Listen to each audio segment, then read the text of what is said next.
बोला बोला camera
Hello, hello, hello. Hello, there is a request to all participants. We have transferred stalls from second floor to ground floor. And I request everyone, please visit stalls because they are also eager to see someone inquiring about their products. So we have transferred all stalls where there was a registration desk. There are the stalls. And they are really beautiful stalls. So during a day, please visit all stalls so that the purpose of the companies visiting this institute will be served. Thank you. Thank you.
morning, everyone. I request you all to occupy the front seat and kindly put your mobile phone on silent mode. The session shall begin shortly.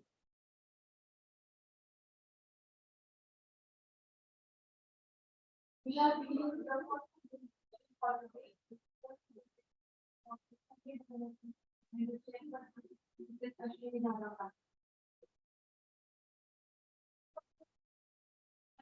I would like to be the founder of the community on this principle and that I will want please come to the stage and take questions.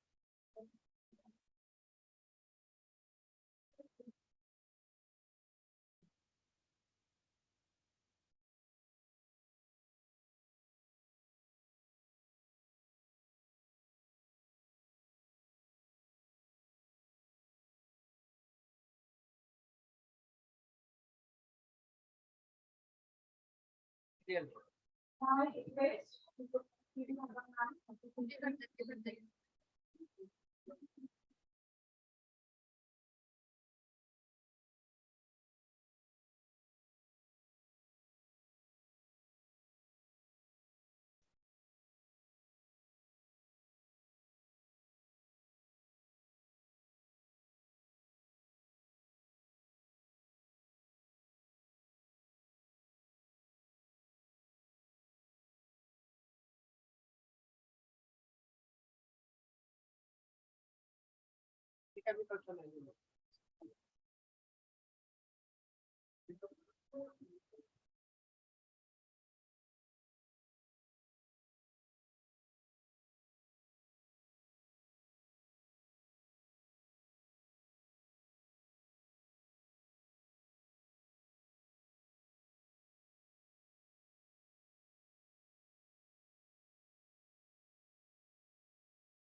I request Mr. Krishnan Bhagavan to begin the question.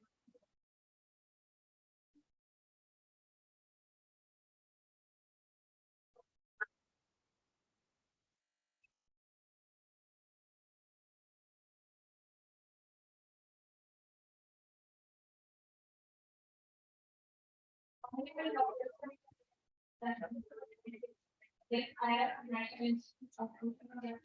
The method is basic and microbiology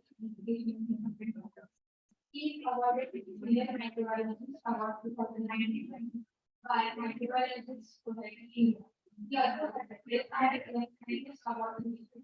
He has published the first digital article, three group chapters, three patents, and physical conference society. He is member of Scientific Advisory Board, Amity University since 2018. Member Board of Study for Microbiology Department at Sulato University, Colombo since 2018. He is also the Grand Digital Executive Council member of OA since July 2021.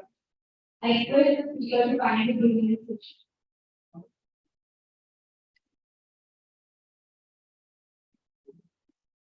Good morning, everybody. Welcome to the second day of this Biomake India conference. I'd like to thank Dr. Patade and all the organizers for giving me an opportunity to showcase the things what we are doing at NIO under the marine biotechnology. Totally different field from what the speakers you have been hearing from yesterday. So I would talk a little bit about my institute, what work we are carrying out, and then come towards the marine biotechnology.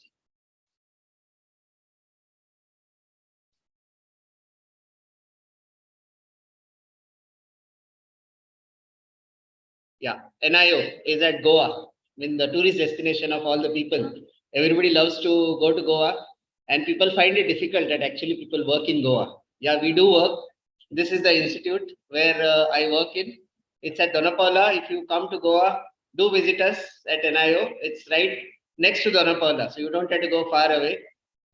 So at Goa, we have the headquarters and we have regional centers, two on the west coast, that's in Bombay, and one in Cochin, and then one on the east coast, that's at Visakhapatnam. Being Oceanography Institute, the ocean-going vessels are a must. We are proud owners of two fishing, not the research vessels.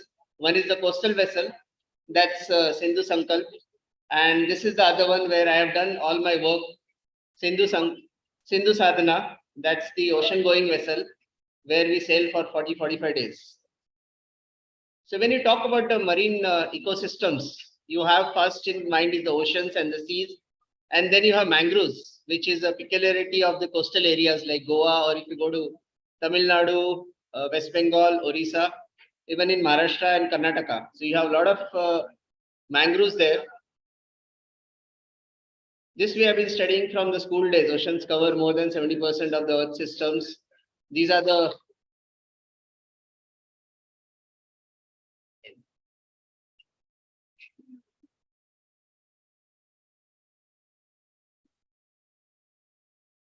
so Indian Ocean occupying around 20% of the oceans of all the oceanic waters. So coming first to the biodiversity, when you say about the biodiversity, when we in oceanographic term, we distribute it in terms of the either the depth or in the light. So when you say about the depth, you know this high tide and low tide and the intertidal region. So this is one of the most diverse regions which has good diversity supported. Then as you go away, you have this continental shelf. Continental shelf is nothing but the extension of the land into the oceans, where you get different kind of flora and fauna.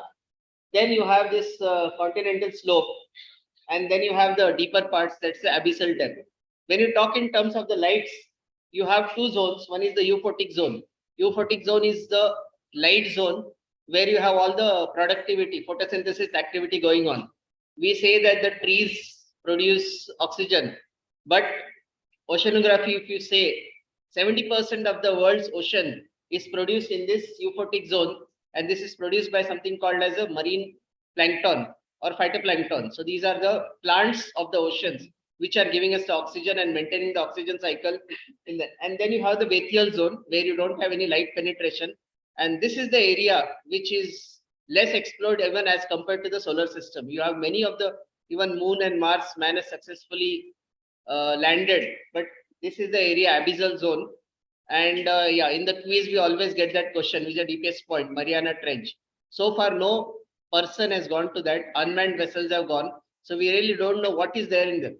So this is the area which I'm going to talk about today, which we are exploring in at NIO at the Indian Ocean depths of 6,000 meters, where we have done diversity studies, biotechnological applications, and other studies. So just to go through the kind of organisms what you see in the oceans or the marine environment, these are very familiar bacteria, cyanobacteria, the oxygen producers what I talked about, beautiful corals which we have in Lakshadweep and Andamans, mussels, bryozoans, barnacles. Then you have beautiful sponges. If you go to Malvan, Sindhudurg, that side, you will get these beautiful things in the intertidal region, what I said in my diversity slide. Some sea anemones. This you see in mostly the intertidal rock pools, the stones which are there and the water gets collected during the high tide. Echinoderms. So this is all about the marine diversity and the different kinds of organisms which we see in the different marine niches. Now, when you talk about marine biodiversity, you first need to sample. So how do we do the sampling from these parts? So this is used for doing the water sampling. This is called as a box scorer, which is used for collecting the sediment samples. I won't go in details of this, but these are the kind of equipments which are available on board. Normally, when I say people I work in oceanography, they ask me whether you go down. We don't go because man cannot go beyond 100 meters. Even the best divers can't go beyond 80 to 90 meters. So we have all robotic vessels on this ship which collects the samples. So this is collecting the sediment samples. These are different water samplers which are available. This is called as a Niskin sampler, which goes down and at particular depth, it opens, it's open, it closes and it traps the water of that region. And that is how we get it on the ship and do our isolations, which is the starting point of any biotechnological application. So this is called as a Niskin sampler. This is called as a CTD or a rosette, for which these bottles are fixed and at particular depth they are closed, and that is how we do the water column sampling right from surface to 5,000 meters. This is how the sediment looks when it comes up, and then we go to the lab. We have ships on the laboratory. In the ship itself, we have labs where we do the sampling and do the culturing, because it has to be done immediately. If you don't do immediately, then you will not be getting those marine organisms. If you keep them for a long time, you will not get those true marine organisms.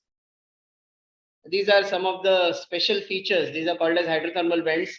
In the Discovery channels, you must have seen black smokers or white smokers. So in Indian Ocean, we do not have much, but then there are some ridge systems, for example, Central Indian Ridge, where they say that some volcanic activity is going on. But in Pacific and Atlantic, you have huge number of these black smokers, which is having a unique chemoautotrophic environment, their chemoheterotrophic environment, which do not use any organic. They survive on this inorganic sources of all their nutrients, and the temperatures there are very high. Some temperatures are reported to 600 to 700 degrees, and even then there is some life which has been detected from these areas. So when you talk about the biotechnology, marine biotechnology, it is nothing but the exploration of the capabilities of organisms at the whole, the organism itself, at the cell or the molecular level. That's your DNA, proteins, RNA, to provide the solutions to today's problems with the use of technology to advance the understanding and accessibility of the marine biotechnological material. It's a very long definition. You really don't have to look into that. In the simplified form, you can say that marine biotechnology is nothing but a applied biology, where you make use of the applications of these organisms which they are producing to survive in these environments. I say survive because when you talk about marine environment, the surface, you have a pressure and a temperature which is ambient. But as you go deep down, the pressure increases. For every 10 meters, there's an increase of 1 atmosphere of pressure. The room where we are sitting in now has a pressure of 1 bar, and we are able to survive that. But if we are thrown into the water, say at 1,000 meters, none of us will survive. We will explode, mostly our lungs and all. But that is because of the pressure which is exerted by the water column on the organism there. So there, say at 5,000 meters, you have 500 times more pressure than what is there in this room where we are sitting. But in spite of that, the organisms there are not only surviving, they are happily living, multiplying. So they do have some special molecules or mechanisms. This is what needs to be explored when you are doing the biotechnological applications. It could be special proteins, it could be special expression of genes. So this is all what is made use of in the marine biotechnology. And to understand these applications, you need to understand the basic science behind that. So it's the basic science and the application go hand in hand for both the things. So with all this work, what is being carried about, different marine bioproducts are available. It could be in the form of the bioactive compounds, different kinds of proteins or the biomolecules, what I said these organs are producing. Biopharmaceuticals for food additives, it could be the pigments or the vitamins. Extreme biocatalysts is the enzymes. So the enzymes which are produced by these organisms have special features to act in, say, high salinity, high temperature, low temperature, high pressure, and they have these different sizes and shapes. Biomaterials, so biomass or biomimetics. This is a new branch which has come up, which makes use of the, like for example, the optical fiber, what we say. These optical fibers are very similar to the glass sponges, the structure which is found at, and there are a lot of Japanese scientists who are working actually how to make them in the lab. And they have better carrying capacity than any of the optical fibers what we have made. Or the food products, what we eat, the edible fish, shellfish, algae, the agar-agar, what we use for the jelly as well as in the microbiological applications.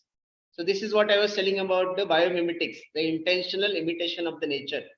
There are many of these applications which are there. I've just put 2 applications here. People who are not staying in the coast may not know this, but these are the mussels which are present attached to the rocks.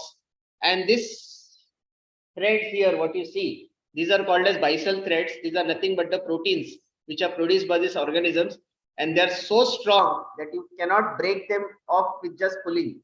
They are extremely strong and very water insoluble.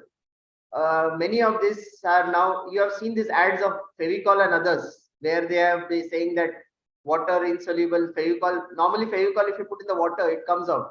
But in these kind of proteins, when they are added into the Fevicol, it gives that insolubility in the water. So these are one of the features. And there are 7 muscle adhesive proteins which have been described. The whole family. In our lab, we have identified 3 so far. And once these are cloned, you can use it into the different applications. It could be in the term of the sticking of the bones, or it could be for the cosmetic applications. This is another thing which the scientists are trying to do, is the mimicking of these molluscan shells as a kneecap, natural kneecaps, instead of having those metal ones. The most important and what world is looking into is towards the marine biomolecules in the pharmaceuticals. This is one of the most oldest known example where marine sponges were used first time for doing the nose surgery. So artificial nose was put up. This is the first oldest known record where marine sponges were used. This is in 1771. And currently there are more than 14,000 different marine natural products which have been completely described, and more than 100 different marine natural products which are already in clinical trials at different phases, phase 1, phase 2, phase 3. These are just some of the examples which are there in the marine the trials at present. I won't go in the details of this, but to cover, like, it is covering the whole gamut of all kinds of applications what you could think of, right from Alzheimer's to asthma, anti-infective agents. So, but then in a typical drug development protocol, what we do in the laboratory is that you go to the field, collect the samples. It could be in the form of, I have taken an example here of the marine sponges, which are most productive for all these kind of organisms. Extraction is carried out, in vitro assays are done, then you have the in vivo assays. This is the whole procedure which is followed. Then the chemistry is done, toxicity, clinical trials, and then the marketing. But then this whole development takes 8 to 10 years. And after that, you will know whether it is really going to be marketed or not. And after that also, if suppose it works out, what is the guarantee that you will get that particular sponge in that constant volumes from the ocean, and you cannot extract them? So is it really possible to get this much of material from nature without? It is not possible, because many a times we start unthinkable harvesting from the oceans, and it disturbs the balance. So these are some of the alternatives which you could think of. Controlled harvest, which is very difficult to follow, aquaculture, cell culture, fermentations, chemical synthesis. The most easiest and what we think of this is genetic engineering, which has led to many of these applications, whether it could be hormone-fed fishes, injection of genes for producing natural growth hormones into fish eggs, hormonal genetic modifications to produce few or no males, so you get only females, which can produce eggs, which you could use and then carry out aquaculture. Freeze-resistant fishes, this is already being done in Norway, wherein the waters are really cold. So some Atlantic salmons have been injected with antifreeze genes. So these are all the marine biotechnological genetic engineering applications which I'm talking about here. Then some of the other examples which we are also doing in our lab is the thermophiles, psychrophiles, halophiles, which are producing different types of enzymes.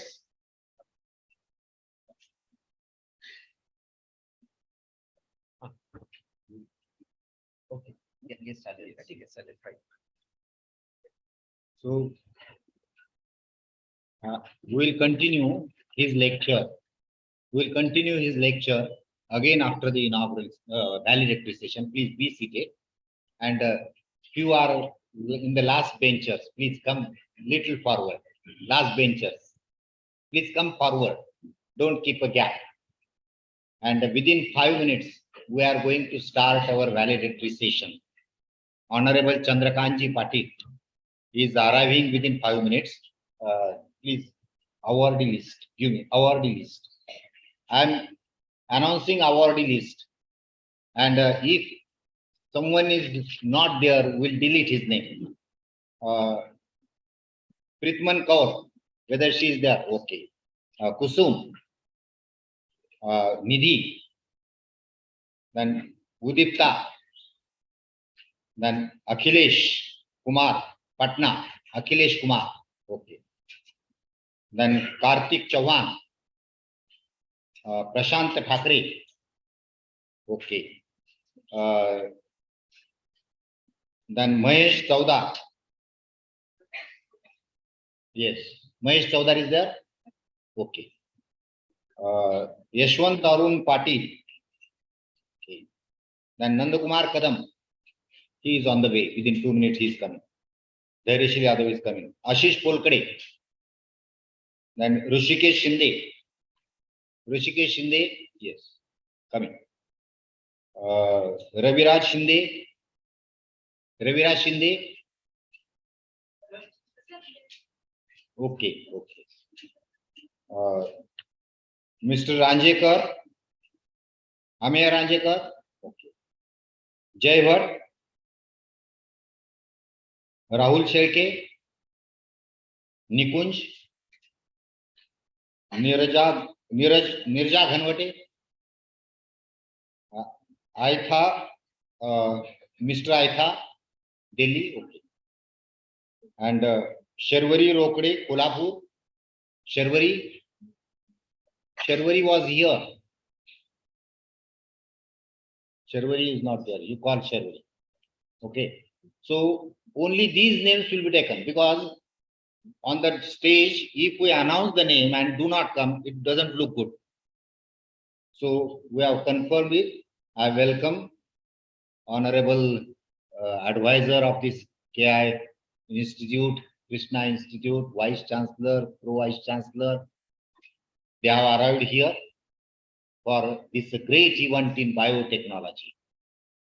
And it's our honor of all students, participants, that Honorable Chandrakanji Patil has taken a cognizance of our event. You see, means the presence of a big authority indicates that what importance they are giving to our topic, to our subject, to our gathering. And he is arriving within 5 minutes. As you know that biotechnology and the sustainable, these two words are very important nowadays in this century. Honorable Ved Prakash sir was discussing with me yesterday. And he also told that sustainability, people should get convinced with the not only the development, sustainable development, and only that we can do it.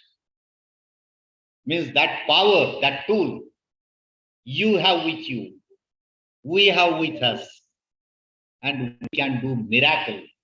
Not only Sharwari, please come here. That's it. So we'll do the miracle.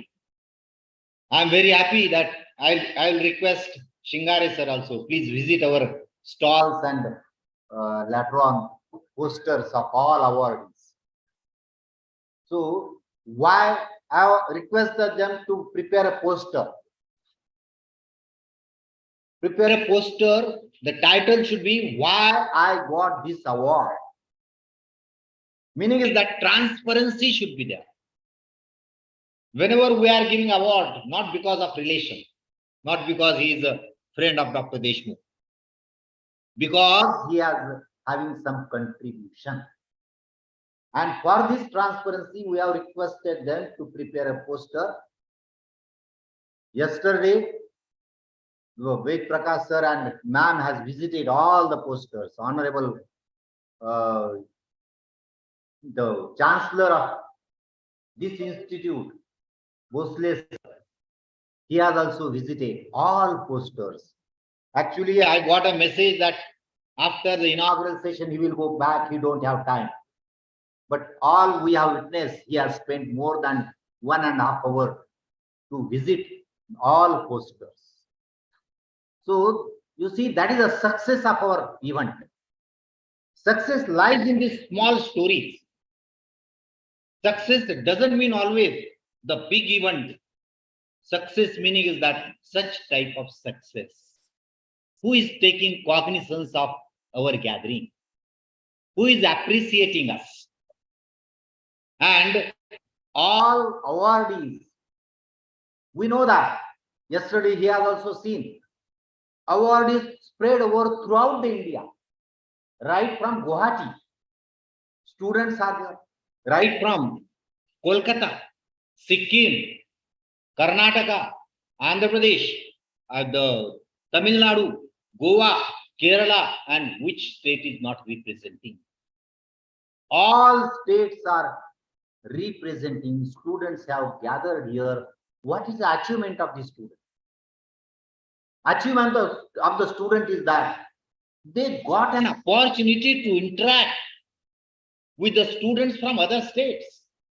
What is going on in other states? They know now in biotechnology and in microbiology.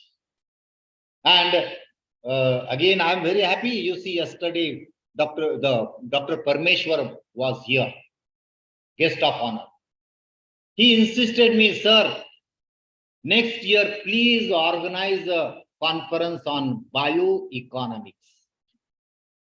And Honorable Ved Prakash is also, I'm sure that I will get an opportunity to hear him on bioeconomics. Bioeconomics is the beauty of India, mind it. It is always said that beauty lies in the eyes of person who sees it, not in the object. So I am observing the beauty in bioeconomics. I am observing the beauty in biofertilizer. Students have made the stall. Many students, they have prepared their stalls, posters. Blue green algae, BGA is a miracle food in India. Yes, welcome, sir. Welcome, please.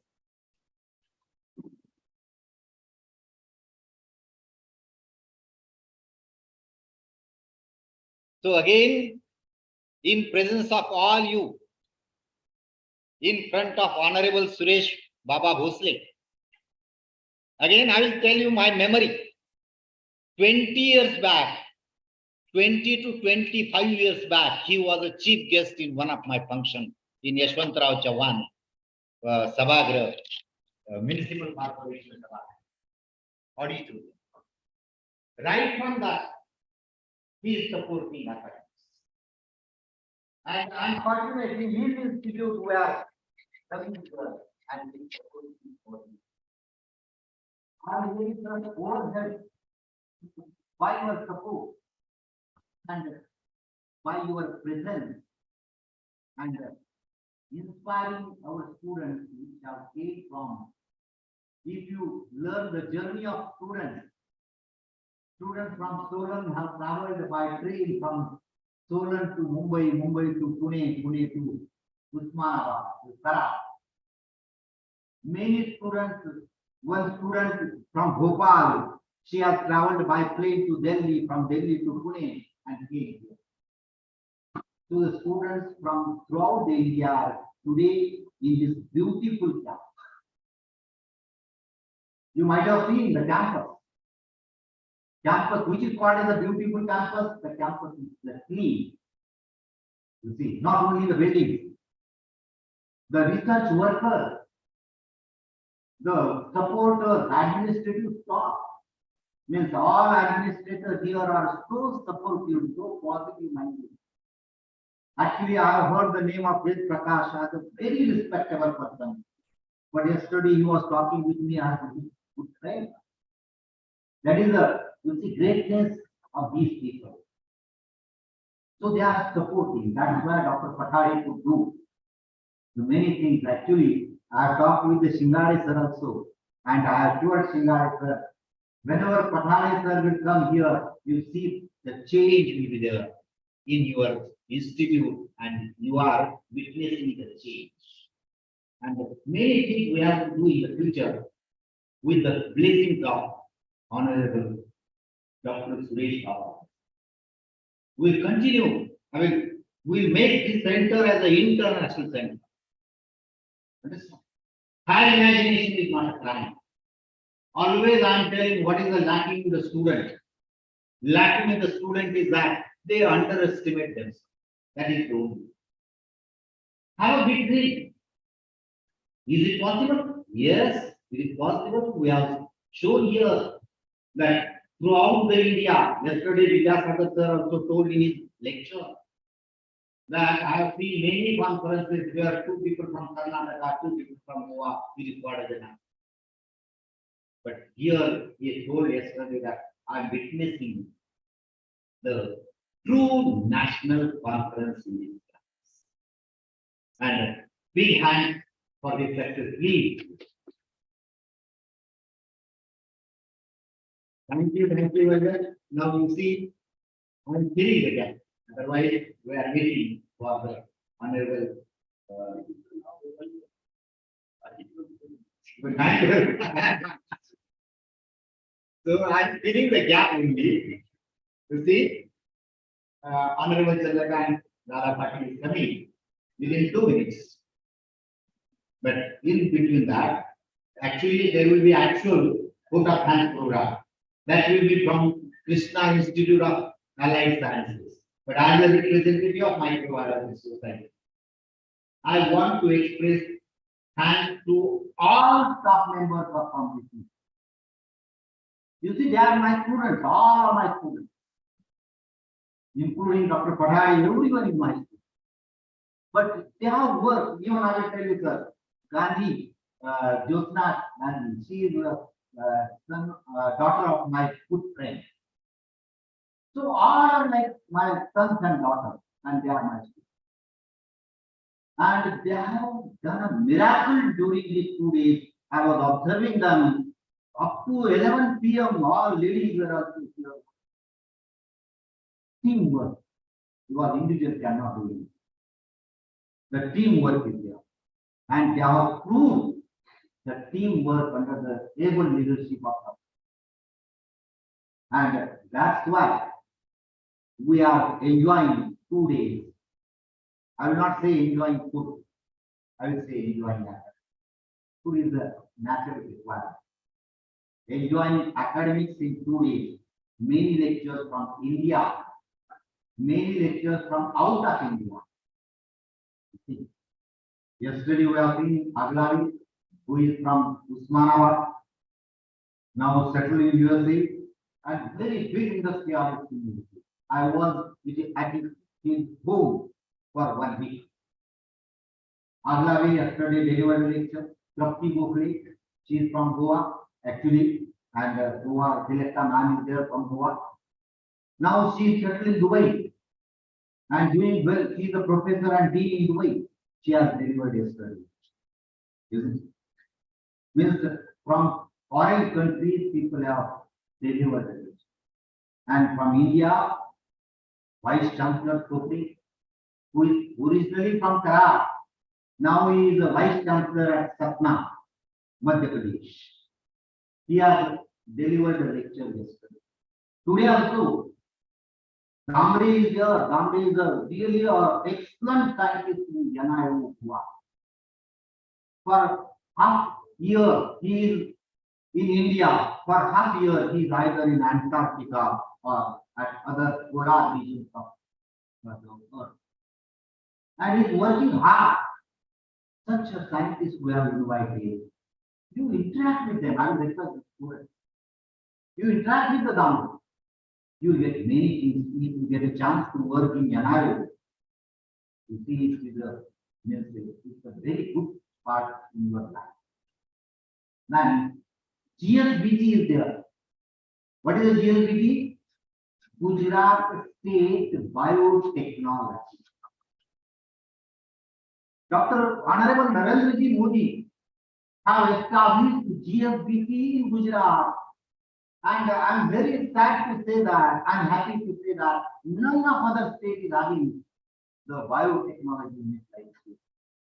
The director speaking today, director of GSBT. We have requested our chief minister. I will take an opportunity to talk with the Chandrakant Patil. We have already talked with the Fadnis sir, deputy chief minister, that please start like the GSBT, Maharashtra State Biotechnology Center and Biotechnology University in Maharashtra. And they have partially accepted. Let us hope within 1 year it will be established in Maharashtra. Like that, we are giving letters to other states. We have given letter to Jammu and Kashmir governor, and they agreed. Jammu and Kashmir now they have started biotechnology at the undergraduate level, microbiology.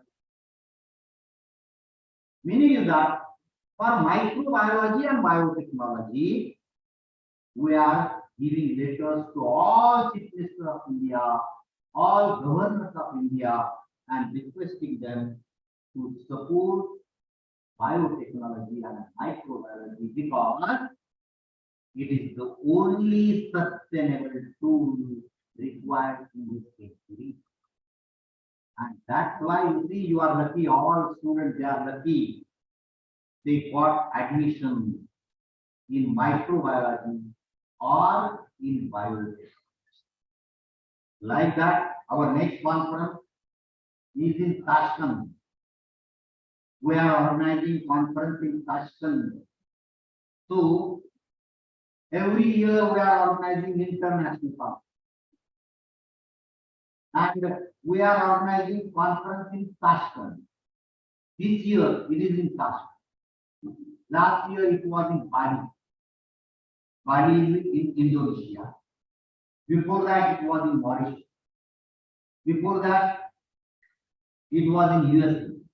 It was in Dubai. It was in. Okay, thank you. So he is at the gate. Now I will stop it here and we will welcome to the Honorable Chandrakant. Thank you.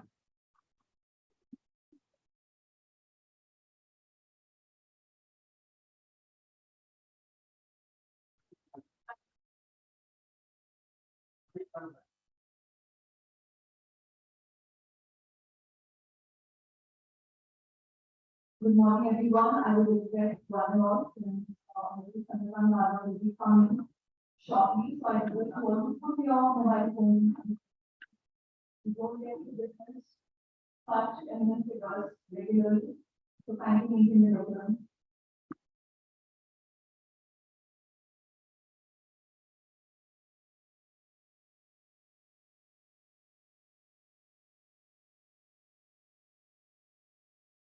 Consider not leaving the ball in between the laboratory function. These three pieces in the laboratory function where they are.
kindly consider not giving the following statement to screens.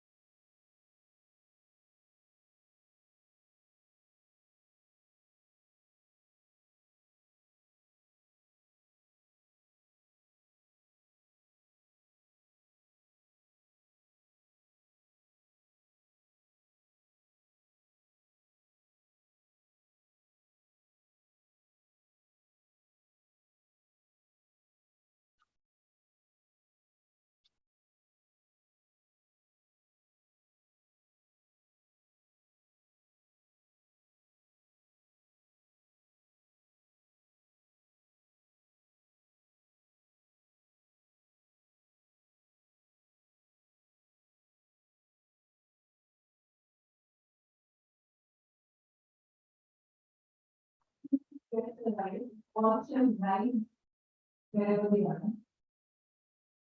Kindly note, consumer debate the right wherever you are.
A very good morning, everyone.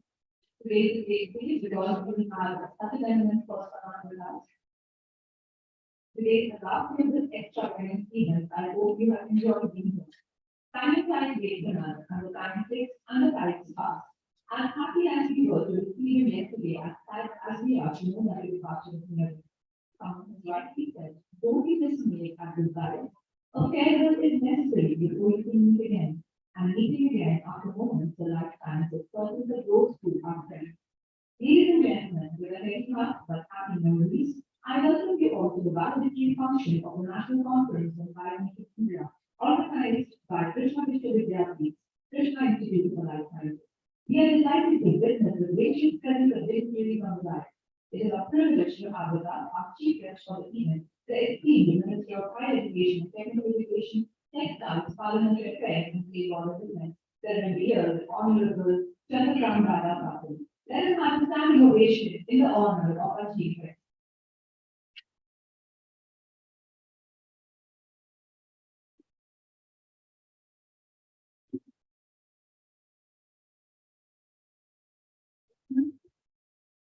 Let's have with you, have you with us, Honorable Chandrakant.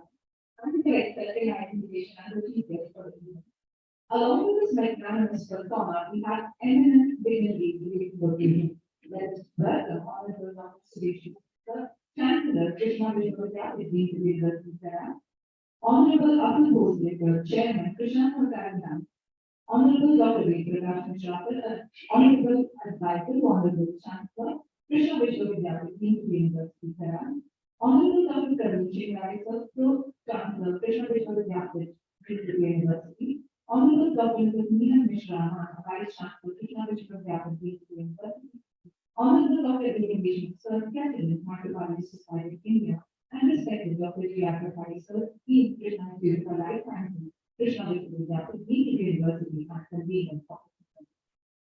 To mark the commencement of the event, I request respected Dr. G.R. Sir to provide us a review of content.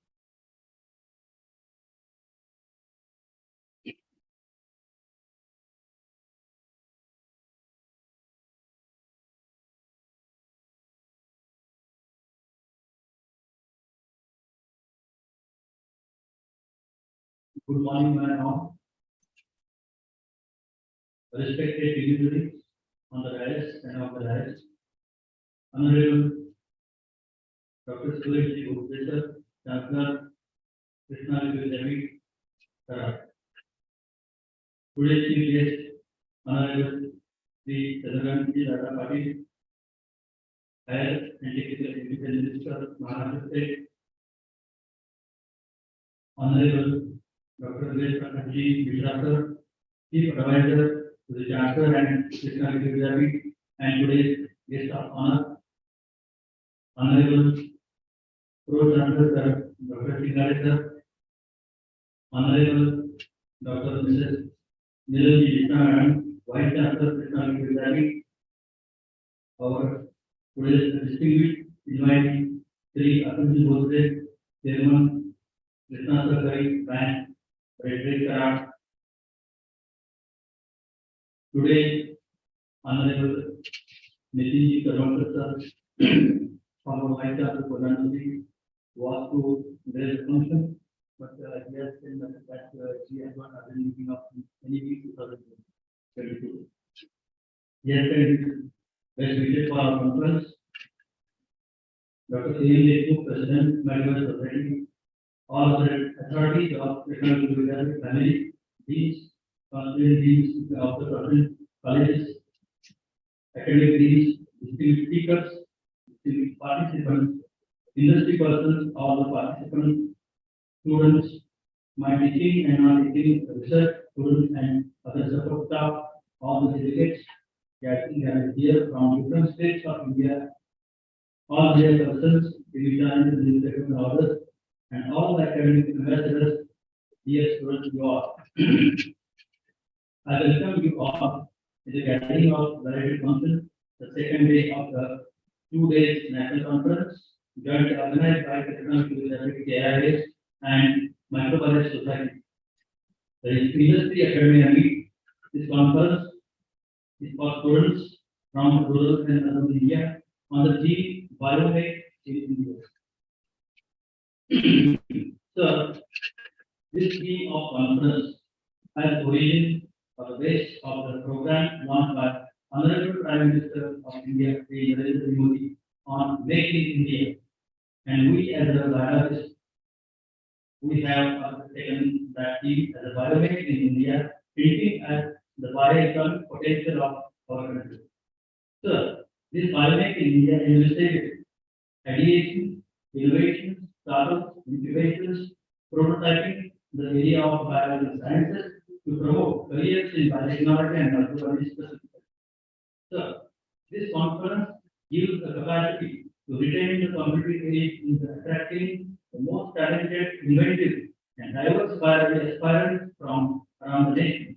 The theme also focuses on inspiring young minds to foster innovations, facilitate research, and enhance their confidence in freedom to chase big ideas for better future. Third, the necessity for entrepreneurship development as a biomake in India among the youth in the country will help to see well beyond what's happening today and will see the impact of same in the future of India. Third, in this conference, participants have gathered at a small place like Karan and representing more than 18 states of India, right from Himachal Pradesh to Kanyakumari, to interact with industry professionals and sharing the knowledge with immense speakers and the expert participants. Third, On the first day of this gathering, that is yesterday, Dr. Pandit Vidyasagar, former Vice Chancellor of Swami Ramanand University in Nanded, graced the commission as chief guest, while Dr. Parashuram Patil, renowned agroeconomist of India, was a guest of honor. Sir, Honorable Dr. Suresh Bose, our Chancellor, Dr. Honorable Respected Minister, Sir, Honorable VC Madam, Minister Madam, put their thoughts and guided in this gathering. We have given awards to more than 40 young entrepreneurs who have gathered from our country. Few of them they are given yesterday, and the remaining awards will be given at your answer. Sir, yesterday Dr. B. A. Chopre, Vice Chancellor of University, Madhya Pradesh, and Honorable Dr. J. D. Joshi, Emeritus Professor, and CT previously Mumbai, they delivered lectures online. Sir, yesterday two overseas speakers, Dr. Shruti Gokle from BITS Pilani, Dubai, and Dr. Balaji from Kagera, Yellow, delivered their lectures online. Sir, other event speakers who delivered their speakers were Dr. Sachin Modi, Director, Accelerator Private Limited, Mumbai, Dr. Munish Padgalkar, HD, KIT Kolhapur, Dr. Om Prakash, Symbiosis from Pune, Dr. Sri Delapre, Technical Advisor at Mumbai. Sir, yesterday, delegates participated in good enthusiasm in the competitions like posters, models, scientific photography, biotools, and our students from our college, they gave a list of excellent cultural programs to our participants. Some remaining programs will be continued today, and awards also will be given in this today's function. So, I take this opportunity to showcase our university and our youth who are the authorized conference. Krishna University, hitherto known as Krishna Institute of Medical Science at University, now it is called Krishna University, is located in the 57 acres, green and eco-friendly campus with our 6 constituent institutions as medical, dental, physiotherapy, nursing, pharmacy, and our Krishna Institute of Allied Sciences. Third, university is accredited with NAC with A+ grade and has been conferred ISO 9001:2015 certificate. Third, our Krishna Institute of Allied Sciences is young child and established 15 years back in the year 2007, and under the arena of Krishna University, it is progressing with leaps and bounds. Third, our institute offers UP program with BSc programs, entire courses in microbiology, biotechnology, environmental sciences, nutrition sciences, food and dairy technology. In the postgraduate section, we have microbiology, biotechnology, industrial microbiology, and environmental sciences. In the postgraduate diploma, 1-year courses, 2 courses are fermentation technology, second is food packaging and preservation. So in the PhD, we have in our institute microbiology, biotechnology, environmental science, and industrial microbiology with 7 immune guides in our college and 30 intake of students. The peculiarity of this particular PhD program is our university itself offers stipend at par with UGC, JRM, etc. So we focus on multidisciplinary approach to shape students' careers in accordance with regional and national focus and keep pace and alignment with NEP 2020. The choice-based credit system has already been introduced to all the programs with maximum flexibility. Third, our institute has well-equipped and state-of-the-art 7 laboratories with more than 50 high-end equipment for the routine practicals as well as for the research students. We have 7 special classrooms, 2 centralized, fully digitalized libraries with lakhs of books, reference books, periodicals, national and international journals, e-sources, and links. Third, we have highly experienced teaching faculty. Most of them they are operate excellent support staff The whole campus is under the CCTV surveillance.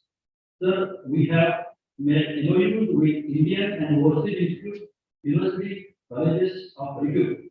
We encourage through these MOUs and links the students and faculty exchange programs. In the next month, we are planning for the students exchange with the Nepal.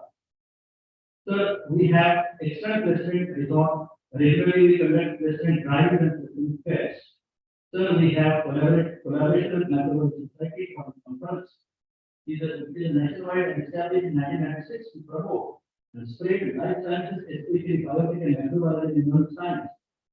It is a society and organizes nationwide, globally, students, faculty, and society-centered programs and activities regularly. Society has more than 1,500 lab members and more than 5,000 journal members. Sir, I am sure that participants and delegates are taking full advantage and benefit of this gathering and we spread the practice and flavor of our university and system into applied sciences nationwide. They will take with them the treasure of ideation of Biomake in India. I again open the treasure of best wishes to all of them. Thank you. Jai Hind, Jai Bharat. And it's so much for the happy summarization. Let us take this opportunity to celebrate the presence of distinguished guests on this evening. What better token of appreciation than flowers with signified beauty and diversity?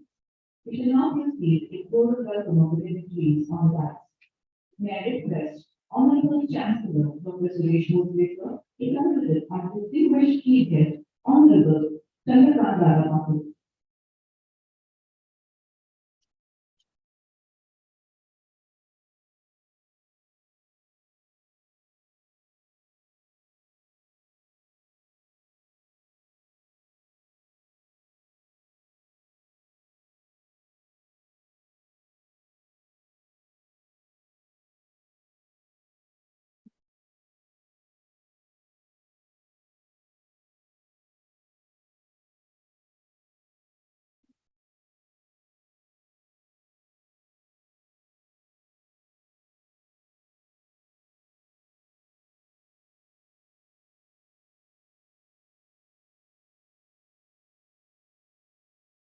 Honorable Chandrakanta, we are honored by your presence and we request you to keep your blessings with us forever.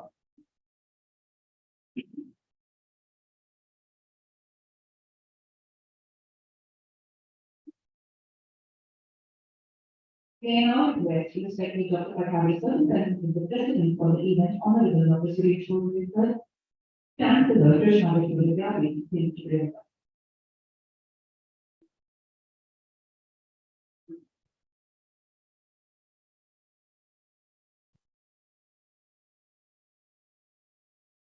We are now very grateful to Dr. Patari for the honorable by the Honorable Chancellor and address the honor of the day, Dr. Victor.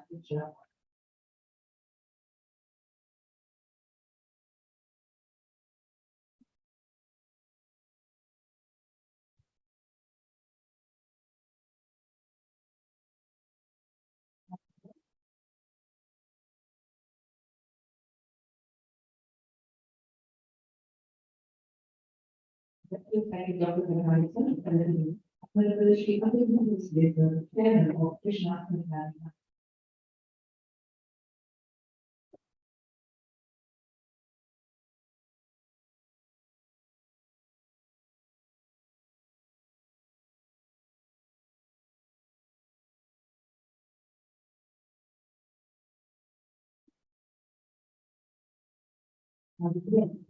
Dr. Patari, the Honorable Chancellor, Dr. Vidyavadi.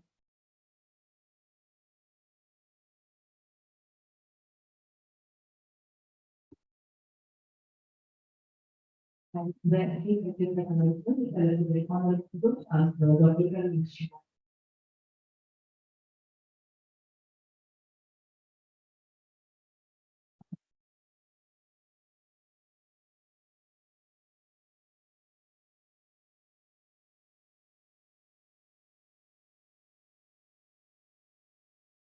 I request the organization of the collective Vice Chancellor Dr. Tiffany Ramesh.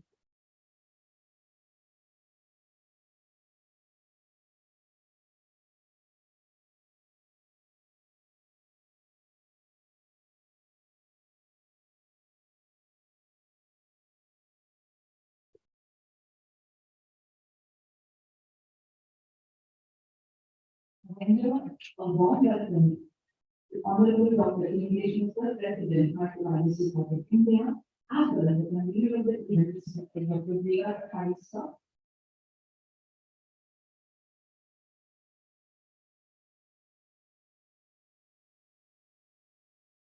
Thank you so much, Dean.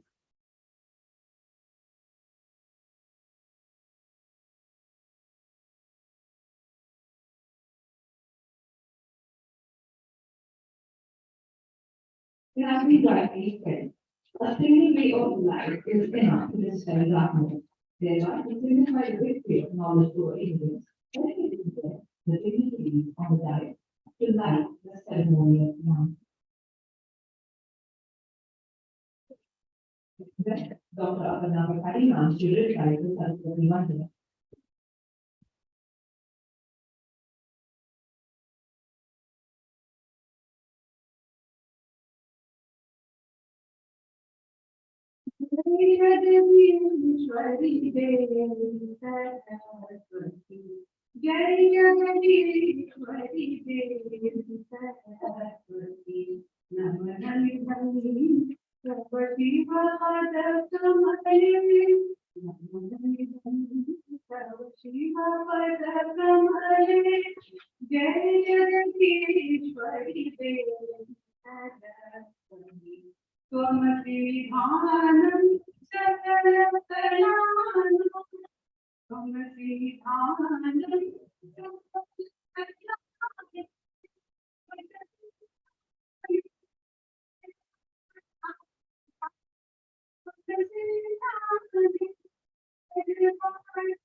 Thank you so much for being with us, and thank you, ma'am, for this wonderful.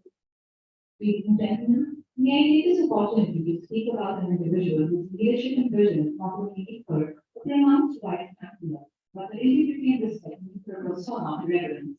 It is worth the esteemed lady who has held the distinction of being the first name to vice chancellor of the University of Health Sciences and Knowledge.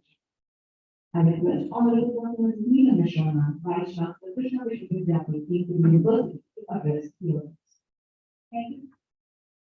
Honorable Chief Engineer, Madam Arkansas, Honorable our Chancellor, Chief Rosia Honorable Pro Chancellor, Shivaji, under the chief advisor, Dr. Vishan, the other board lady, head of Meteorology Society, Dr. A.M. Deshmukh sir, and Dr. Vish Parhar, and Dr. Shevik, the Actuarial Policy, Dr. Sharon Bharat, our assistant registrar, Jay Power, all respected actuaries, the academics, all respected directors, the all delegates, all my dear children. A very good morning, everyone, to all welcome to the second day of this conference. I have seen yesterday the anti-diabetes service is going on today as well. A very happy mood, I can say. Yesterday, all the proposals we have visited were very encouraging. I hope this board will be going on. I requested Dr. Bhatia to call international conference on bioethics for next year. And he has accepted for the same. So I hope all of you from all over our country are going to take part in that conference on bioethics as well. So now taking message for all of you dear delegates, is that you have to do further. You have to I'm impressed by your intellectual and your hard work. Please carry on. So these few words and just giving us to my word. Thank you all of you.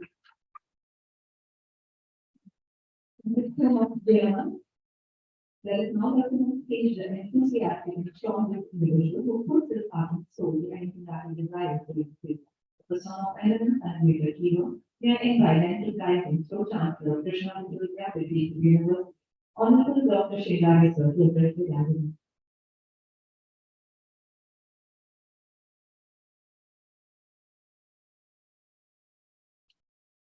The interview on the diet. I want to do just one lecture here.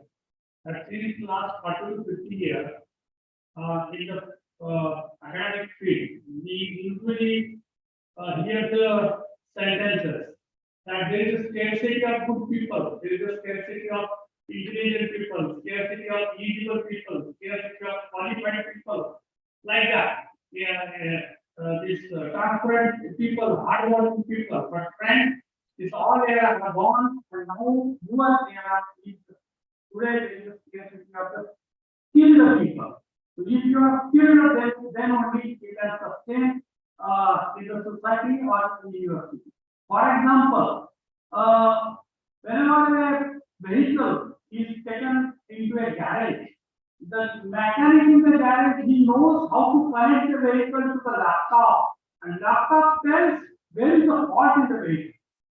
And accordingly, he manages. His driver is not going to connect the vehicle to the laptop.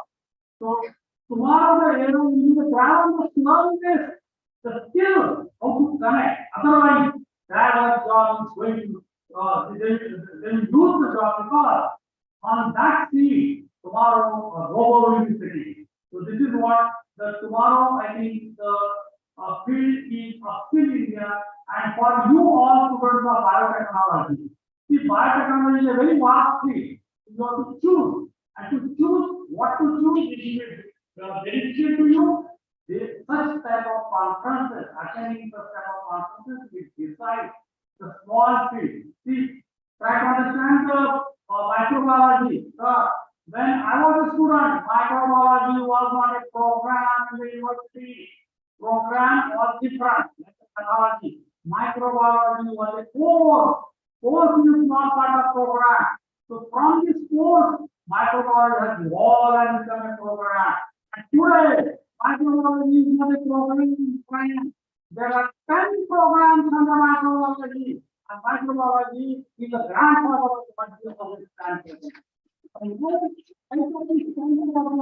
have to choose which field you have to select and try to focus on a small field and become a master of a small field. Then when we survive, we will flourish or we get the name and I thank the organizer for giving me support. Thank you very much. I think it's an opportunity to welcome to the house a dynamic individual with a strong presence, exemplary leadership skills, and compassion towards others. I call to the house, Honorable Shri Akhilji Professor Chairman Krishna Siddhartha.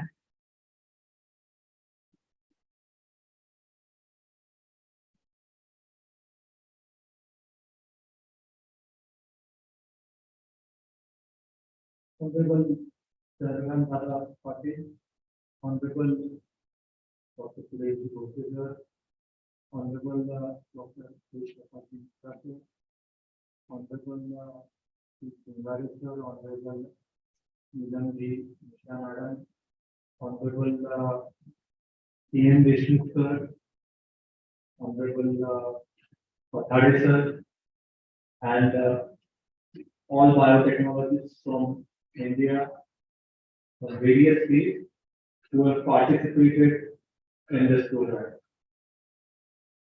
Today I take this opportunity to welcome you all from various parts of India who have participated in this interface between industry and academia, which is being conducted by Krishna Vishwavidyapit and Microbiological Society of India. Biotechnology is an upcoming branch. A lot of people are turning towards biotechnology for career. I would like to give you a brief history of how biotechnology has been progressing in this country. Department of Biotechnology was established under Department of Science and Technology, Government of India in the year 1986. And in the year 1986, this department has a financial outlay of 2 crore rupees. And now in 2021, the same Department of Biotechnology under Government of India has an outlay of 3,500 crores. And it's increasing in leaps and bounds because the industry presence of biotechnology is increasing day by day. At the moment, biotechnology is constituting a $70 billion industry in India. And in 2025, we are expecting the role of biotechnology in the economy of India to the tune of 150 billion. That is why a lot of people are looking with great expectations towards biotechnology as a sector. I was discussing with Honorable with Prakash Mishra. I had called upon him for 2 reasons. Few days back, I had called upon him. I had called upon him and I said, sir, badi takleef hai. Then he asked me, takleef kya hai? नहीं मतलब हमारे नेताजी की portfolio बदल गया है।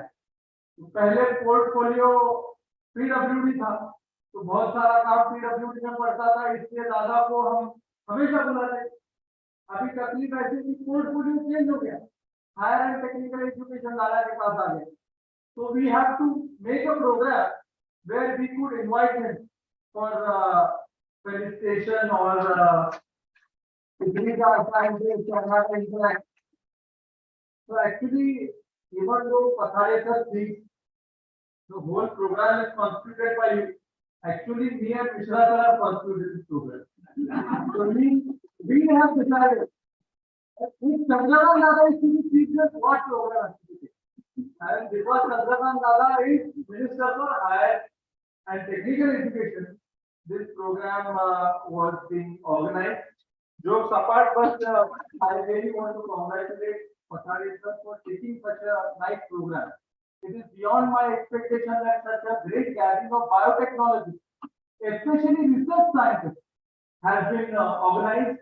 And I would also like to request you that being chairman of a cooperative bank for the last 20 years, I would like to request you that you have to start a branch of bioeconomics. As you are starting a lot of branches of genetics, you are starting bioagricultural engineering, you are starting in dietetics and nutrition.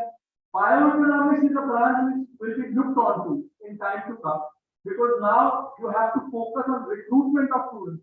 You have to tell students what is our recruitment ratio. If we have a batch of 60 students, you have to assure those 60 students that when you pass out, we are going to have opportunities in waiting for you, and that is why a lot of students will be turning towards biotechnology because there is high employability. So I think we have to have a proper recruitment cell in the biotechnology institute, and we have to see to it that we train our students according to the demands and needs of the industry. Suppose there is a biotechnology institute, and the biotechnology institute is training the students according to what the industry wants, then the employability will be 100%. And that is why you have to have a proper recruitment cell for the biotechnology institute. This is one improvement that we have to do on part of our institute. I would like to tell you about the contribution of Sri Chandrakant Dada in his college years. He has been an active member of ABBC. He's worked in tune with a lot of student organizations for a long time in his life. He's traveled to each and every corner of the country, being a member of the ABBC. And that is why today, being higher and technical education minister, we all expect that Dada will create path for the future for next generations to come. I thank Dada again for being present for this program. He had a very busy schedule for today, but when we gave him invitation, he found time for this institution and for this program. I would also like to thank all the organizers for organizing a wonderful program and wonderful event. And a lot of industry-related papers have also come in this Biomake India program. We should look forward to organizing an international level program in time to come. And whatever support you need from all the allied institutions of Krishna family will be provided to you. I again thank one and all. Thank you very much. Jai Hind, Jai Mata.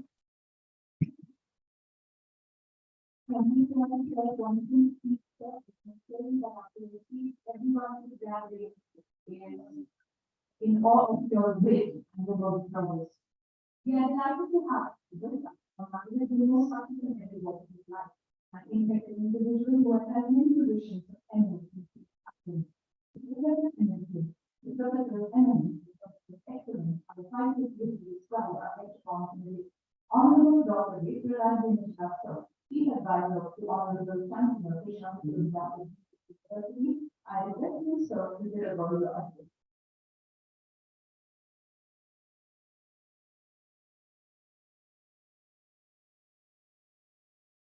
Lord Jesus, for the validity function of this today. Yesterday we had a notable conference,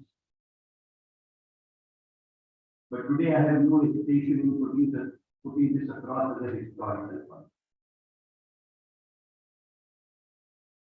The PGPS, respected Sri Chandrakant Dada Patil, I have the fortune of knowing him with quality. Being under whom I have no hesitation in putting it. Ladies and gentlemen, in the committee of politicians, Dada is the statesman in India. Dr. Radha Krishnan made a very beautiful distinction. What is it that separates a statesman from a politician? And certainly Dr. Radha Krishnan said that a politician has eye always on the next election, but a statesman has an eye on the next generation. And this is the second great distinction. Your fortunate, ladies and gentlemen, that today you will be getting the benefit of the concluding address of the chief guest, Sri Chandrakant Dada, whom I always take as a statesman much more than a politician. Welcome, Dada. Learned Chancellor of this university, and a pioneering man who has carried the mantle of responsibility of this university in an impeccable manner. Today was here. Learned Pro-Chancellor, former Director of Education of State of Maharashtra, Dr. Sri Gare. Evaluate, excellent and extraordinary. The easy one has been the future of Bharat as a whole. Dr. Atul Bhosle, esteemed Vice Chancellor of the University, Krishna University, Bishop IAMSRUI, Dr. Deshmukh, Dr. Pathade, his entire team, faculty resource persons, ladies and gentlemen. I talked to you yesterday, ladies and gentlemen. And I am in this collegiate address talking with greater degree of confidence. Until and unless the young minds of this country, in terms of Dr. Abdul Kalam's worship, are ignited, we will never be in a position to get the flame of illumination, not only in the interest of this country, but the entire humanity. Where exactly that ignited mind lies? Mr. Dada very candidly says, Jigyasa is the mother essence of the ignited minds. No mind will ever be in a position to be ignited if the core concept of Jigyasa is not incorporated therein. Here is a committee of those who are having their Jigyasa and therefore a future generation of biotechnological scientists put into believing is the purpose of this conference, which has been successfully evolved. Ignition to illumination is the path that is required to be put across. And I am so very happy to share. We were party to this entire meeting for 2 days since yesterday. I can definitely say the proposition of ignition which was contemplated definitely has succeeded, and the essence of illumination it stands with our conversation. Especially in the domain of biotechnology, very successfully put across by esteemed Atulji. Future of this country, ladies and gentlemen, in 21st century, I have no hesitation in putting across, lies exclusively in the domain of Biomake India through biotechnology, through bioeconomics. This is the path for India in coming times, and I can read out the statistic for the purposes of justification. What was put in contemplation is a meager 2 crore allocation. Today, the core allocation is 2,500 crores. But ladies and gentlemen, if you look at the entire gamut of economy, 20 till 21st century, first conference held of the OECD, in terms of the slogan given by the European Union in the year 2009, the world started knowing as to what exactly is expected to be bioeconomics and biomaking. The entire developmental model, ladies and gentlemen, it was a developmental model which has ended up in the entire world as a form of health. Be it the climate change, be it the environmental degradation, be it the various molecular propositions which have resulted into the rampant degree of pollution and perversion in any and every day and walk of life. The world has come to the conclusion that this perspective of developmental model cannot be said to be in the interest of humanity and humanity. It has given progress, but at the cost of peril of those propositions which have resulted in inundation of the mother planet Earth. And therefore, if mother planet Earth is to be kept for future generations as a place for human relation, the concept of sustainable development is the only answer, where environmental proposition, environmental protection, along with ecology and biological diversity, turns out to be the victim of future path, not only for any economics of the country, but for the sustenance of the mother planet as a whole. It is this technique, ladies and gentlemen. I am very happy to share with you, and absolutely this is the situation. Ever since 2011, the policy document which was released by the Department of Science and Technology to the aegis of Department of Biotechnology makes a very interesting story. 2015 to 2020, after the assumption of the new government in the year 2014, a great policy shift came into an operation. And I had the fortune of being a party to the authorship of that particular document. In that document, 5-year proposition period was put across, whereby in the year 2020, in spite of it being dominated by corona pandemic across the world, economic shift very rightly put in across by Atul, where in the year 2021, where the world was in economic decline, the bioeconomy of this country had recorded a growth of 14.1%, which made it emerge third in the committee of 12 destinations of bioeconomics and biomaking in the entire world. You will be surprised. The growth from 70 billion economy to 100 billion to 80.2 billion economy in a span of 1 year.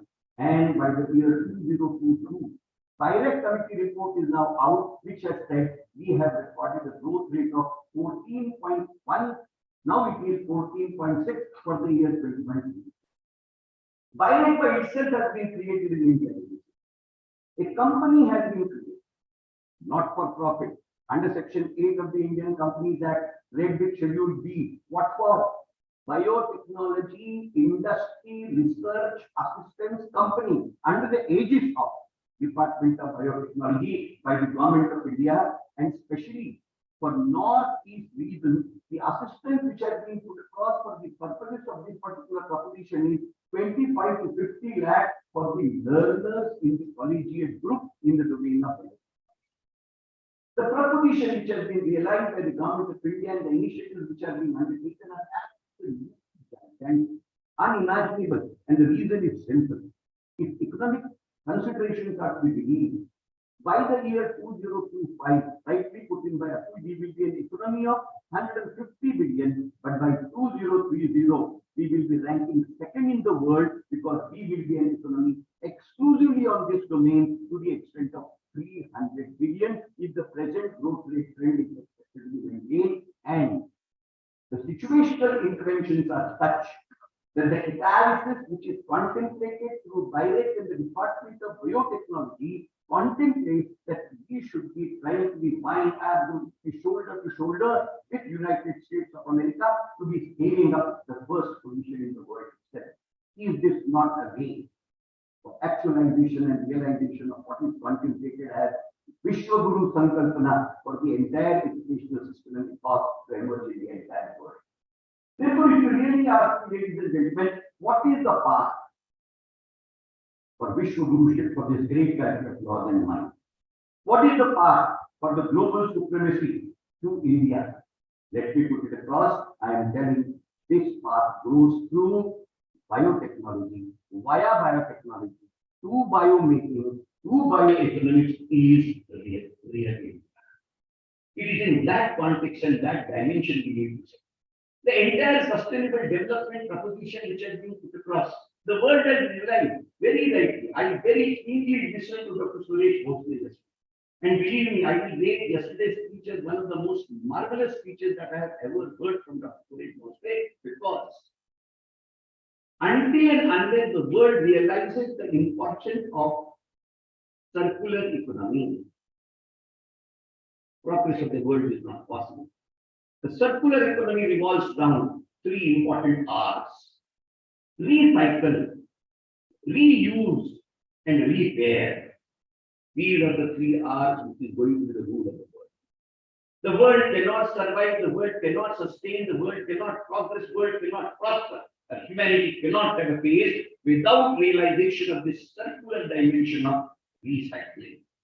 Krishna and Vidyapeeth turns out to be one of the important places of having utilized the entire concept of recycling to explore and build in any and every sphere on a small little experimental basis. But yes, recycling has to be blended with repair, and ultimately it will be reusing which will be responsible for creation of a proposition which the world is looking up to.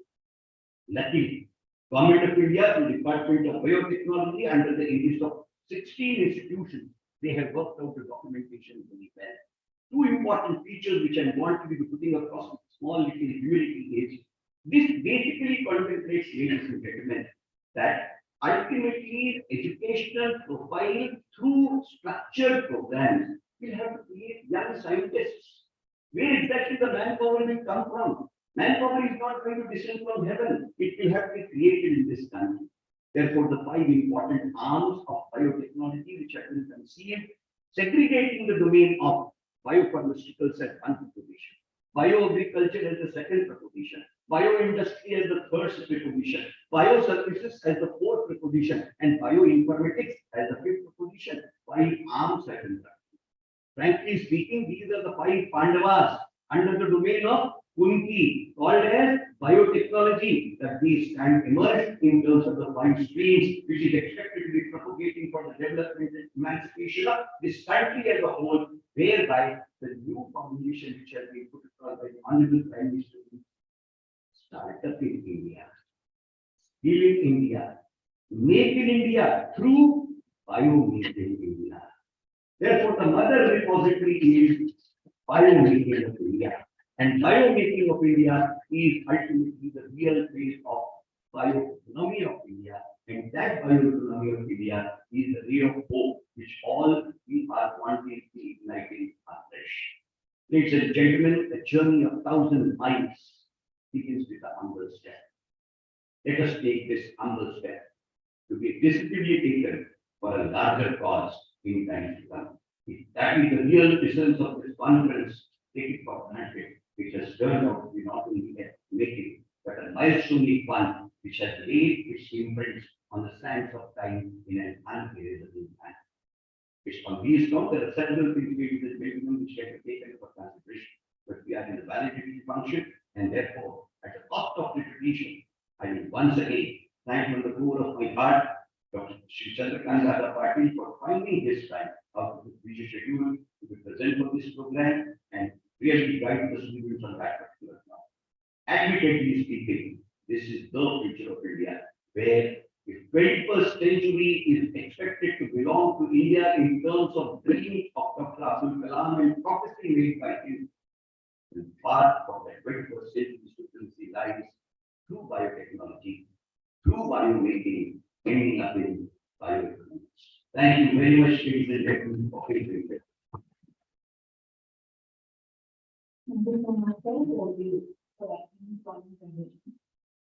There is a useful opportunity on the innovation ideation among the government resources for which the conference is conceptualized. I request our chief guest for the event, Honorable Shri Chandrakant Patil, to present the first set of awards. I invest to present the National Biotechnology Award in the 18-month course on the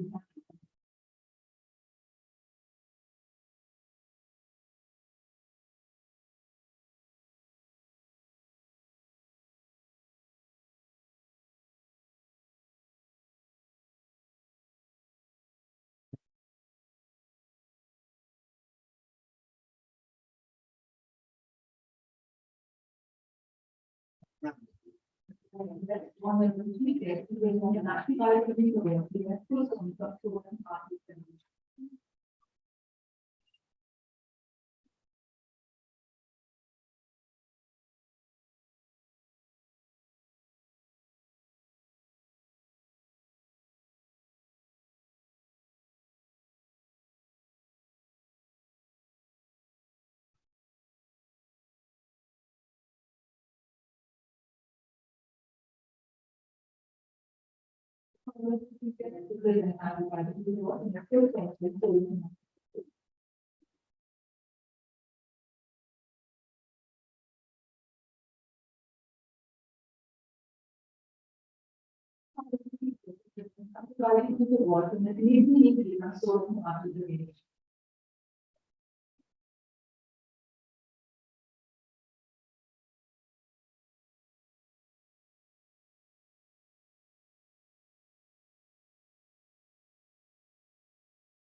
Honorable Chancellor, to present the next set of awards. I request to present the National Biotechnology Award to Mr. Udit Mukha from Biomake, India.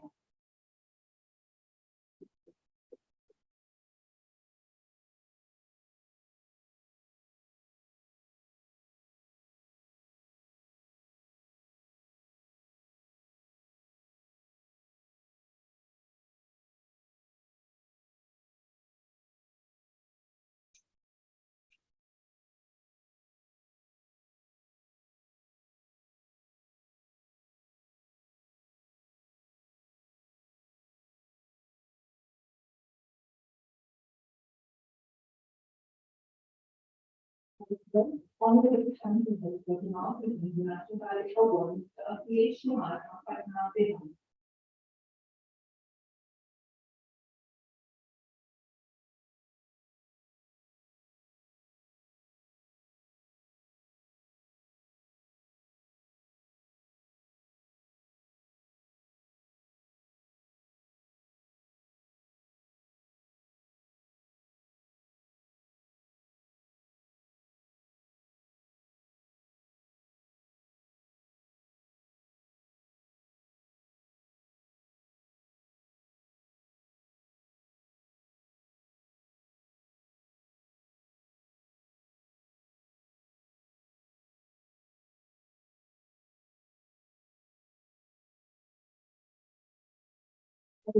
Only the team so we will the International Ballet Award, the Ballet Johanna and the Ballet.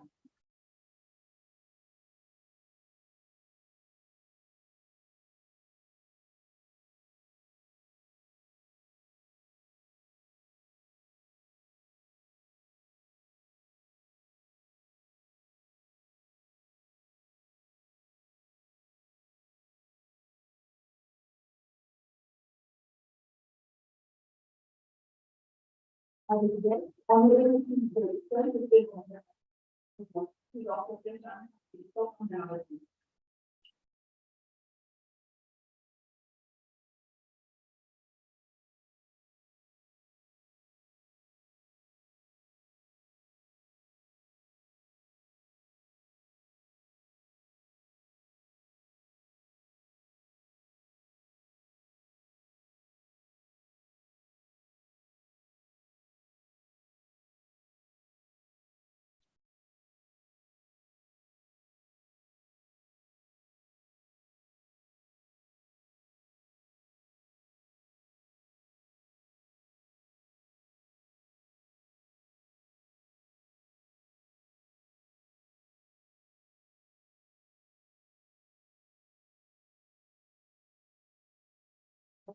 Only the team to take on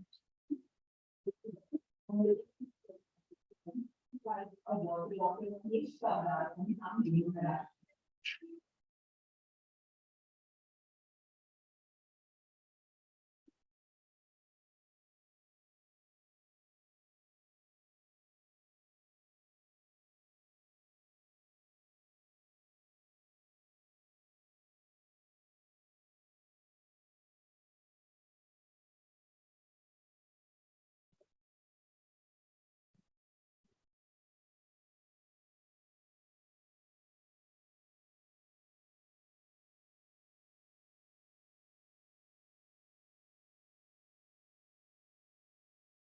Only the team games for the International Ballet Award in Australia, Alumba, Shirana.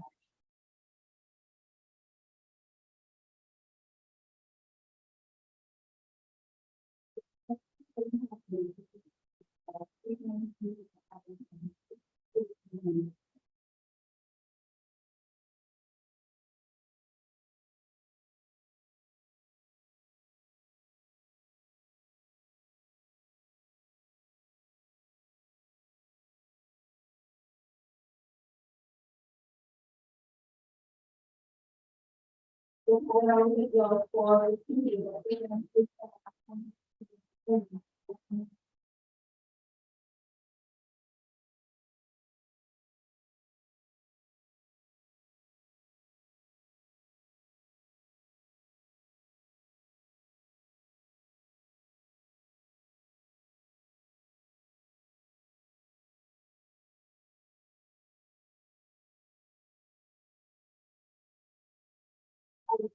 On the team award, Mr. Nandakumar Saraswat, Shirana Maharashtra.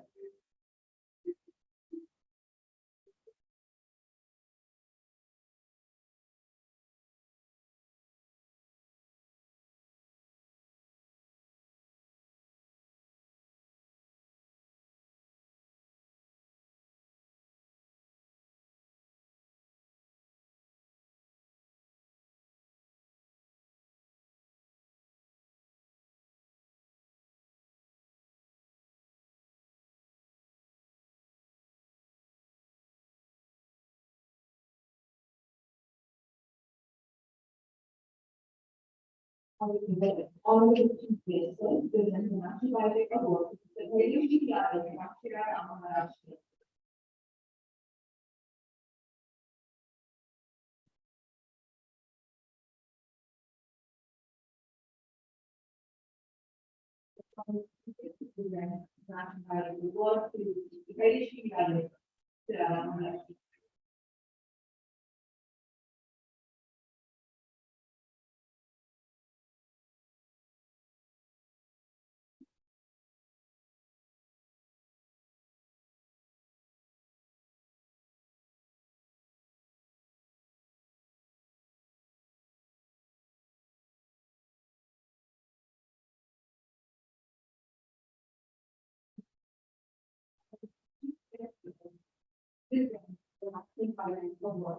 Doctor Ashish Kulkarni from Maharashtra.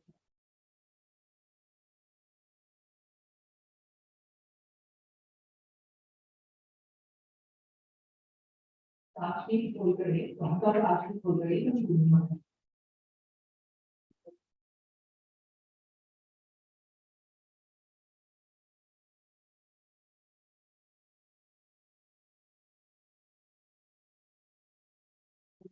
Honorable Chief Guest, the National Biotech Award, Mr. Rishi from Maharashtra.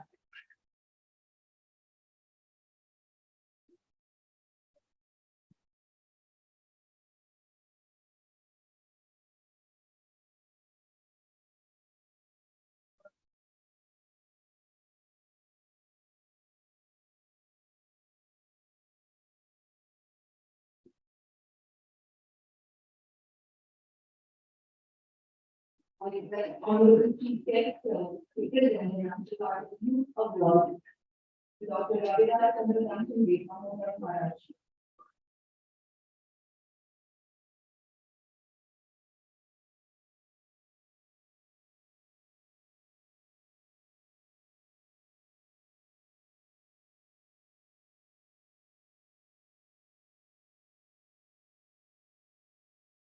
Honorable Chief Guest, the Youth Award, to Mr. Amelia Ambedkar from Delhi.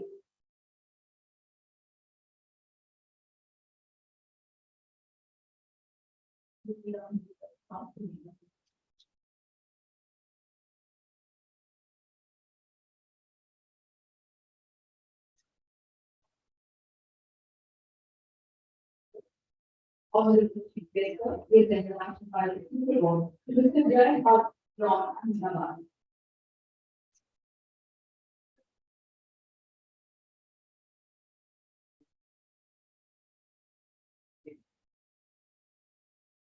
Welcome next to body, Mr. Jay from Ahmedabad.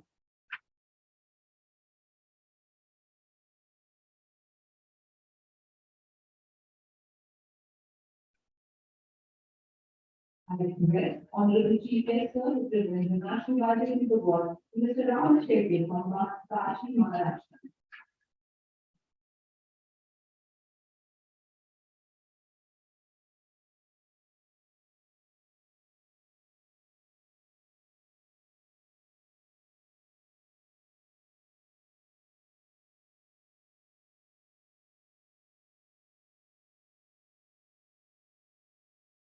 Honorable Chief Guest, with the National Biotech Award, Nikunj Parmar from Australia.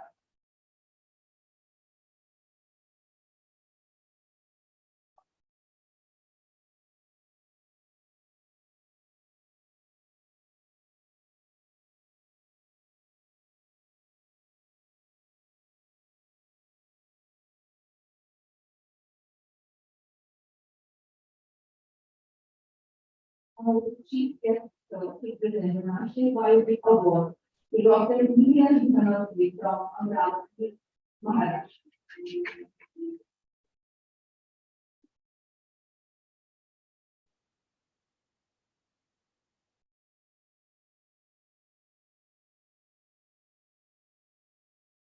Honorable Chief Guest, with the National Biotech Award, to Mr. Prateek from Delhi.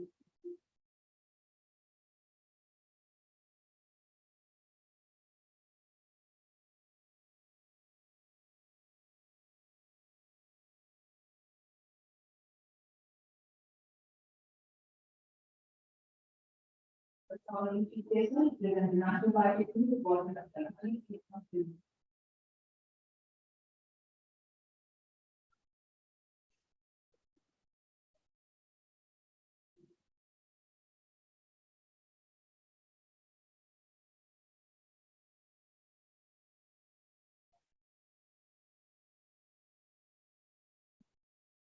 the chief guest services on internationally the award for student work, the Lobby Charter Association.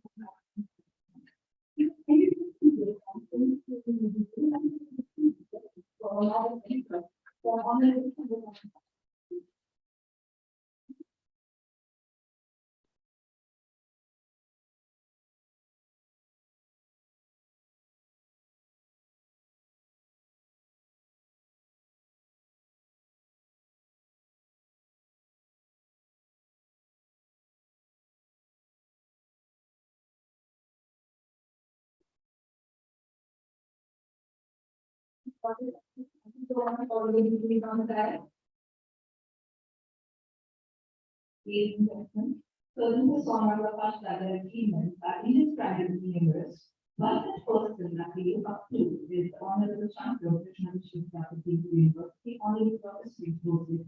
This outpouring to be led by an individual of impeccable stature, wit and dedication and innovation. And honorably welcome Honorable Professor Joseph, the President of the which has valid weight and by its this work. Honorable Senator Participant, Honorable Dr. Joseph Participant,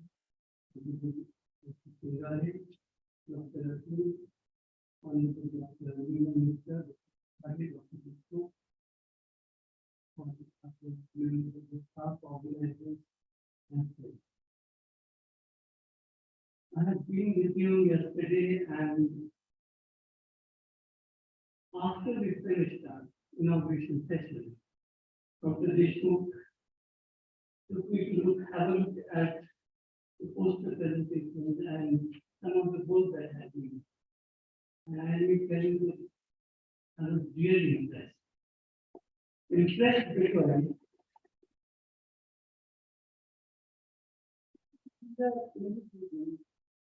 just harboring ideas, looking at it in an opportunity to really create something.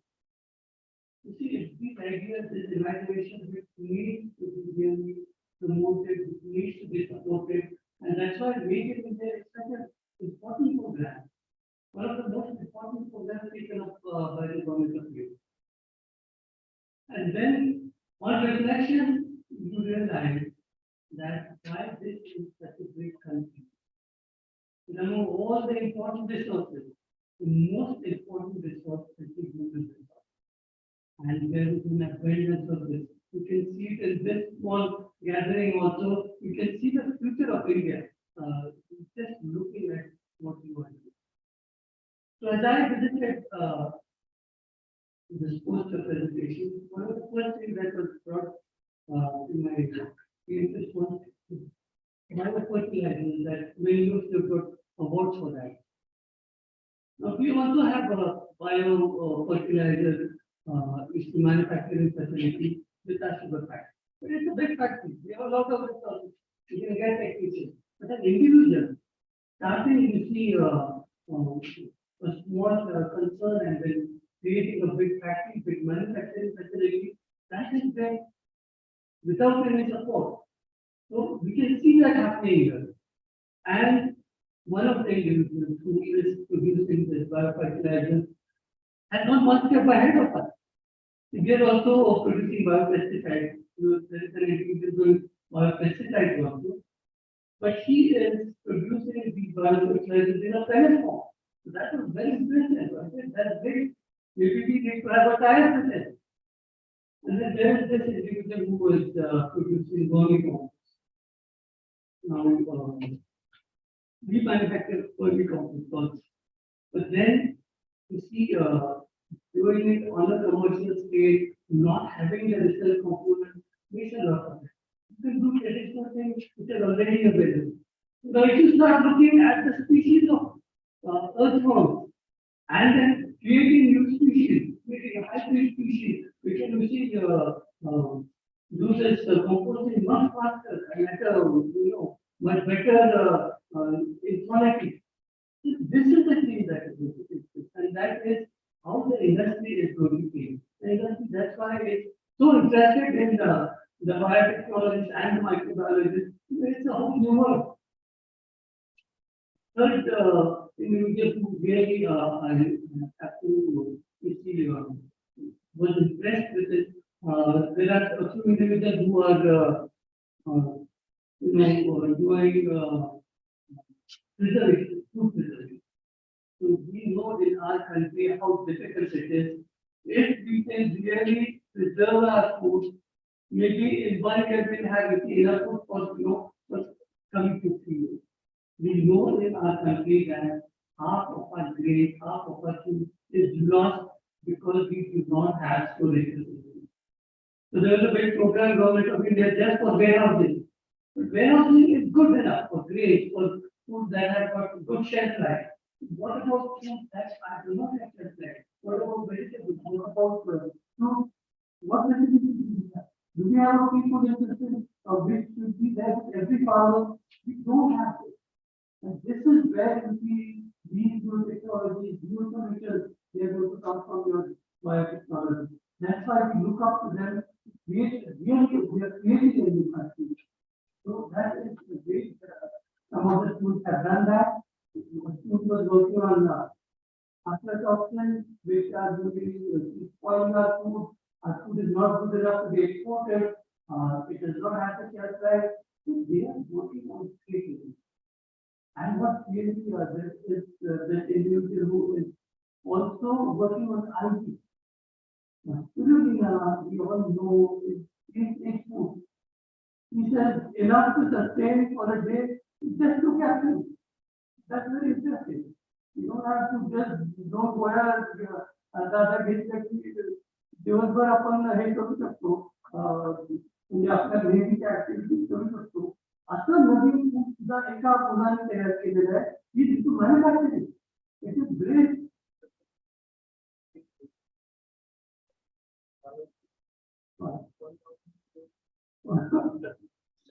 दादा already तुम्ही पुण्यासारखं आहे दोनच खायचे आहे आता मला कळलं काय खूप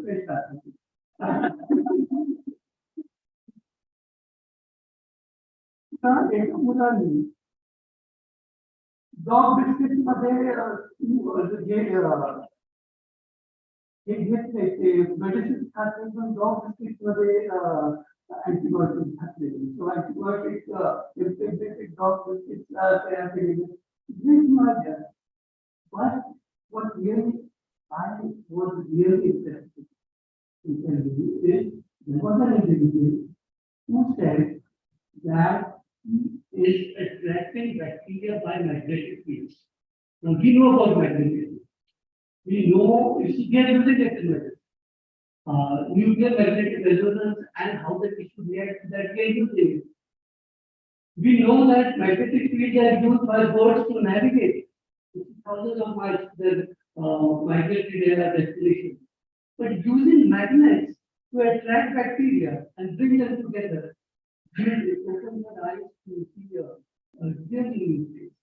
So you see what biotechnology is doing, what microbiology is doing is absolutely great.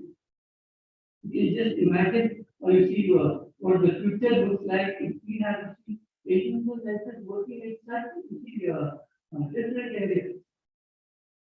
Creating India, besides you see microbiology, I have a word for the microbiologists also.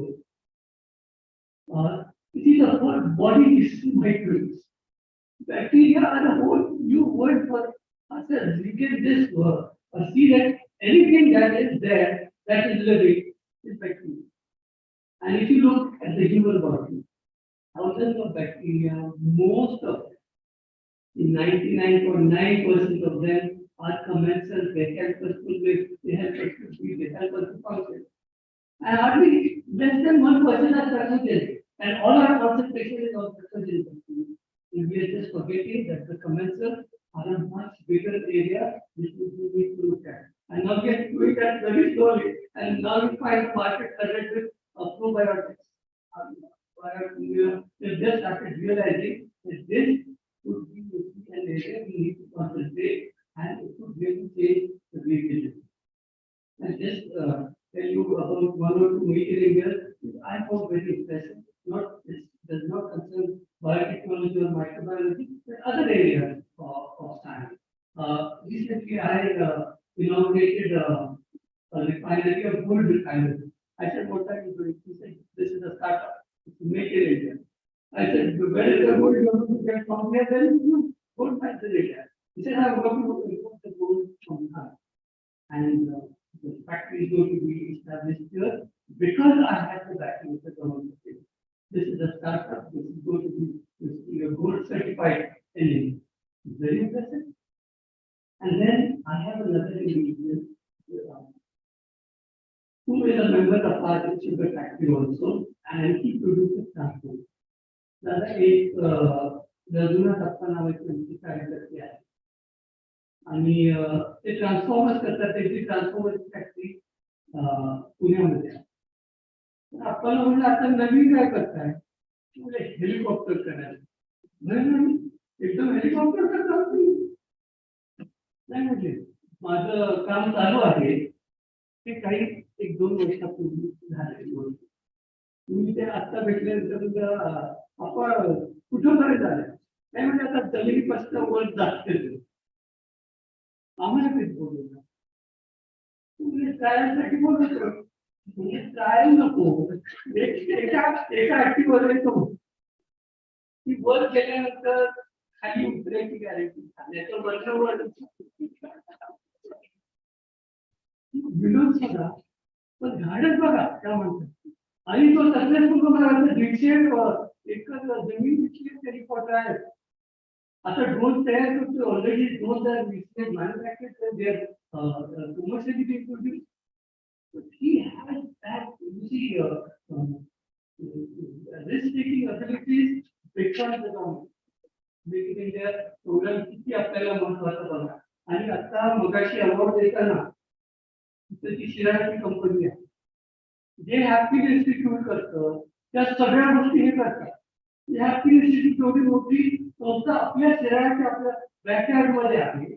700 घोडी असतात 700 घोडी. आता घोड्याच्या कधी सिरप तयार होते आणि त्याच्याला सिरम असेल आणि स्टेक मध्ये ते तयार करतात. सिरम इन्स्टिट्यूटसाठी वॅक्सिन तयार करतात. एवढी मोठी इंडस्ट्री इथं सुरू झालेली आहे आणि एवढं आज जर तुम्ही प्रोत्साहन दिलं तर काय घडू शकतं या देशामध्ये.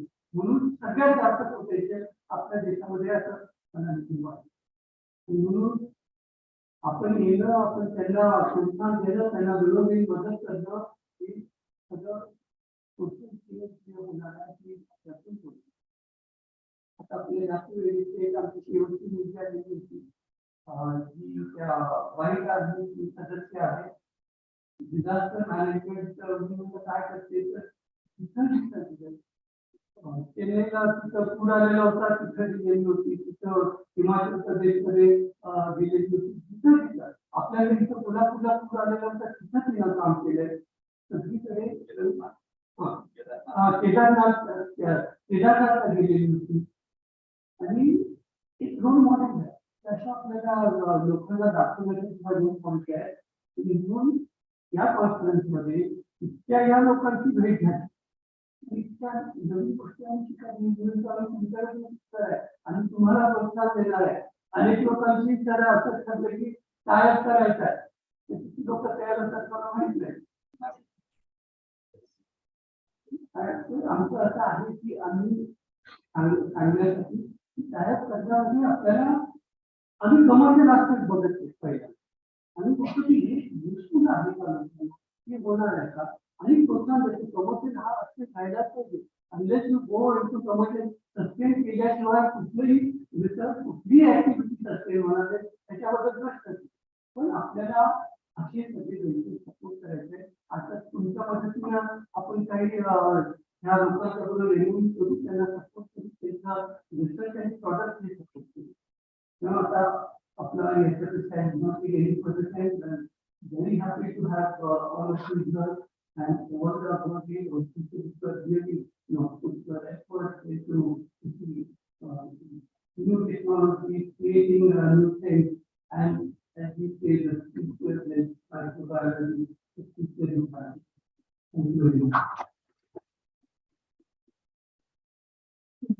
Now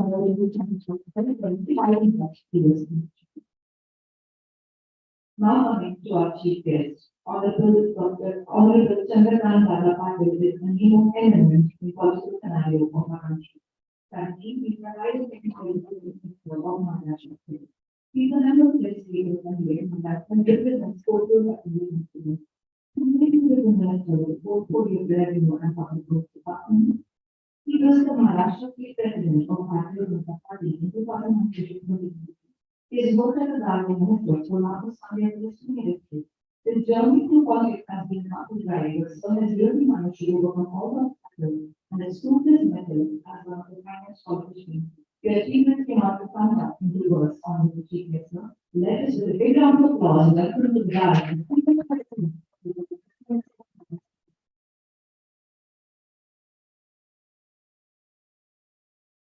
Krishna Institute of Applied Sciences, Krishna Vishwavidyalaya, Karag, in collaboration with Microbiology Society India, organized 2 days national level student competition, industry academy week for students of rural and urban India. इस 2 दिन के exercise में अब मंच पर उपस्थित है honourable doctor Ved Prakash Mishra. सबसे महत्व की बात, जिन्होंने इस प्रकार के सारे विषयों में प्रोत्साहन देने का तय भी किया है, बात करते हैं डॉक्टर सुरेश भोसले, डॉक्टर नितिन धर्मकरी जो आने वाले थे लेकिन कल पूरे दिन हम साथ में थे। न्यू एजुकेशन पॉलिसी के बारे में पूरे महाराष्ट्र का एक ग्रुप बनाया जिसके वो चेयरमैन है, तो आज पूरे कॉन्फ्रेंस में गए। डॉक्टर प्रवीण सिंघार, मेरे परम मित्र doctor Atul Bhosale, doctor Vinayak Bhosale, doctor Neelam Mishra, doctor G R. Pathade, doctor M. Deshmukh. मैंने ये सारा विषय थोड़ा मेरे लिए नया होने के कारण कुछ लिख कर लाया, लेकिन 1 घंटा 1.5 घंटा इस कार्यक्रम में बैठने के बाद ध्यान में आया कि लिख कर लाया वो पढ़ने की आवश्यकता है, तो उसको मैं थोड़ा बाजू रखता हूँ, बहुत फॉर्मल है। जब अतुल जी मुझे किसी कार्यक्रम में बुलाते हैं तो क्या कार्यक्रम है ये न पूछते हुए हाँ कहना है, मैंने सही किया। तो 8 दिन पहले जब उन्होंने कहा तो मैंने कहा हाँ, और जैसे जैसे कार्यक्रम नजदीक आया तो मेरे जी बाला साहब यादव को मैंने कहा आपको कहा है कि किस कार्यक्रम में जाना है, शुगर इंडस्ट्री के कार्यक्रम में जाना है तो वो आसान है, तो मेरा या उनके बैंक के कार्यक्रम में जाना है और आसान है, और कॉम्पिटिटिव। तो उन्होंने 2 दिन पहले मुझे सारा ब्रीफ किया, तो मैंने देखा इसमें थोड़ा ब्रीफिंग और भी लगेगा, क्योंकि मैंने ये तय किया है कि कोई भी कार्यक्रम समझने के सिवा जाना है बहुत फॉर्मेलिटी होती है। तो मैंने बहुत समझा, उनको कहा कि यार तो बहुत काम था तुम्हारे गाड़ी में भी ब्रीफिंग दे, तो सारा ब्रीफिंग देते देते मैं यहाँ आया, तो यहाँ बहुत ध्यान से सुना, और जिस 20 स्टूडेंट हो या रिसर्च स्टूडेंट हो या प्रोफेसर हो या जिन्होंने कुछ बिजनेस शुरू किया, ऐसे लोगों से एक एक करके प्राइज देते हुए एक दो वाक्यों में मैंने बातचीत की, तो मुझे ये सारा क्या विषय है। मैं शुरू में तो सुरेश बाबा जी का बहुत मन से अभिनंदन करना चाहता हूँ कि कोई एक व्यक्ति जो पॉलिटिशियन है उसको इतनी सारी चीजें करने की आवश्यकता नहीं। उसने एक शुगर फैक्ट्री चलाई, एक टेक्सटाइल मिल चलाई और लोगों को रोजगार दिया, उसका काफी है। तो अपने पॉलिटिकल लाइफ में जिंदगी के जितने भी क्षेत्र है उसमें कुछ न कुछ अपना योगदान होना चाहिए, ऐसा लगातार विचार करने वाली ये पूरी फैमिली के जो इंचार्ज है उनका ये लगातार प्रयत्न रहता है, इसलिए नए नए सारे युक्ति चला गए, उसका बहुत मन से अभिनंदन। 2020 में इस देश के पंतप्रधान माननीय नरेंद्र मोदी ने ये विषय रखा कि हमें अब नए एजुकेशन पॉलिसी को लाना चाहिए, न्यू एजुकेशन पॉलिसी। मैं उसको न्यू एजुकेशन पॉलिसी के साथ साथ नेशनल एजुकेशन पॉलिसी या राष्ट्रीय शिक्षा लोन भी कहता हूँ, क्योंकि ये नेशनल है, अपने देश का इकोनॉमिक में है। ये हिस्ट्री बताने की आवश्यकता नहीं कि ये सारा अपने देश में था, लेकिन आक्रामकों ने उसको नष्ट किया। और हमको इस प्रकार का व्यक्ति बनाया कि आपने अपना दिमाग चलाया, आपको जो आता है वो काम करो, पैसे मिलते उससे खरीदो।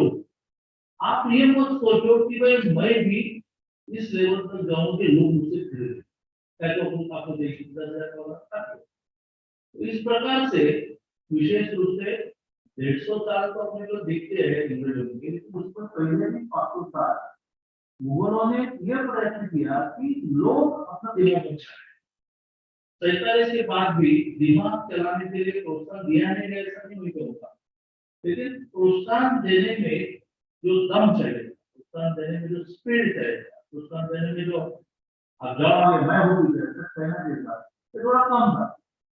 मोदी जी ने 14 के बाद इसको अब तय किया है कि हमारे सारे तो 37 करोड़ और अभी नया पिछला है 43 करोड़, सारे लोग अपना दिमाग चलाते नहीं, लेकिन जो दिमाग चलाना चाहते हैं उनको दिमाग चलाने में, दिमाग चलाने के बाद कुछ नया ढूंढा तो कुछ ढूंढे को मार्केट में लाने में हम सपोर्ट करेंगे। ये लोगों ने निर्णय किया, इसमें से कई सारे धंधा है, स्टैंड अप आ गया, स्टार्टअप आ गया, अलग विषय है। लेकिन एक महीना पहले मैं दलितों में जो बिजनेसमैन बनते हैं इनकी ऑर्गेनाइजेशन है डीटी, जैसे नॉर्मल बिजनेसमैन की होती है, उस प्रकार से उन्होंने ये तय किया कि हम डीटी करेंगे तो दलित युवा को बिजनेस करने में हम सपोर्ट कर पाए। तो उनके कार्यक्रम में गया तो वहां 20 लोगों को जो बड़े टैंकर्स रहते ऑयल कैरी के वो देने के कारण मैंने कहा कि भाई ये तो हर के पास में है, ऐसे की जो झोपड़ी में रहते हैं, गरीब है, इनको ये कहां से मिले।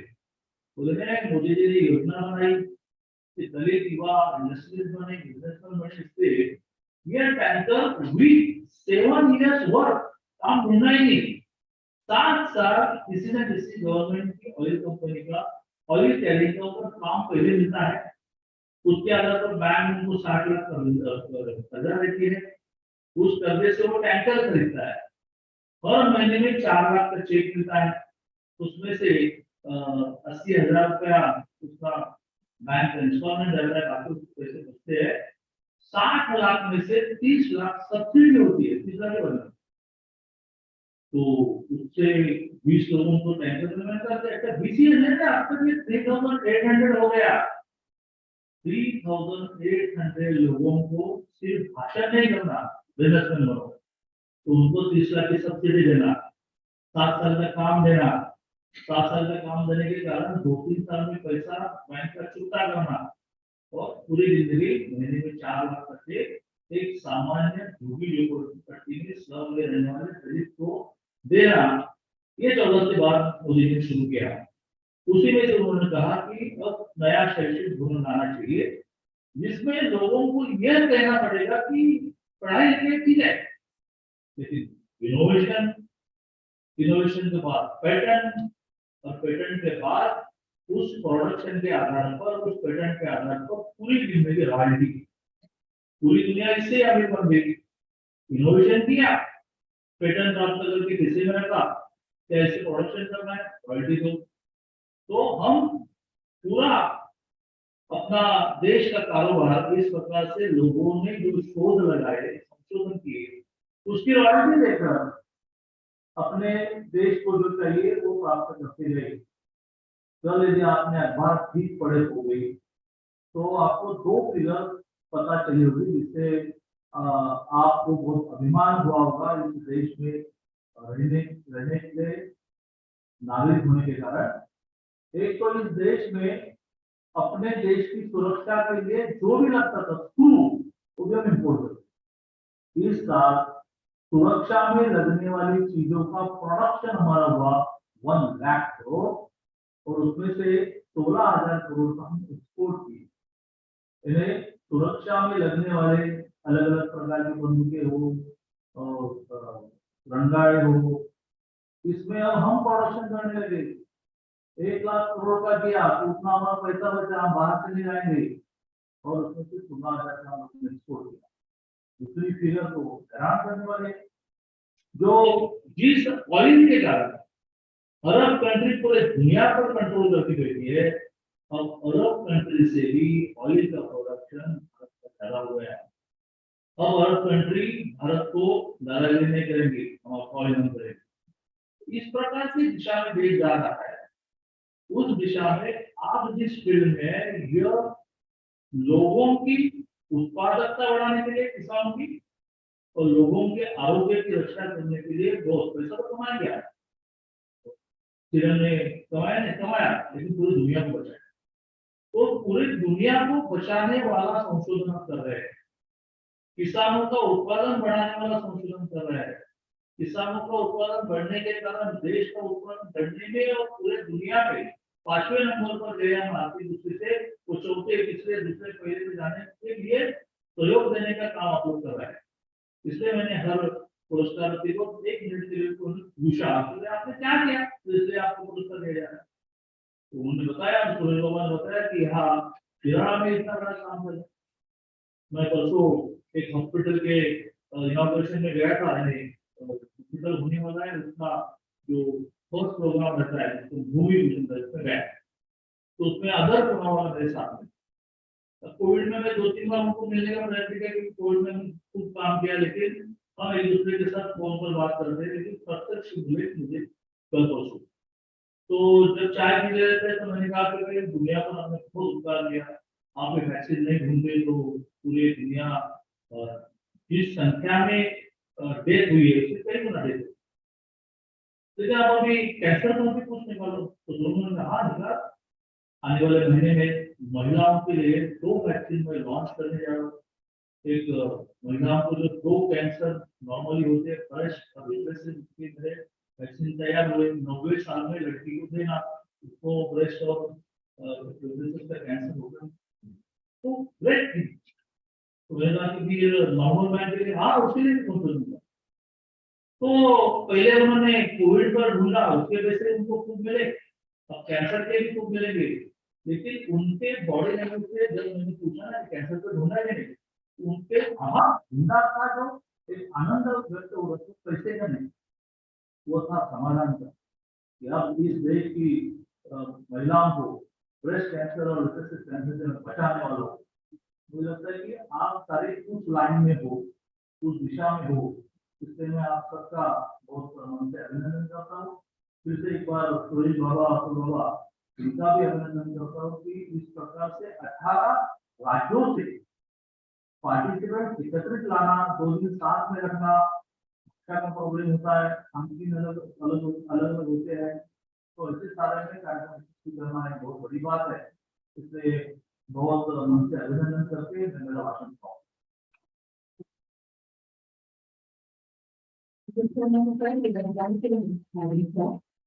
Now it's registered Nirma Supermarket in Life Sciences, to propose the board transfer.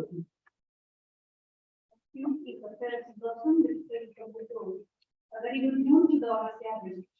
Words are not sufficient, which should radically call for confidence to the success of the investigation. As we come to the closure of the biological section, I want to say a speaker, Krishna for Life Sciences, and Krishna to the Biomake in India, deemed a great honor to propose vote of thanks to all of who have helped in making this event and this happening. First and foremost, I thank our special guest, our chief guest, Honorable Dr. Namanawati, Technical and Higher Education Minister of the State, who despite his busy schedule has accepted our invitation and found time to grace this occasion. I take the opportunity to express my deepest sense of gratitude and appreciation to our Honorable Chancellor, Dr. Suresh Babu, sir, whose encouragement has constantly fostered all our endeavors. Thank you for uninterrupted support. My special and heartful thanks to Honorable Chief Advisor, Dr. Ved Prakash Mishra, sir, who has spared his valuable time to raise the being certified to organize office. Atunji Bhusle sir, Chairman Krishna Sakari Bank, whose wholehearted support has made this conference a reality. I express my grateful thanks to Honorable Road Chancellor Dr. Praveen Srivastava sir, who has always given the source of encouragement and support to all of us. My heartfelt thanks and sentiments are due to the Honorable Vice Chancellor Dr. Biomake and with whose able guidance we are able to organize such events. My deepest sense of gratitude to respected Dharmendra and Dean Krishna Institute of Life Sciences, Dr. D.R. Patani and Dr. IAMSRUI sir, Microbiology Society India, because of whom this event has been a grand success. Well, ladies and gentlemen, an event like this cannot happen overnight. The wheels are rolling weeks ago. It requires planning and work hard for the details. We have been fortunate enough to be backed by a team of very motivated and dedicated people in the South India. My special thanks for the Honorable Registrar of the sir, who has always been a backbone for the organization of the event. I thank for the university officials, the certificate, deputy registrar, assistant registrar, all the dean attendants, who have always helped supported us in organizing them. Thanks to the department, security department, both of the departments will be there.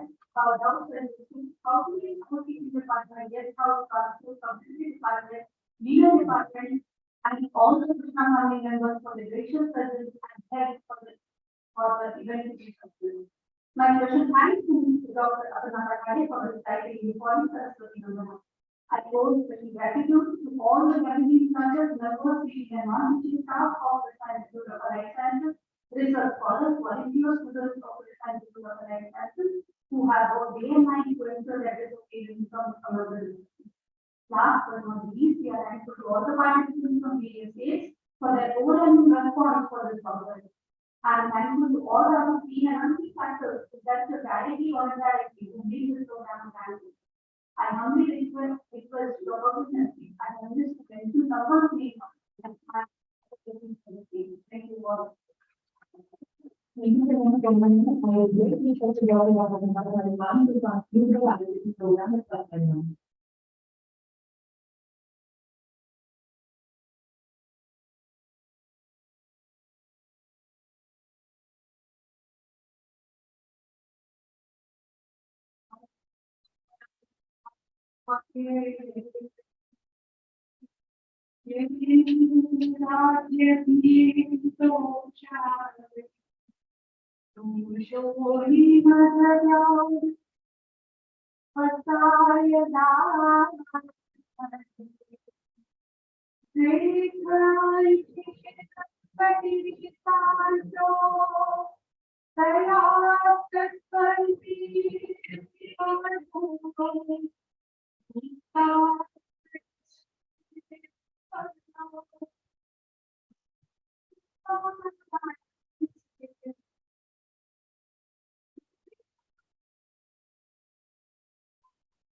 Thank you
so much.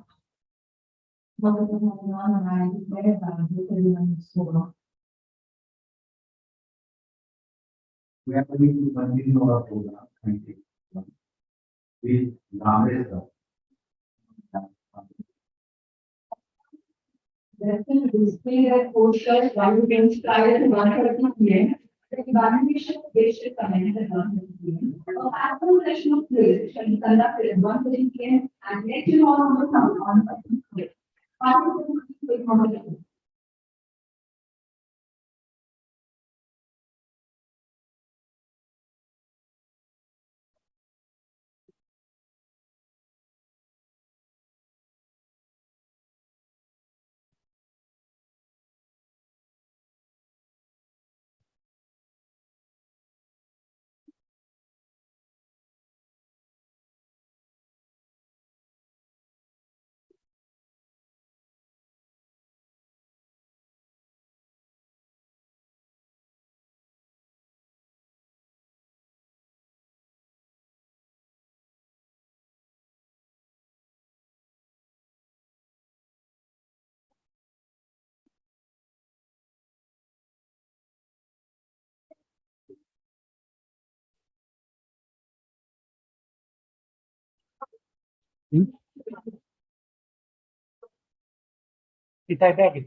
All participants are requested to the presentation combined with Mr. Diary 1:30 p.m. The evaluation of prediction commenced at 1:30 p.m. And the parallel quiz will be conducted at lecture hall on the 2nd floor at 1:30 p.m. Thank you.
Sir.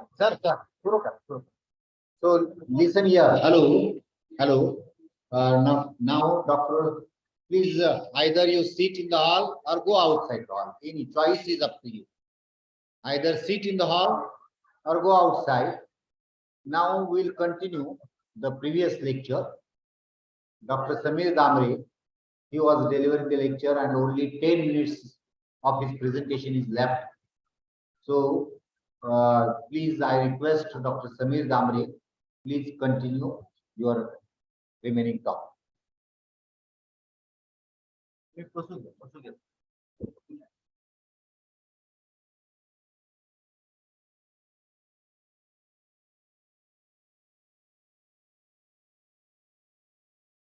Okay, so I had come up to the general of biotechnology. Now I'll talk about what we have been doing in our lab in the past and present, and what are some of the future programs, what we are running in our lab. With regards to bioremediation, this is one of the most common things which many of the colleges and universities are doing, the textile mill effluents. So we have already done a good work from the marine derived fungi with regards to the bioremediation of raw textile mill effluents. It has already been done at field level in few of the industries. One of the industries which her name is at Bandapur textile effluent. Decoloration of the colored effluents, that's another thing which we have done. With regards to the paper mill bleach, here I would be happy, like industry like Ballarpur paper mill, field trials were done and were quite successful with that. And they went ahead with some of the processes for recovery. We have, I've been working with this polycyclic PHS for removal using the fungi, and recently under one of the DBT sponsored projects, we have done some field trials for the same ones at Gandhar in Gujarat, where we are treating this polyaromatic hydrocarbon contaminated soils for the recovery of the PHS and the remediation of the soil. So it's both microbial as well as phyto remediation approach being used there. The field trials are going on. We just started in the month of January. The results are not yet. We are expecting some good results out of it, which will help ONGC to compensate for all the land which gets spoiled because of the pH contamination. Heavy metal removal, that's one of the topics. Crude oil degradation again. Molasses spent wash from many of the industries in Maharashtra and UP. We have worked with how you could recover and get them this the spent wash. How could it be done? Diluted, and then it could be disposed washed in the proper bio bleaching of the paper pulp using the xylene degrading enzymes. Recycling of the office waste paper. One of the most easiest things we do is go and photocopy anything and everything what is there, required, not required. And that photocopy paper is not possible for recycling because it goes and impregnates into the cellulose of the paper. But then with the enzymatic ones, no chemical treatment can decolorize it. With the enzymatic ones, it's possible. We have a consortium in the lab which is able to decolorize the paper completely, and then the paper could be recycled. This is from one of the my work which we have done from the deep sea fungi which were isolated from the Indian Ocean, where enzymes like protease are used for the detergent additives. You have seen in the advertisement these days, you get those detergents with some granules into them. So these granules are nothing but different kinds of enzymes which are used, and they help to wash the clothes more efficiently as compared to, like, the clothes are dirty, you need to heat them. So that's not required. So these are the cold tolerant enzymes which could do the same activity at the cold temperature, room temperature also. So it's already patented, and a company like Hindustan Lever has tried it in their products. Then DHA production from prostochytrids. This is another thing which now many of the people are using, the polyunsaturated fatty acids, and this has already been successfully used in the baby food supplements like this Cerelac and all. They say Horlicks, which they say that DHA is there. So this is obtained from one of the marine protists, which is an obligate marine, cannot grow in the fresh water. So, and they are very good producers after the, because many of the vegetarian people, they don't use the don't eat fish. But sardines are the best source of the DHS. But then for the vegetarian people, this is an alternative which could be like how we heard about the spirulina tablets is the best example that DHA could be supplemented that way. This is another thing which at present is being done in our lab, which is production of lutein from the chlorella, from the algae. At present, lutein is produced from the marigold, that is the Zenducipulus pakanatun, pakayatun. So that's this is one of, but then the lutein what you obtain from this marigold needs to be treated because it's not in ready form. But whereas the lutein what you get from chlorella, you could use it directly, and now this is one of the best sources because for growing marigold you need to have agricultural land, and that is what is now reducing. So this could be used without any, and we have tried in our lab that this could be used and grown in the west water.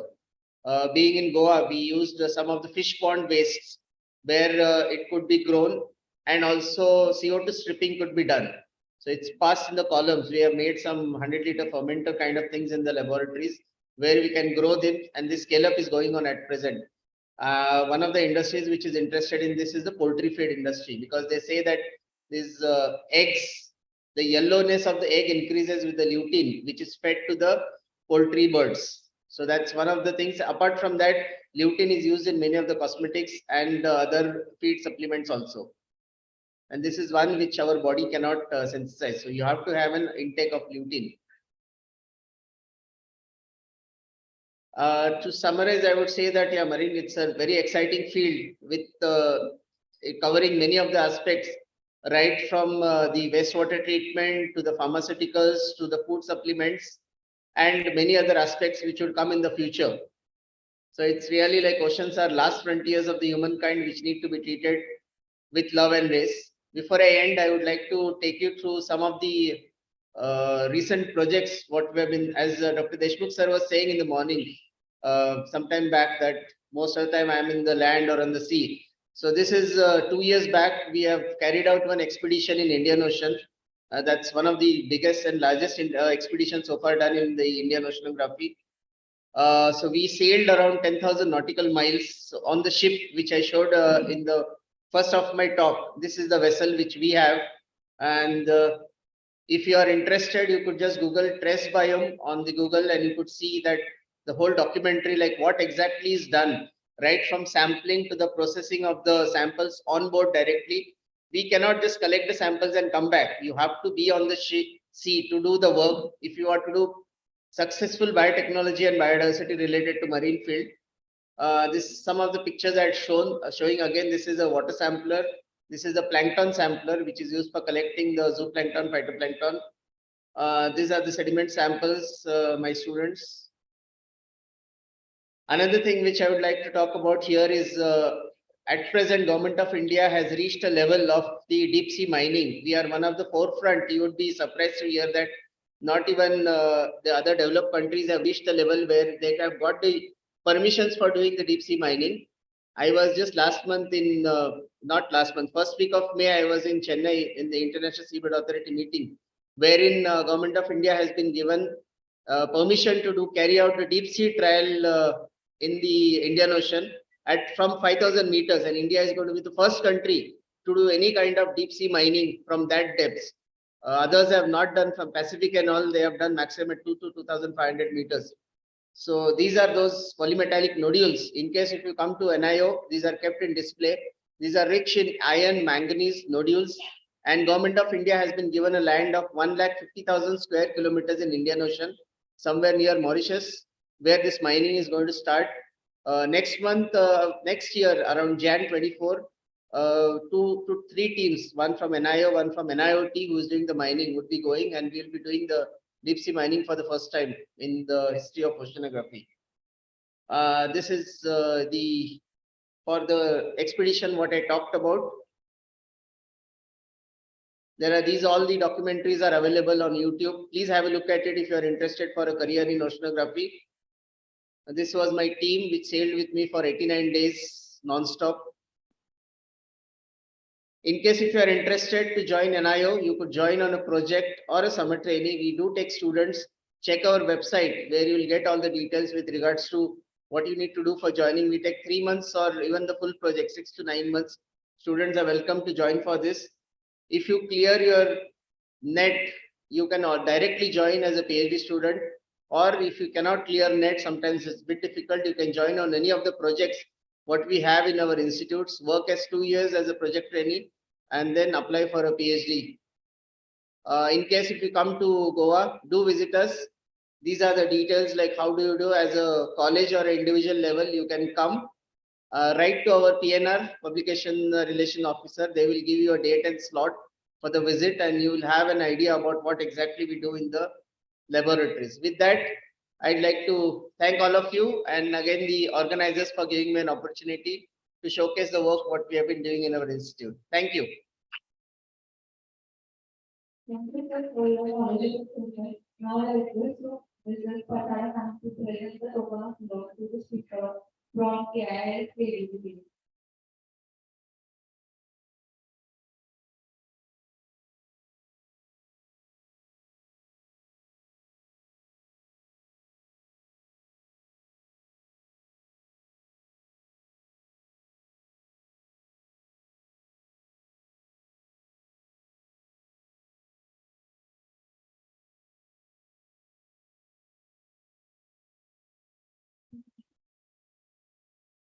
Now I request Mrs. Patara to give the token of law to the speaker.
All the people in the audience are requested to occupy the front seats and my question will start within 5 minutes.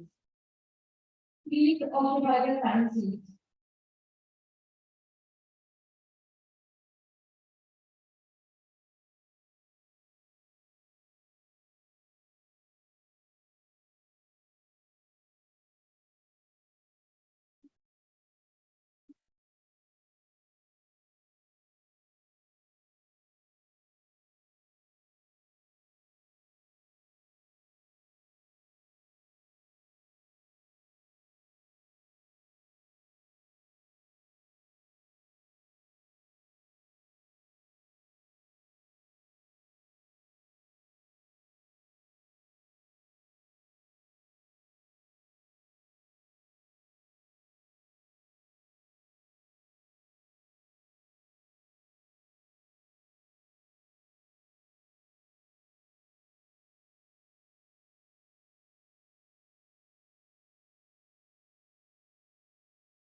Yes, welcome all.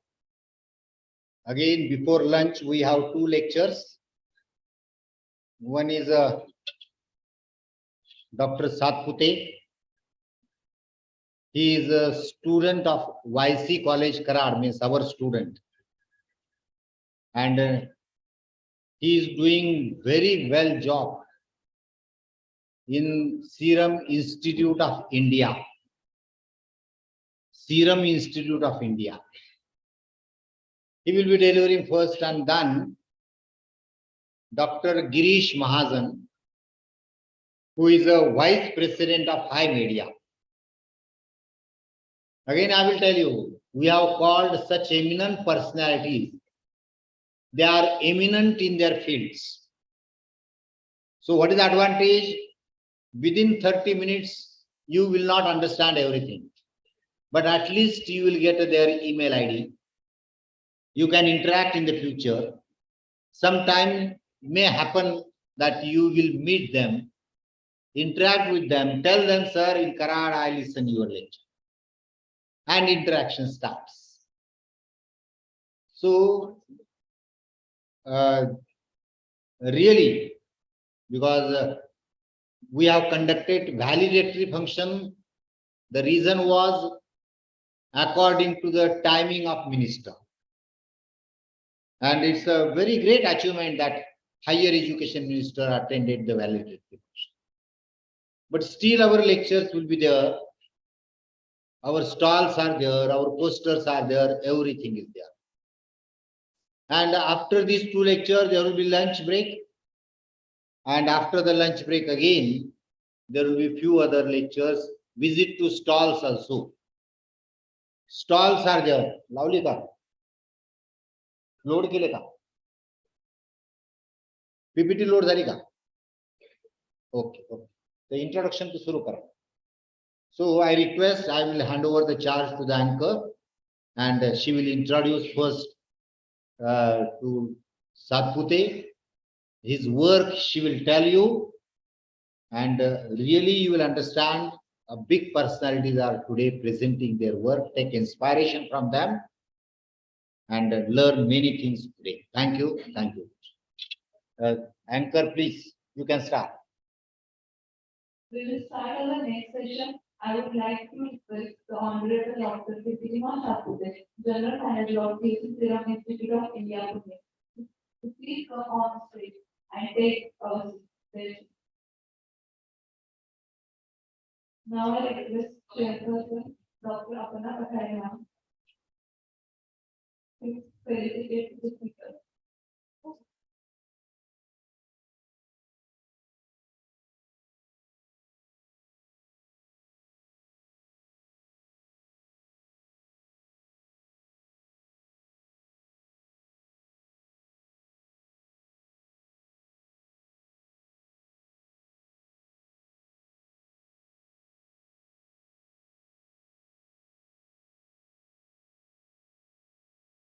I request the Chairperson Dr. Apana Patharya to felicitate the speaker.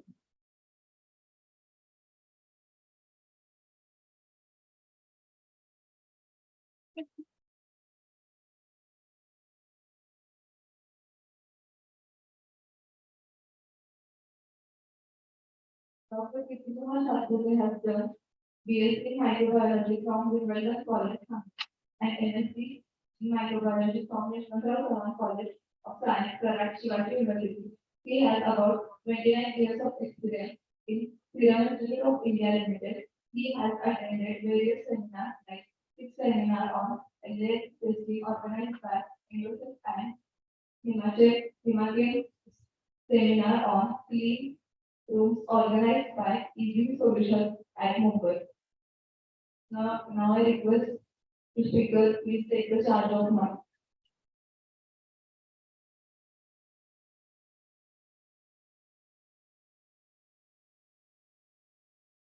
Slide.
Slide up and down इथून आहे.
माझा mail open करते Saint item मध्ये असेल.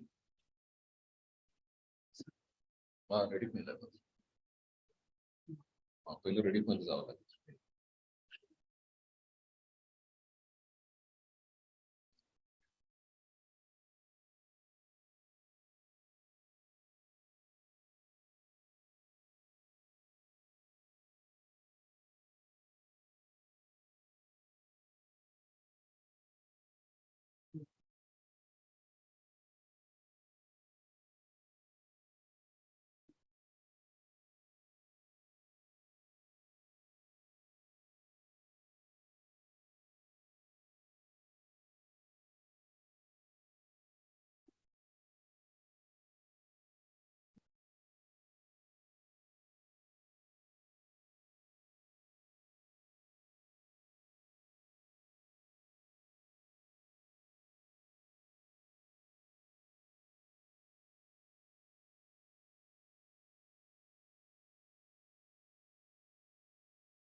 Correct.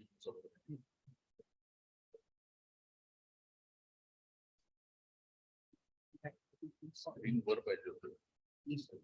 Screen वर पाहिजे. हे chair आणि table म्हणून खालचं काही दिसत.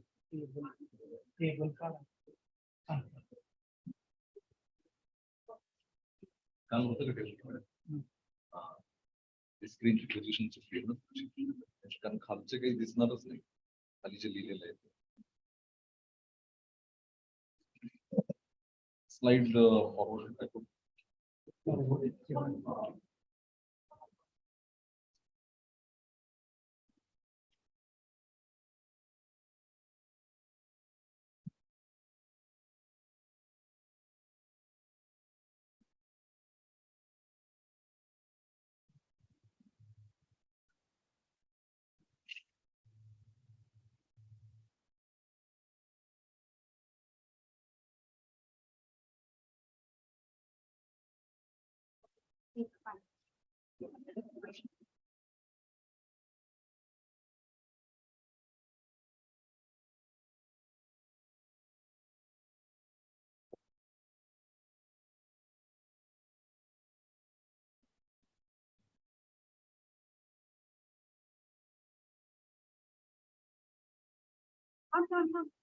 ते तिकडे घेऊन जा रे table.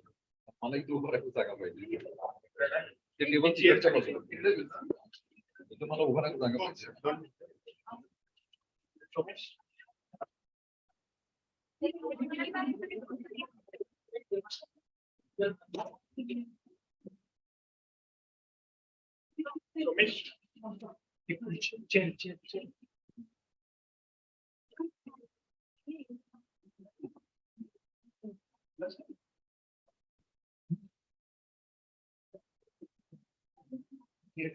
Okay.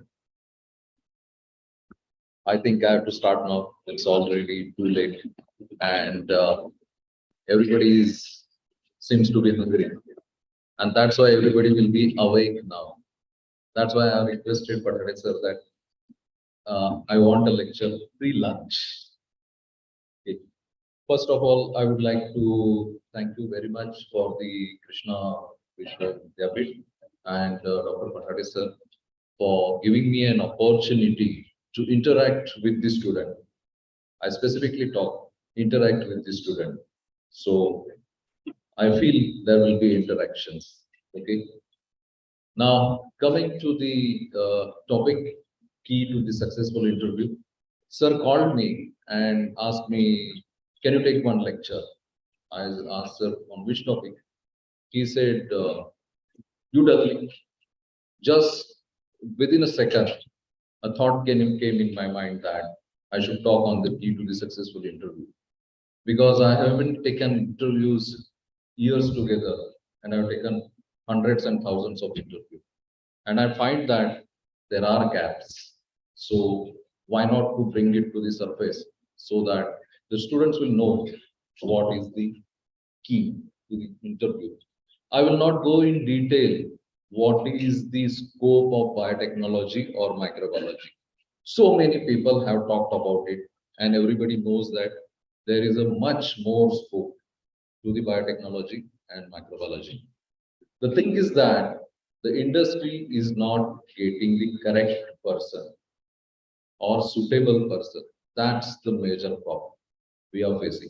We are facing a lot of problem for getting a correct student. Now, let's move forward. Okay.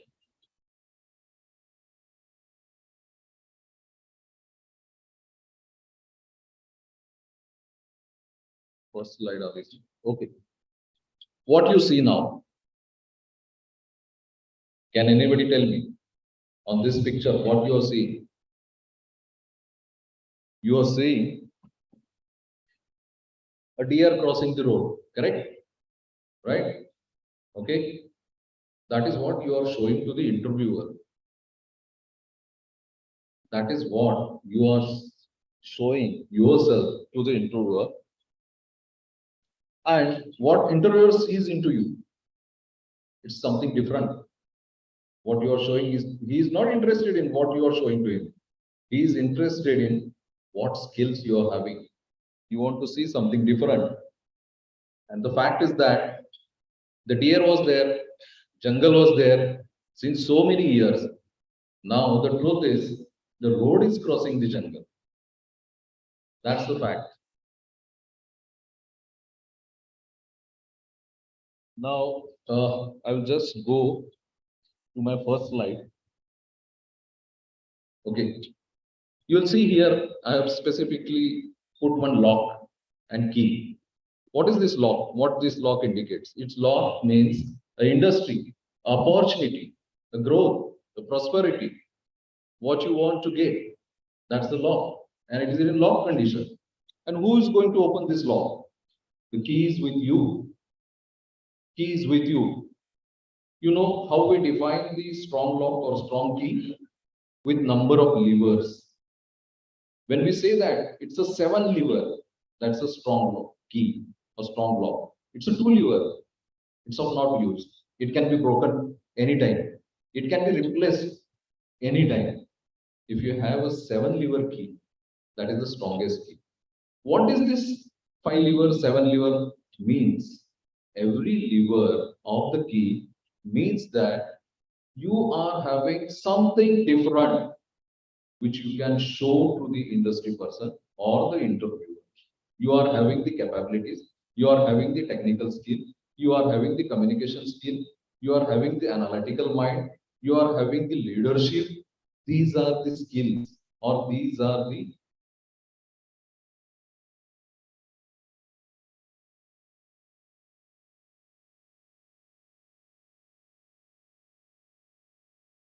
these people are want that job.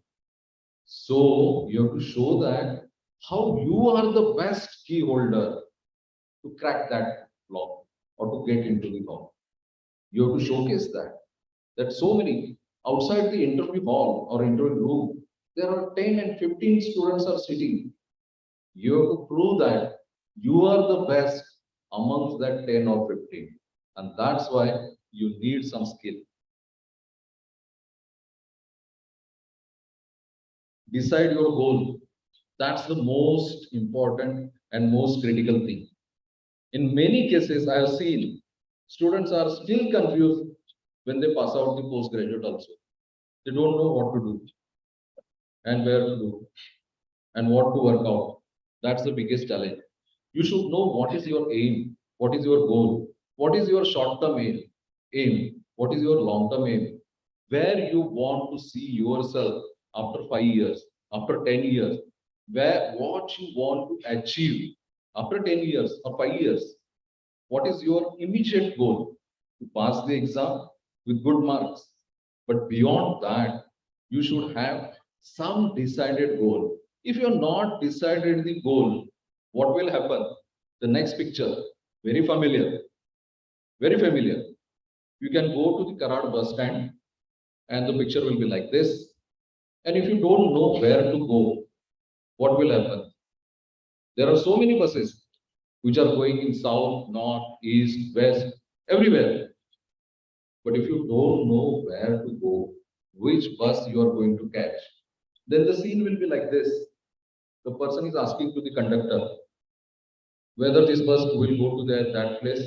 Conductor will say, "Come in my bus. I will have the ticket and go there and find whatever you want." So if you don't know, you are catching a bus going to Kolhapur. Actually, you wanted to go to Mumbai. So somewhere between Islampur, you will realize, no, this is not the bus we should catch. So you should know where you exactly want to go. Aim and goal is very, very important. Now come to that. When to start? This is a very familiar personality. No need to tell everybody who is this person. He's a gold medalist, Olympic champion, Neeraj Chopra. Okay. Can anybody tell me to achieve the gold medal in the Olympic when he has started?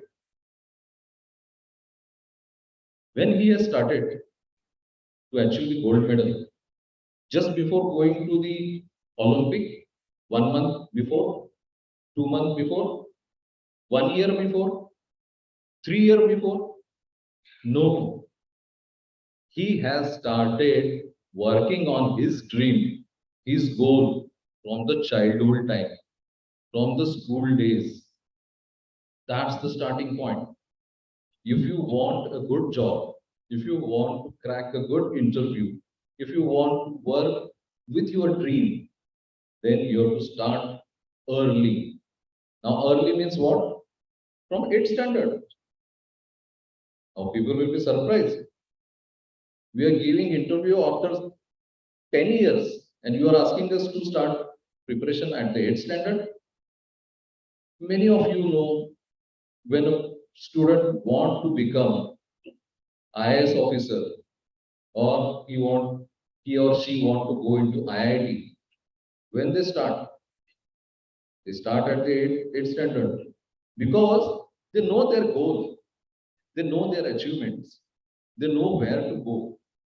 That's why it has to be started as early as possible. And many basic scientific things starts from the 8th standard only.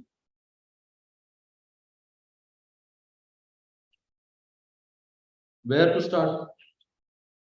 I told you when to start. Now where to start? कहाँ से शुरू करें? That's the biggest question. Start from where you are standing. It doesn't require anything. The first step you take is the starting point. If you don't take the first step, it will not be the starting point. 100 kilometers of walk starts with the first step. That's why it's very important. Start where you are standing. Now, where to start? Anywhere. You can start anywhere. What things you need to do? Communication. Communication is the biggest problem. Biggest problem. When a candidate comes for the interview, there is a lot of problem with the communication. So you have to develop a communication skill. You need to answer the questions appropriately and to the point, not here and there. So communication in English, that is also important because now English is a global language and it is an industrial language. Also, there are a lot of documents which are done in the English. That's why you should be proficient in written, speaking, and understanding of the English. That's why you need to increase your communication, English speaking activities. You can start the courses for the English speaking or courses for the English writing. That is very, very important.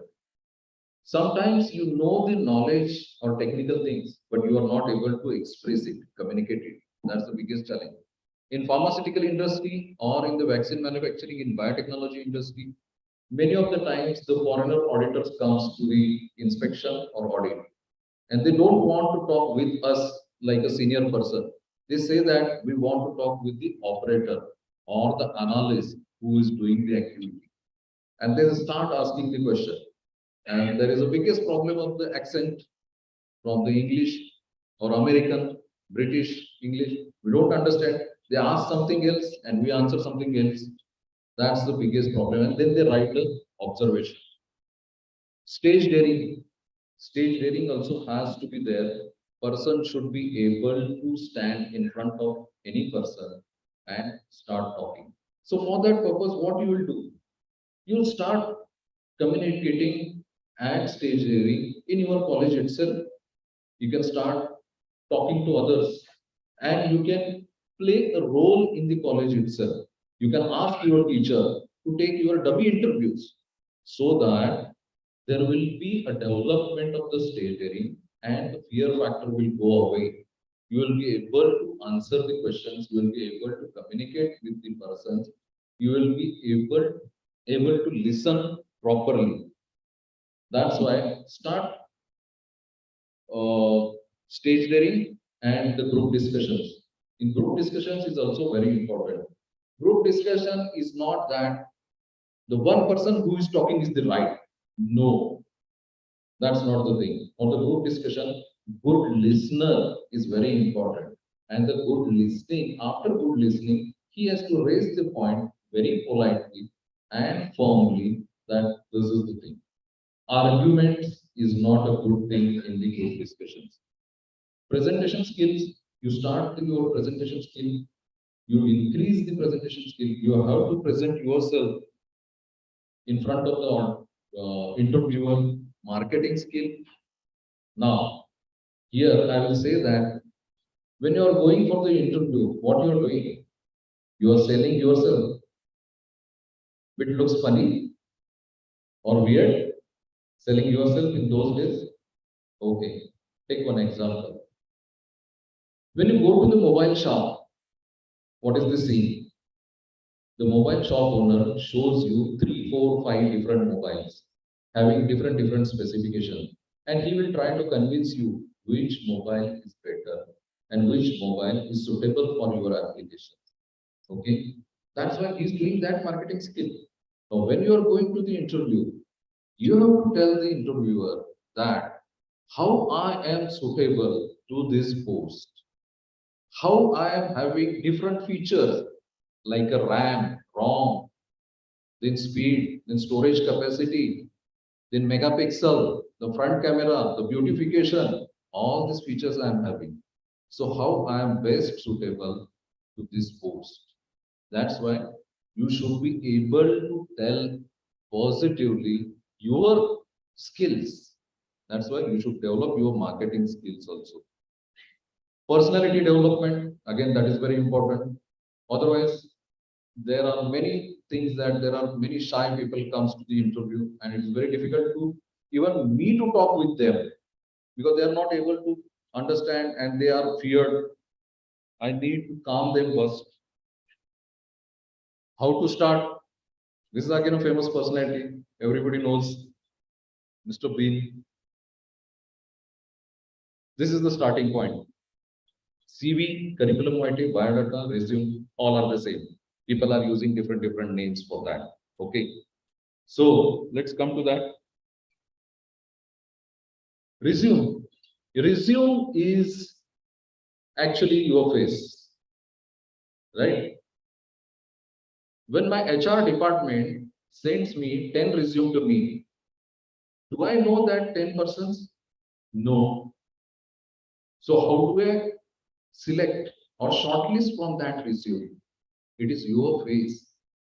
The person who is reading that resume, he should be able to know what are your good qualities, what are your proficiencies. It is nothing but your face. Resume should be crisp. It should not be essay long like that. It's only 1 page or 1.5. If you write your resume 3-4 pages, what I usually do, I will keep it aside because I don't have time to read 5 pages resume. You might have participated in a dance competition. What should I do with that? So resume should be very crisp, single page or 1.5, but it should be highlighting your personality. That's very important. Your scientific activities, it should be informative.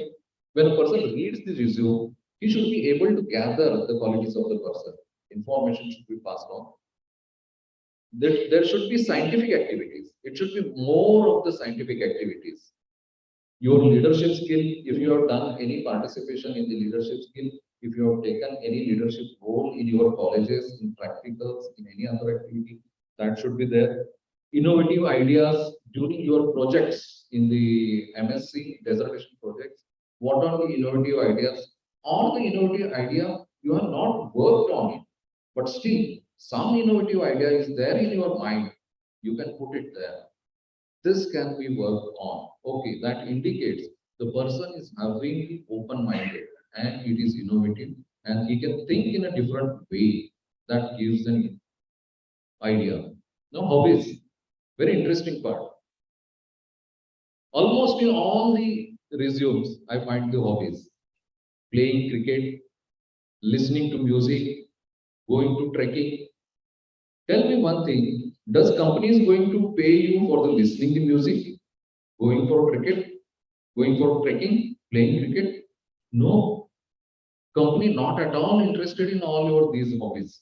Company is interested in your technical skill, how proficient you are, how technically you are, how analytical mind is you are having, how you are analyzing the things, how you look at the different sides of the one situation. That's important. And it is nothing but the reflection of you. Day of the interview, finally it comes. So what should be done on the day of the interview? Before going to the interview, you should feel and visualize. That is called as power of visualization. If anybody has worked on it, I don't know. But definitely it is having a value, power of visualization. You should visualize that you are going for the interview. You are sitting next to the interviewer and you are having a dialogue with the interviewer. You should visualize that. Unless and until you visualize, it will not come into the reality. Please keep in mind. Taj Mahal, which is constructed, it came in the dream of a worker. That's why it came into the reality. Sudden, nothing will come into the reality as it is. It comes first in somebody's mind, somebody's visualization, somebody's working on it, somebody's feeling that Taj Mahal will be look like this. So in a similar way, you should visualize, you should feel that you are facing the interview. So that will give you a boost, energy, a positive energy. Appearance. So that is again question. Many times I found that for the appearance, especially boys, for girls it's okay. They are sober looking and dressed up. For the girls, there should not be heavy makeup or no hanky-panky dresses, sober looking, because you are not going for an ad film, okay? You are going for the technical interview. You should be dressed up in that way. Many times I found that boys, oh, They can without shaving. The beard is like this. They have not even the iron the shirt. Sometimes they come on the jeans or sports shoes. It reflects what? It reflects you are a very casual person. You are not taking things seriously. You are not neat and tidy. Because if you are not having time or intention to press your shirt also, that means you won't work like that only. You will work like an untidy person. So that gives a first impression. The first impression, that is very important. Preferably, it should be leather shoes, but if it is not affordable, okay, sport shoes will also do, but jeans never. And there should be a clean shave. Or if it is a beard, then it should be properly trimmed. In pharma industry, beard is not allowed. Okay, that's another thing. But you should be presentable. Confidence, the way you walk into the interview room, the way you stand, the way you look at the interviewer, the way you hold your documents or certificates or dissertation projects, or the way you are standing when you are sitting, then what is your body language, where your hands, where your legs, where you are looking, that gives an impression, the confidence level as well as your body language. Because sometimes when I ask question, then they start looking here and there. Okay, then I immediately understand. The student doesn't know the answer. Okay. So confidence is very important, and the body language, listening. Please keep in mind, in the dictionary, there are two different meanings for the hearing and listening. It's clearly mentioned in the dictionary. Hearing, whatever falling on your ear is hearing. And listening, what you are attentively hearing is called as listening. And listening is an art. Okay. But we don't listen. Before I finish my question, student starts giving answers. Or if I ask something and they reply something else, then there will be two more questions open from that answer. So thing is that you should listen carefully, understand what is the question, then imagine what is the 2-3 probable answers, and out of that, give that answer. But there should not be a long pause. So listen it carefully, it's very important. We have been specially trained in the pharma industry for listening the auditor's question. Whenever auditor asks the question, do you have this thing? We say, yes, sir. Do you have this thing? We say, yes, sir. If they ask, what sort of water system you are having? We say distillation only. We don't go on adding or jumping to something else. When he asks, do you perform the growth promotion test? Yes, sir. It is not necessary to jump that which organisms are taken, what dilution is taken, and how we are doing. No, that is not asked. That's why you should be answering to the point only. Whatever question is that. To the point answers, knowledge technical and knowledge practical. That is the gist of the interview. And many a times I find that there is lack of technical knowledge and practical. Nowadays, the age of internet, mobile, so nobody refers to the books. When I ask a student, how many books you have referred? Tell me only 10 names. He can't go after 3 names. Or she can't go after 3 names of the books. Because nowadays nobody's reading the books. They just type something in the Google and Google will give you answer, and you know that portion only. You don't know what is the before, what is the after, what is the principle, what is the outcome. You don't know anything. You know only a small part which is shown by the Google. I am very much thankful that when I was student, there was no internet, no mobile, nothing. And our sir used to take each and every lecture. The specialty of Patade sir is he can deliver the lecture hours together, remembering everything. everything. Okay. So reading books, reference books, it is very, very, very important. If you don't refer, because you don't know what is the principle or what is the basics, what is the science behind the things. And about the practicals, there is again big problem. I was interacting with some student. Okay. You are having a practical like this. Okay. This practical is divided into 4 groups. Sample, collection, media preparation, inoculation and incubation, and observation. Now students will do what practical? This, and this. That's all. But your practical is like this. The person or student who is doing the observation on the final day, they doesn't know what was the media constituents. What are the key factors in the media? What is the important factors in the media which has inhibited or which are having the enhancing character, which are having the some color characters.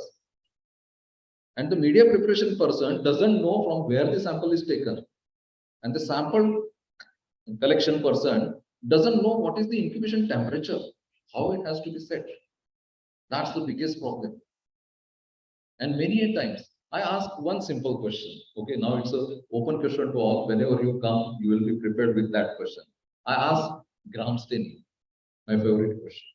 Okay, people will start blah blah blah blah, clister violet, then this thing, and end sapphire finish.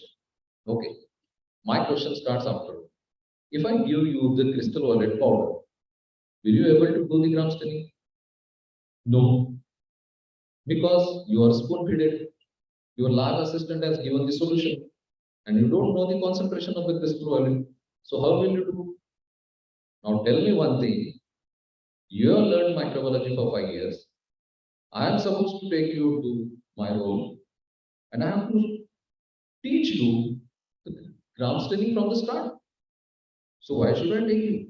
I will take a 12th standard student, and I will teach everything, all microbiology. Why should I work on that? So the next question comes, when you observe a gram staining slide under the microscope, what is the total magnification? There are so many weird answers to this question. 45x, 10x, 100x.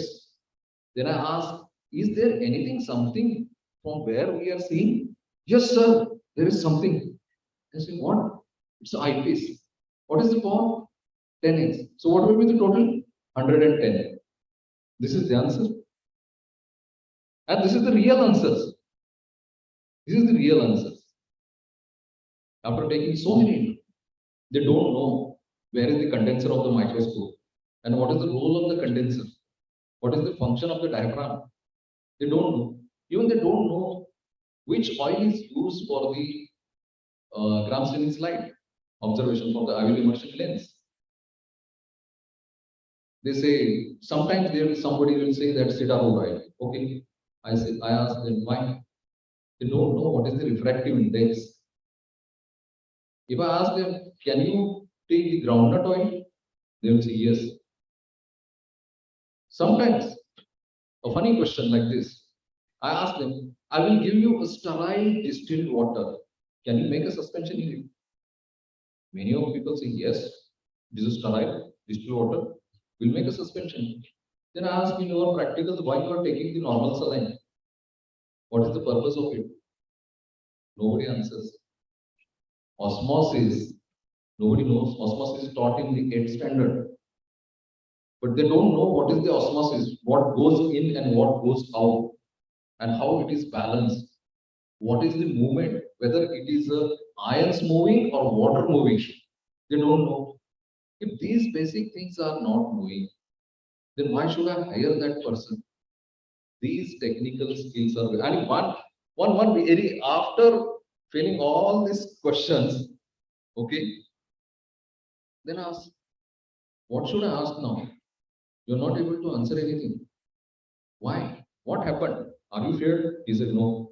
Then why it is happening? Then the person says that, so just 2 days ago I got a call, interview call. Then I asked that person, for last 5 years, what he was doing. Are you sleeping for the 5 years? What you are supposed to do?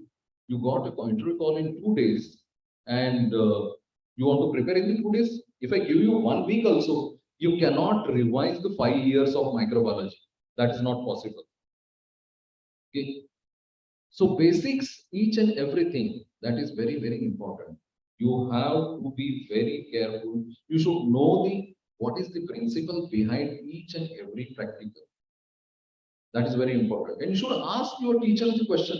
We don't ask the question to our teachers. That is gone days. We are not asking the questions. Okay. Where we are busy?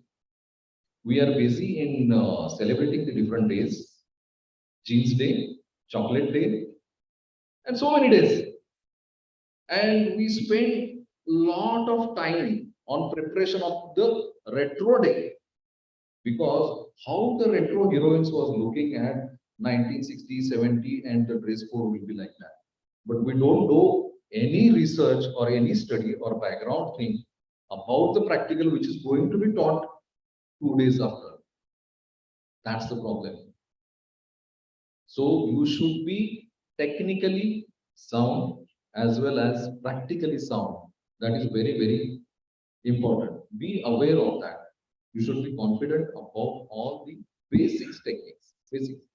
Because if a person knows what lot of genetics, hyphanda, and all that things, and if he is not, the person is not able to do the isolation and characterization, what should I do with that person? No?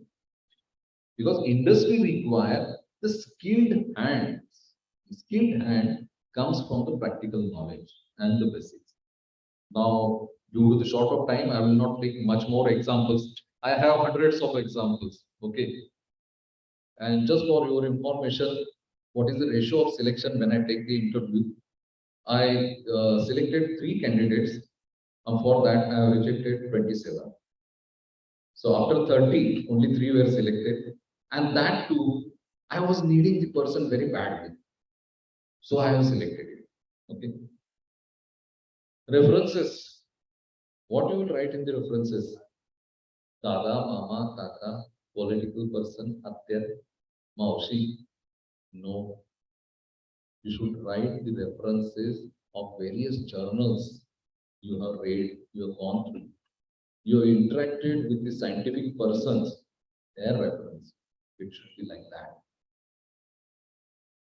Now, at the end of the interview, then you should be thankful to the interviewer, whatever the way interview happened, but should be thankful and then should be interviewed. I hope in a very short and crisp time, I will be able to deliver some light on this. If you have any questions, you can ask or you can contact me later on also. I'll be always happy to interact with students. Rather, I have taken, the sir knows that because of the sir's initiative, I have taken add-on courses for the student. Fill up the gap between the academics and the industrial requirement. 15 lectures and 5 practicals I took for this college. So there is a huge gap between the academics and the industry practices. What industry requires is only taught only 30%.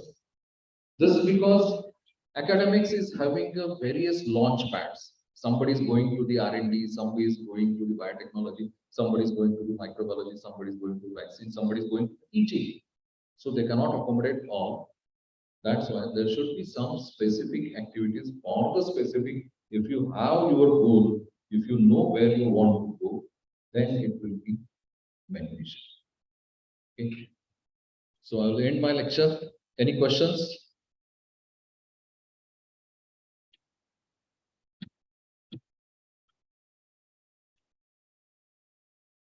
Again, I will give you a small story. Okay. Have you observed a small baby? The small baby is having a lot of questions. How the light is coming from there? When I push this button, how the fan starts? Because of the curiosity. Because the child wants to learn and know the things because of the curiosity. And when we go enroll into the MSc, that is the master's degree. And masters can't ask the question because they are masters. So that's why we don't ask the question. Okay. Curiosity should be always there. A perfect body comprises of 35% of a child who is always curious, always want to know the things. 35% of a young person, which is a energetic, which is a bubbling youth. They want to do this thing, that thing, okay. And 35% is a senior person who can say that, okay, calm down, look something, view something, and then decide. So there should be a 35% child in everybody, which will be having the curiosity. Okay. All the best to you. Last slide is good luck. Okay. Success cannot be given or can't buy through money, can't be forcefully gathered. Success can only be earned with the hard work only. So good luck and best to you. Best of luck.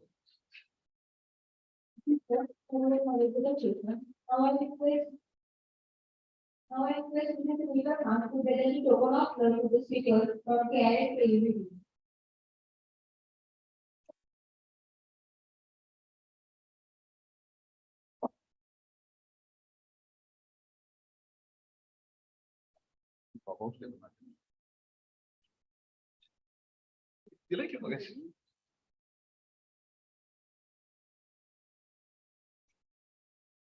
Thank you.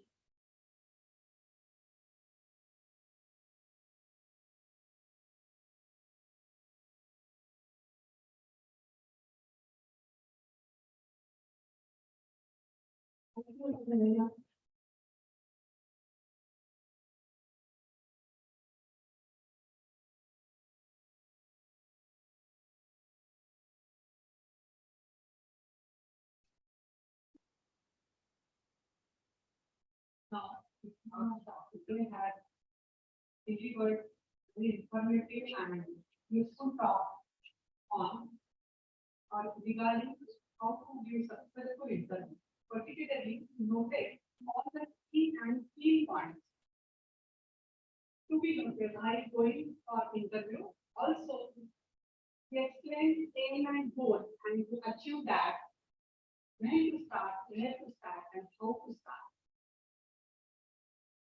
Very informative and useful lecture regarding students when they are going from completing, finishing their education and going in the whole world. Very thanks. Now I request Canary to present the token of love to our chairperson, Mrs. Padhare.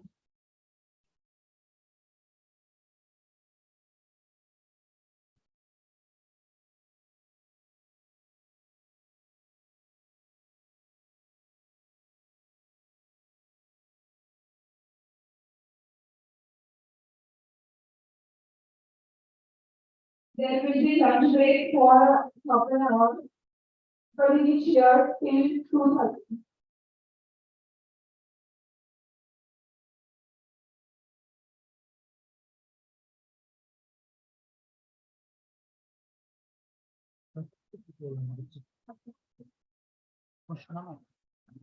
एक 20 में 23 पर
Dhanashree madam.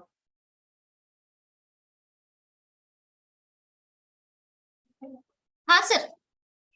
Recording पाऊस करायचं. हा. किती वेळाने on करावं? अर्धा तास? हा अर्धा तास. बरं.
Yes.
Posted by.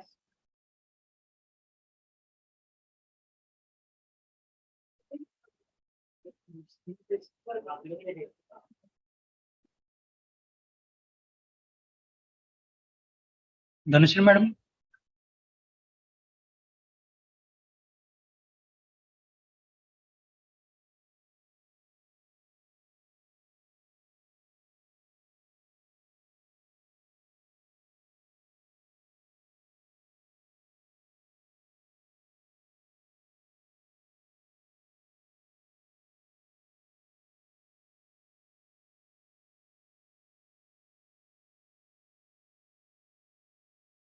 पाच मिनिटात चालू होईल. Hello hello. हा, एक 5 मिनिटात चालू होईल मग रेकॉर्डिंग. 5 मिनिटात चालू होईल मग करा.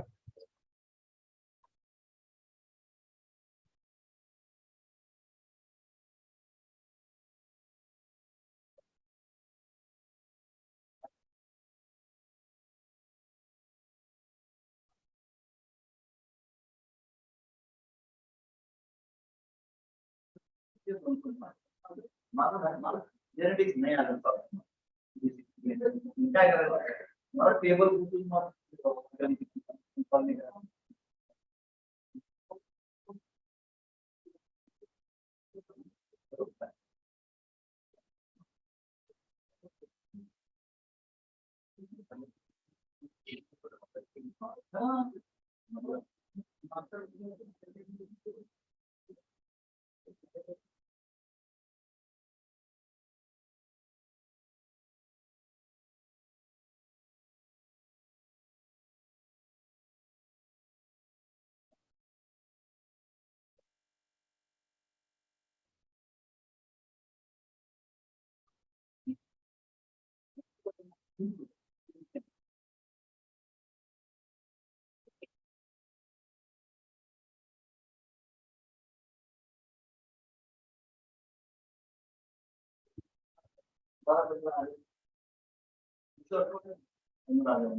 हे याद कर सकते हैं बोला तुमने मैं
Very warm afternoon. It's a humble request to all the participants. Kindly also manage your front seats.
Afternoon, everyone. Now we start our next session.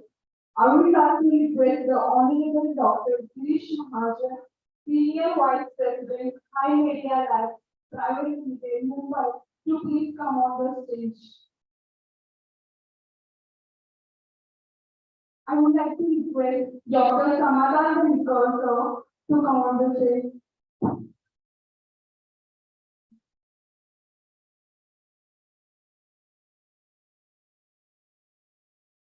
Now I request the chairperson of the session, Dr. Samaran Dhanikar, sir, to felicitate the speaker.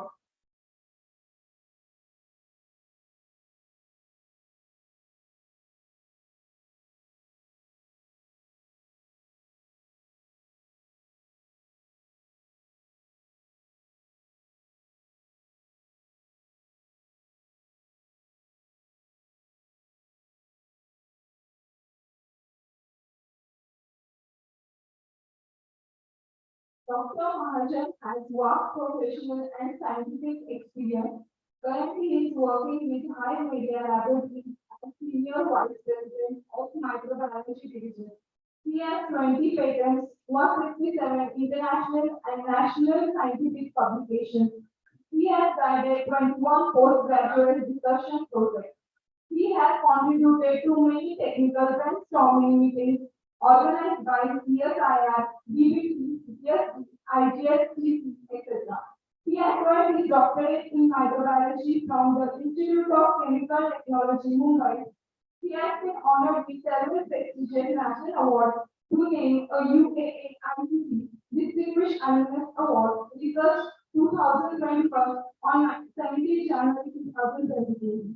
At High Media, he is a key team member in the research on microbiology, hydrocolloids, products from seaweed, microbiology services, biosimilar media optimization process, novel biosimilar product development, and arms and contributing to High Media mission of providing research-based quality products to the world. Now I request speaker to take the charge. Hello. Hello. Yeah. So thank you for the kind introduction. And I think all of you are very fresh because it's post lunch first session. Am I right? Okay.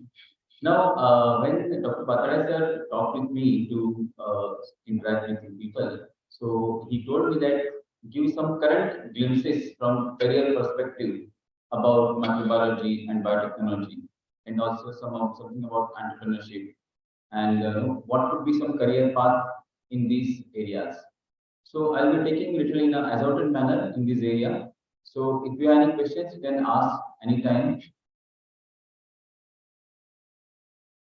So let me start with first. Most microbes are our innocent friends. So exactly who has quoted, I don't know, but I often found this in most of the review of the microbiology. And I also accept this quote that most of the microbes are our friends and useful. And of course, biotechnology, which is a compound science comprising of many sciences merged into it.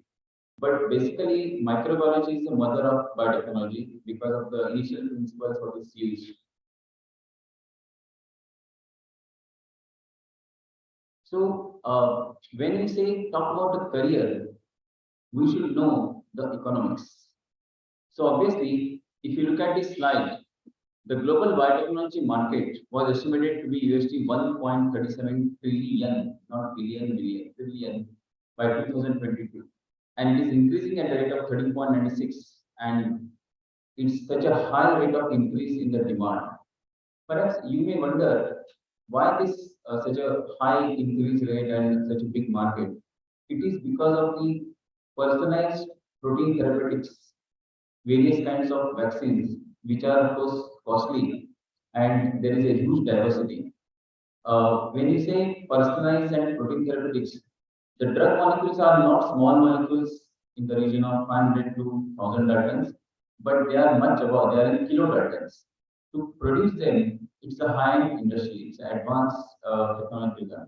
At the same time, microbiology products, which involves microbes as well as microbial products, by 2021 it was 0.23 trillion market, and of course it is also increasing simultaneously. So obviously, this demand sets the base for making a strong career in microbiology or in biotechnology, right? So these are some historical things, but let us keep that. All of you know. Now, basically, when you say microbiology or biotechnology, it is a knowledge-based industry. Biotech and micro are seriously driven and developed fits by private investments too, along with the academic institutes. It has a dangers related to it, which may spread to unknown boundaries. And one of the examples all of us experienced recently because of the pandemic, where it can spread. Modern biotechnology is rapidly developing due to the huge scope in it. Especially the biopharma industry is the one hub of biotechnology. Modern biotech involves hybrid technologies and hybrid resources, so nothing in it will move without research. So for all this research, innovation is the heart of this technology. So it means you have to really look for innovation, research career. That is the first message. Not only research tools, but also regulatory aspects of it like IBSC, RCGM, NBA, and need to protect through the patents. So along with technologies, you should be also thoroughly aware of the various regulatories. Because in biotechnology, advanced modern biotechnology, we are dealing with modified genes, modified cells, modified products. So obviously, a lot of regulatory is involved to safeguard the products and to safeguard the spread of that genetically modified microbe in the environment.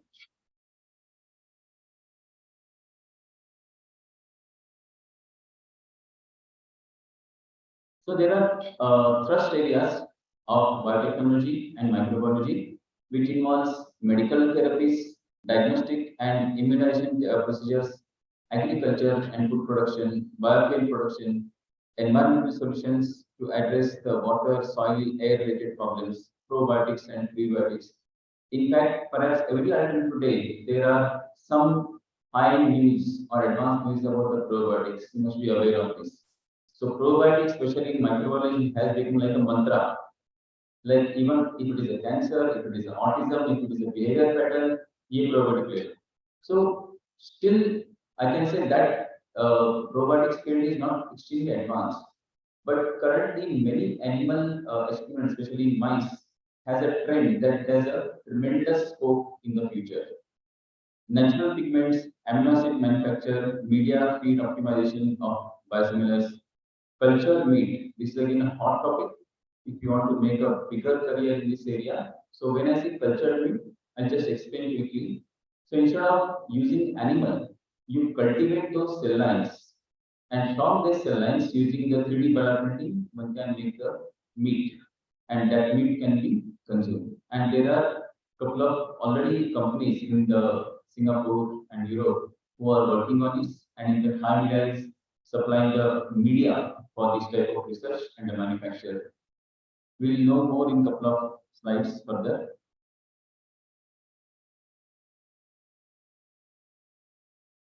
Sorry, I'm doing reverse.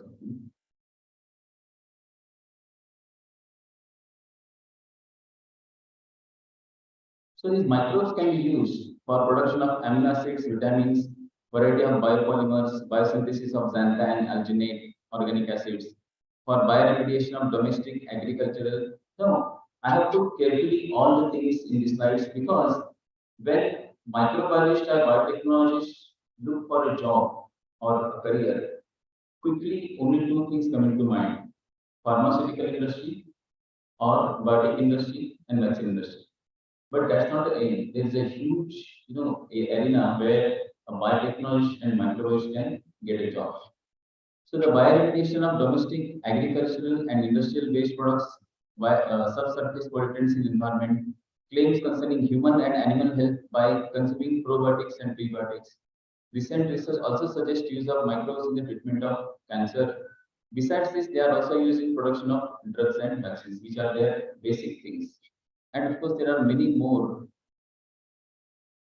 Okay, citric acid. I think all of you know citric acid is small molecule. So it is used even in our regular farsan.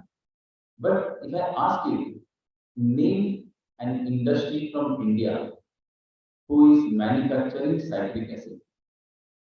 You can Google it and you will come out with the answer no. Everybody will be diverted to India Mart, and India Mart is the one which gives the address of its suppliers. It's such a huge market, USD 3.1 billion about 3 years ago. Now it is more. but nobody is manufacturing in India. But at research level, there are a number of papers, publication, we got this, we got that, this much yield. But commercially, where is it lying? So when you people want to do your internship projects, try to select such commercial projects which have a pay. It can be a next import substitute. So when you say research, innovation, internship, it's not you have to discover something new process or new thing. You can address the premise like this.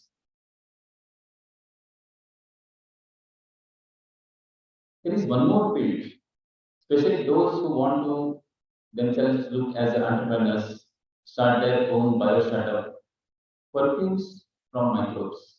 Now, perfumes, deos, fresheners, human fresheners, all of those things. And all these are synthetic, definitely. But today we are so advanced. There are microbes. In fact, in earlier, I used to work in pyramid with actinomycetes, and we used to collect diverse actinomycetes from different, extreme environment. So our lab used to be like a perfume of various organic things, and those perfumes are actually produced by the microbes. So this list is very categorically telling you the kind of perfumes and the respective organism. And there are a couple of ventures from Europe, companies called Alinix, Isobotanics, and Evono, who are hoping to create the plant-derived perfumes by genetically modified organisms. So this is again a field. When you want to do any projects, you can look upon such areas.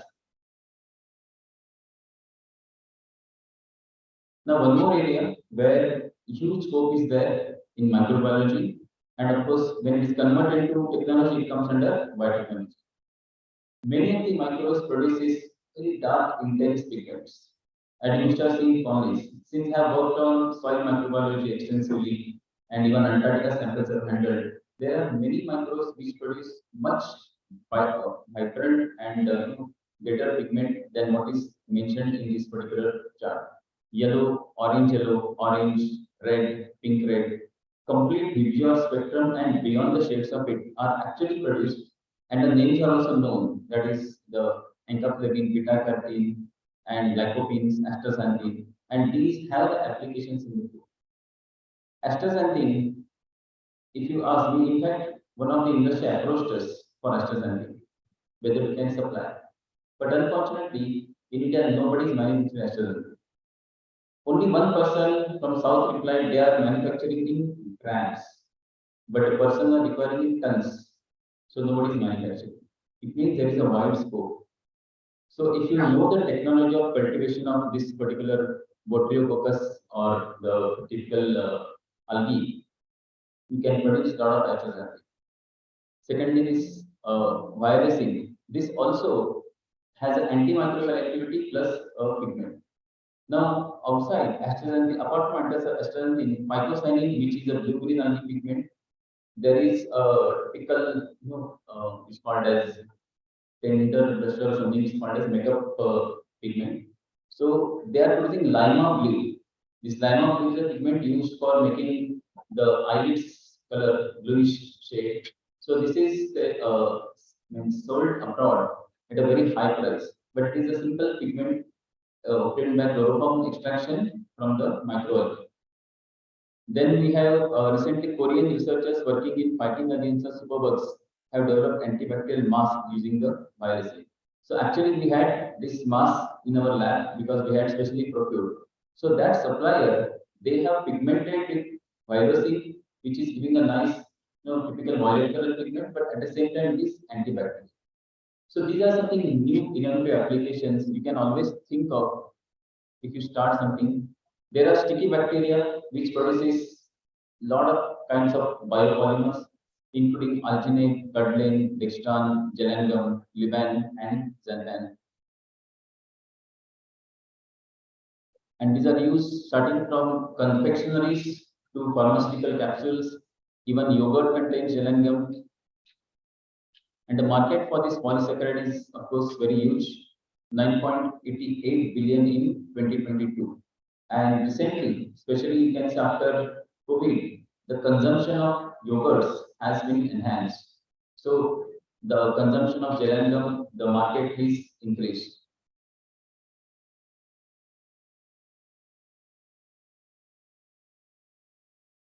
Now, coming to the other aspect, like many of these microbiology needs various kinds of media. So you may wonder, yes, we know that there will be various kinds of media and these are the different types. Then what's the use of that? So commercially, if you think of, so who makes these thousands of media? So when you are in bachelor's level, BSc, FY, BSc, you used to collect various ingredients, weigh them in the balance and make the media. But when you go into the pharmaceutical industry or commercial other industry, you need different kind of ready-prepared media. So these different media can be commercially manufactured. And of course, these are manufactured by people like you and me who are the microbiologists. So if you have certain new media, especially upcoming many new microbes, so you can have the ideas for this manufacture of. And one example I can give you from our MD, Dr. Biomake. 49 years ago, he decided I will make my own media because during his PhD he was not getting English media because of the funds issue.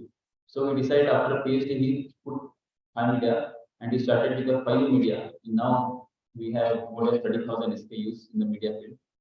So after every year new microbes are discovered and nowadays it's a era of probiotics and microbiome. So different microbes need very complex media. So you can focus on them, come out with some general complex media to capture maximum microbiome. And this is the need of the current situation. I will skip this because most of the things. So each of this media group corresponds to a group of industry where microbiologists have huge opportunities. And moreover, we can say there are uncultivated microbes, unexplored microbes. So most of these microbial books, microbiology books say that only 1% microbes are explored till now. What about remaining 99%? So obviously there is a huge scope. So the request for microbes is the quest for microbes full on. So there is a huge massive opportunity to conduct research in this and focus on diverse media manufacturing. So again, this is an example which gives there is a amino acid. Again, amino acid is used by media industry in a huge quantity, biopharma, pharma industry. But again, I would challenge you to check on Google, Internet, who are the manufacturers of amino acids. You will get all Chinese companies and US companies. We are not manufacturing. We have only suppliers. But there are good research papers done in the lab. So you can start up with a single amino acid. Within a year, you will get crores of turnover because people, a company like Hymida is looking for such amino acid suppliers. Enzymes, I can use Taq polymerase and DNA ligase, which can tolerate very high temperature. So such enzymes again $1 million market. Antibiotics, again it's a huge market. Means there are a number of like 4 not 7 clinical preclinical antibiotics projects from 314 institutions. Now it means around today, as of last month, there are 80 antimicrobial agents which are in the pipeline. Because the antibiotic resistance, this need is continuous. So obviously, antibiotic industry is one of the key industry for those who are interested in this area. So and for antibiotics, actinomycetes, fungi, synthetic and other bacteria are useful. This is the list of antibiotic and corresponding microbes. Along with that, there is one more industry, perhaps many of you may not be knowing, microbes used in realty business. Now today there are a lot of properties coming up, the prices are very high. At the same time, people are looking for those constructions which are really strong. And microbes, they produces calcium carbonate precipitation, which will actually heal the cracks in the concrete. And this technology is rapidly upcoming. There are many research papers, and there are a couple of biotech industries who are approaching us to provide those microbes. It is just applying the microbes and a calcium carbonate mixture into the cracks.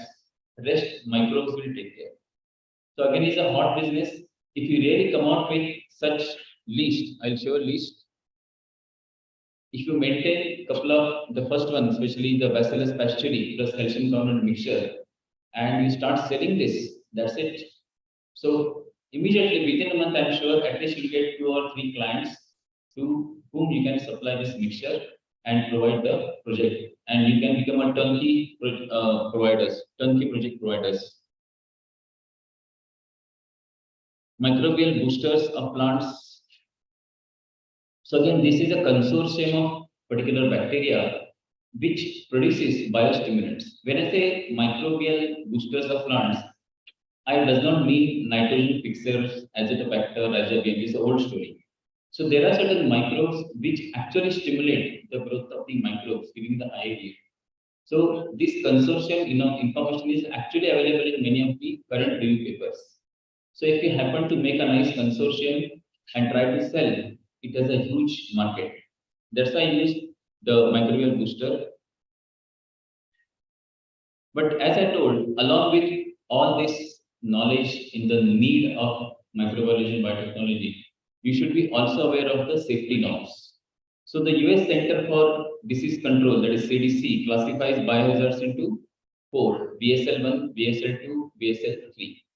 So BSL-1 and BSL-2 are the ones which normally we all handle in the labs, even in the industry.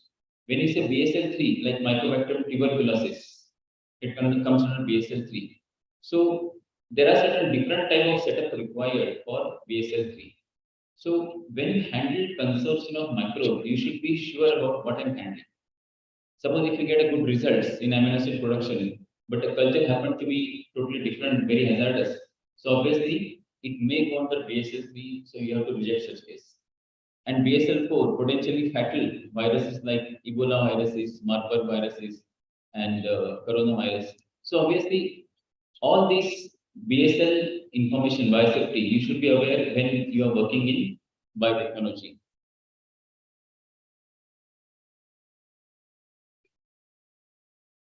So presently, there are 6 competent authorities under the auspices of Department of Biotechnology, DBT, state government for implementation of regulations and guidelines. One is the RDAC, DBT, that is Recombinant DNA Advisory Committee. Second is the Institutional Biosafety Committee, IBAC. Means if you want to start certain projects here in this institute, so this institute should have its own IBAC committee having a DBT people. So automatically they will ensure that the projects what you are doing is safe. Then there is a review committee on genetic manipulation, RCGM, genetic engineering approval committee, GEAC, SBCC, and finally district level committees. So whenever you start with project on genetically modified clones or bacteria, we should get approval of all these things, all these states, all these units. Now, I think Dr. Satpathy sir had told you some glimpses of need of the industry, but this particular slide I have specially made, like if you want to be successful entrepreneur, employer I'm saying, not an employee. So then mode of each one is different based on the IQ and EQ. I think all of you know IQ and EQ, intellectual quotient and emotional quotient. And from my experience and whatever literature I have got, it is very obvious that the success as an entrepreneur depends upon more of the EQ. 20% is your IQ and 80% is your EQ. How nicely you handle people, how nicely you handle the situations, how timingly, how you are time bound, your timelines, all this comes under your emotional quotient. Working with various kinds of people is again main in EQ. Because if you are an entrepreneur, it is not just I know great technology which has got a gold medal, but converting that into a product, commercial product, is a EQ. Because ultimately, when we go to the last scale, a SSC student or even a non-student, if he trained, he should be able to give you that particular product. That comes under the EQ. So EQ should be very important.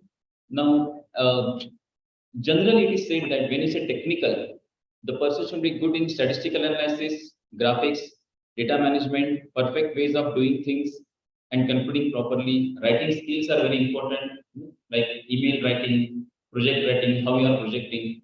Because many times we say, when Byrack says attach your earlier work, people simply attach their presentations. So this is not a way of writing. So writing skills are very important here. Peer communications and communication with the superiors. Plus, if you have some project in the mind, because I had shown you amino acid, don't just go and see that, okay, now I have a license for the microbes. We have to really go deep into discover a market opportunity for it, understand your target audience, build a powerful network, be prepared to make sacrifices, look for a mentor and be a mentor, choose right people in your team and respect talent around you. Don't assume that you know everything because there will be people around you who may be aloof, but they may be very skilled in that particular technology is required. One example, a couple of examples I have. One is example of this Renuka Devi. At the age of 35, she was earlier working with some plastic industry and wood industry. Once she got trained in mushroom cultivation, which is the basic biotech it is said. So with the two other ladies' support, she started mushroom cultivation. Now she has her own form of mushroom cultivation. When she started, she was earning about 54,000 INR income, but now she is earning 2,52,000. And this is a story of about 6 months ago. So obviously, this is something very inspirational when you and she is not a mycologist to call, okay, but she is a mushroom cut. She knows exactly how to cultivate, what is the health of mushroom, and she's come out with a commercial mushroom, and it is being sold in the south today. Perhaps it will get widespread in India. So again, other classical uses where bioenergy plays role like wine, beer, alcohol, vinegar, edible fungi, dairy, making cheese, yogurts, probiotics, yeast, single cell proteins, edible algae, microbial polymers, and microbes as a research tool. But within that, I have example to show you. Pragnesh Patel, a graduate who become a farmer, has become come with a fantastic solution of mushrooms. His small room that is 18 into 45 feet mushroom shed is producing 700 kilos of oyster mushrooms, and every 4 months earning him an extra of 4.2 lakh. Pragnesh is originally working abroad in a large multinational corporation, and these are the actual pictures from his farm. Now, in the mushroom also there are huge number of varieties. Some are very costly. The dish itself is costing $500 dish. Takeda mushroom, perhaps you must have heard. So, which is again a demanding. Production of spirulina is around 100 to 130 kg per month. Dry spirulina powder is around 600 per kg based on the specification. It can be higher. A farmer can earn up to 40 to 45,000 per month. See, it's a totally different, but what he or she should know who prepared for it, you have to have a setup to cultivate the things. So it is a small puddle type of reactor open to the sky, and you can get the required yield. And if you refine it well and with the specification, the cost may be much higher. But at the same time, whenever you start any such industry, as a knowledgeable person, you should have information about national biodiversity, that is NBA, IBC, RCM already told you. IPR is about the patent, whether the product is new, whether I can sell it in India. Whereas it may happen that you may discover some product process, but already it is done by American or Europeans. In that case, you should be aware of IPR of that particular thing. BSL classification, and yes, very, very important is a strain bank.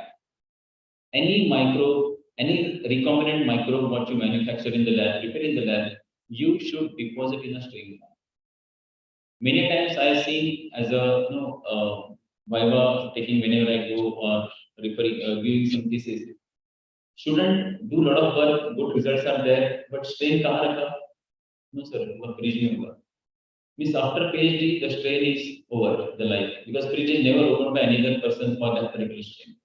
So ideally, your valuable asset, the cloned microbe or cloned cell, a cell line, should be deposited in a strain bank. And again, the job options already you must have heard, so I may not repeat this again. Going abroad and etc. Self-employment. And this last slide I will share with you about recent trends for industry focus on production of totally new eukaryotic compounds like insulin, interferon, and recombinant products using microorganisms in large quantities. There are a number of probiotic microbes. I think all of you are aware of Akkermansia, which is again a hot microbe for diabetic patient.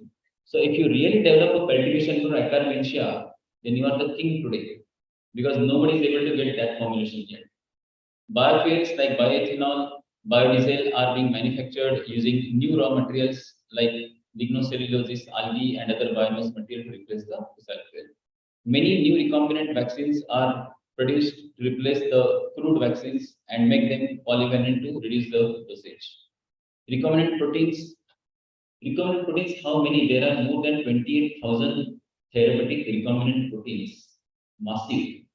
And many of the key drivers, the patent will be launched by 2028. So the field is open to convert into a biosimilar. So one is, has to grab that opportunity, convert that old biologics into a biosimilar. Wastewater management, also deodorant bacteria. I think deodorant bacteria concept is very strong nowadays. There are companies who are providing a consortium of bacteria, and which I have experience. I got that formulation and I sprayed in my waste management area. Within 2 days, I got results. There is no smell at all. It means there are some magical formulations of bacteria for this purpose. So this can be either start your own industry for this, and or you can make it more refined. Technical and chemical equipment distributorship, that is also one more career area where the learned people like masters and graduates can work on.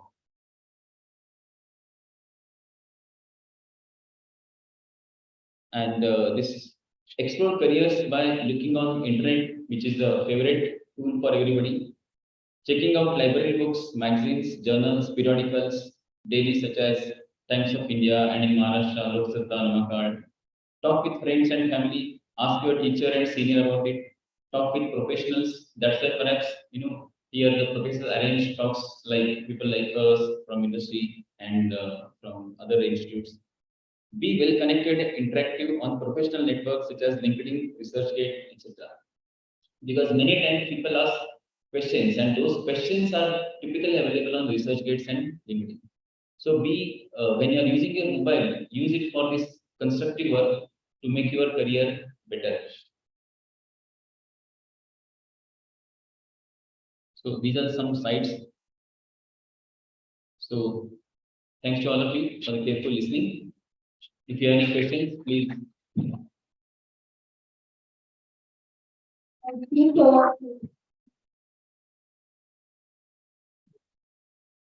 Thank you, sir. Thank you, Dr. Satish Mohan. Now the session is open for questions. If anybody want to ask the questions, please you can ask. Or I have my email ID also here. You can always write to me or contact me. Okay, sir. Thank you, sir. Sir has explained the benefits of microbiology and biotechnology. Sir has already given a expected global biotechnology market growth that is expected 30.96 in 2030. He has also explained the importance of research and innovations in biotech and microbiology. Sir has also explained the experience in microbiology like medical agriculture, environment, probiotics and prebiotics, applications of microbial studies, including the primary, secondary metabolites. Perfumes for microbes is a very good topic for research about microbiologists. And microbial pigments we use deep in the pharmaceutical industry basically. So as given and very excellent example from Dr. Biomake, who started a high-level laboratory before 2 years. And now the leading laboratories on architecture of culture in the world. So there are lots of job opportunities in the high level also. Then sir also explains the biocements and the plant properties sector now the very new concept nowadays, because we are about the biofertilizers and some PGP concept, but now is a different. So thank you, sir. There are also it's an accessibility field in the microwave and microbiology and biotechnology. So we have some good skills because in the morning sessions, our chief guest and our guests are also they give our skill. So we have seen microwave and biotechnology. I'm really thankful, Dr. Dinesh Kumar, and it's nice and very good talk. Thank you, sir. Thank you, sir. Now I request Dr. Pranay sir to present the token of love to the speaker from IAMSRUI.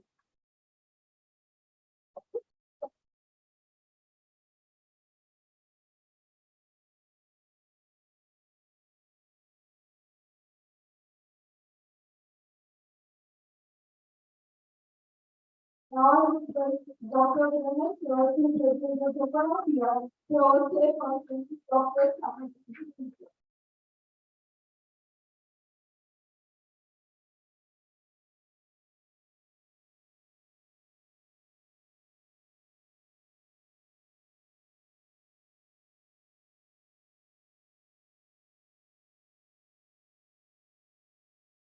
Very good afternoon. May I now request respected Dr. Abhay Hargesan to please come up on stage and lead the session as the chairperson. Please, sir. We are privileged to have an honored person, Dr. Javed Sheikh, CEO of Biopharma Incubation Center at Naigaon, Gujarat, as the resource person for an online talk. Sir is Chief Executive Officer of Biopharma Incubation Center at Naigaon in Gujarat. Sir has more than 13 years of experience in the field of marketing, entrepreneurship, development, technology, business incubation, and management of government funds. He has earned a master's degree in the field of science, microbiology, with LLB, and currently is pursuing MBA in operations management. He has served more than 9 years at Gujarat State Biotechnology Mission Department of Science, Government of Gujarat for Biotech Internship Development, Gujarat Biotech Policy. May I now request the honorable speaker to please take the charge of the session.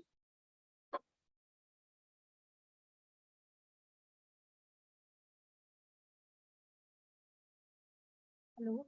Hello? Excuse me, sir. Sir? Sir, as we are falling short of time. Hello. Sir? Yeah, my screen is visible. Yes, sir. But the request to you, as we are falling short of time, please publish your session to 15 to 20 minutes, sir, please. Okay, no problem. I'll wind it up in next 15 minutes only. Thank you. Okay. Okay. So thank you, organizers, Microbiology Study Circle, and Krishna Institute, Karad, for organizing this session. And warm welcome to all the participants and guests for this session. Okay, today my topic is quite different compared to the topic you have listening. Okay, because it is again one important aspect related to your career. Okay. Nowadays, you have heard about Shark Tank India's and related stories, which has come up with a brilliant ideas of entrepreneurship. Okay, and entrepreneurship is one of the key segment which can drive you to make your career in different dimensions rather than going for a typical job or having an industry and other kind of various options available for your career. Okay. So today I'll take you through with different entrepreneurship options and how entrepreneurship can be done with the help of incubation center. Okay.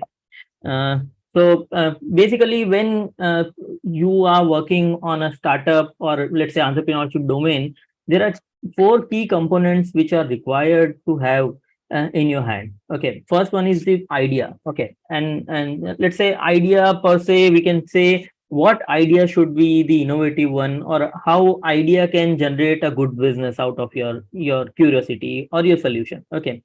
So generally idea should be relevant to the problem. Okay, like I can say problem, what problem do we need to identify, like we are a biotechnologies, or we are a life science students, or we are students of science stream. Okay, so what will be our aspirations to solve the problem? What sort of problems are relevant to us? Okay, so just I can say that the daily problem related to our house, okay, the daily door to door waste we are contributing to our municipalities, our civic authorities, are the main reason. Okay, and being a science person, we can identify something, okay, some microorganism, some solution, some way of scientific approach that can result into a solution of this problem. Okay, because you all must be aware about the problem of a pollution. Okay, so this idea should be very relevant to the problem. Okay, and problem should be identically a large one which relates to a society or a public. Okay, that can result into a good amount of solution for the startup journey or your entrepreneurship. Okay, second aspect, which is the funds. Okay, because I do have idea, I do have everything in my hand, but until and unless I have enough amount of money to develop my idea, I may not jump into the development of my solution or development of my idea. Okay, so there are various funds available through state, central, and different agencies across the country which are offering specifically for startups. Okay, guys, not for researchers, not specific for researcher. It is specifically meant for startups and entrepreneurs. Okay, so fund is the one part which is also available in from the government, and surprisingly, I just want to share with you that up to 50 lakh rupees of fund is available as a grant. Okay, you will not require to give it back.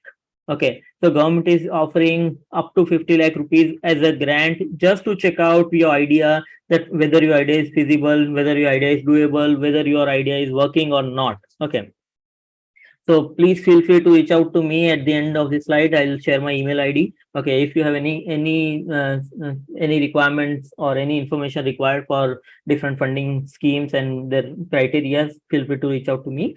Then third step is the team. Okay, like everyone is having an expertise into engineering or bio, or let's say in a mechanical side, but no one is expert into finance, no one is expert into marketing, no one is expert into business development.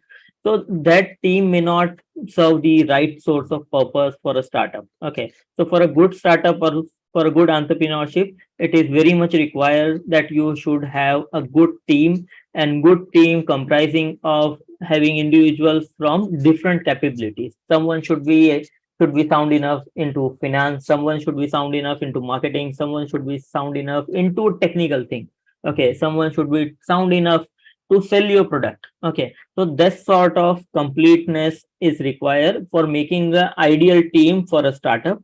Okay, and last but most important thing as for me, because until and unless I do have everything in place, but I don't have a space or I don't have a proper infrastructure in per se, equipments, laboratory, or an environment wherein I can work for my startup. I can spend my time to develop my idea, which is very crucial part. And today I'll take you through with this topic, that infrastructure. And this infrastructure is not a general infrastructure which is available. Let's say you can hire one shop and you can start your entrepreneurship over there.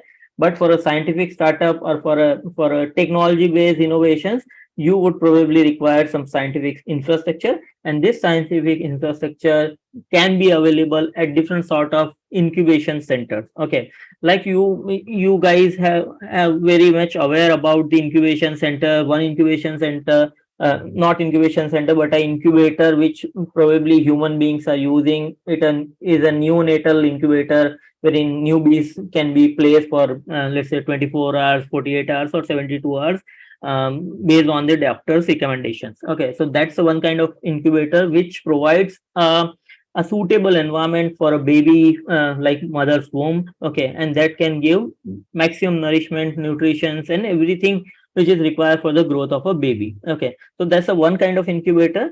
Another kind of incubator, I just want to point it out, that's the bacterial incubator. Okay, so most of the microbiologists are here, so you very well aware about the incubator we are using just to place our patty dish containing microbes, and that microbes can grow at an optimum level at 37 degrees Celsius temperature, then humidity or pH or what's the requirement is there.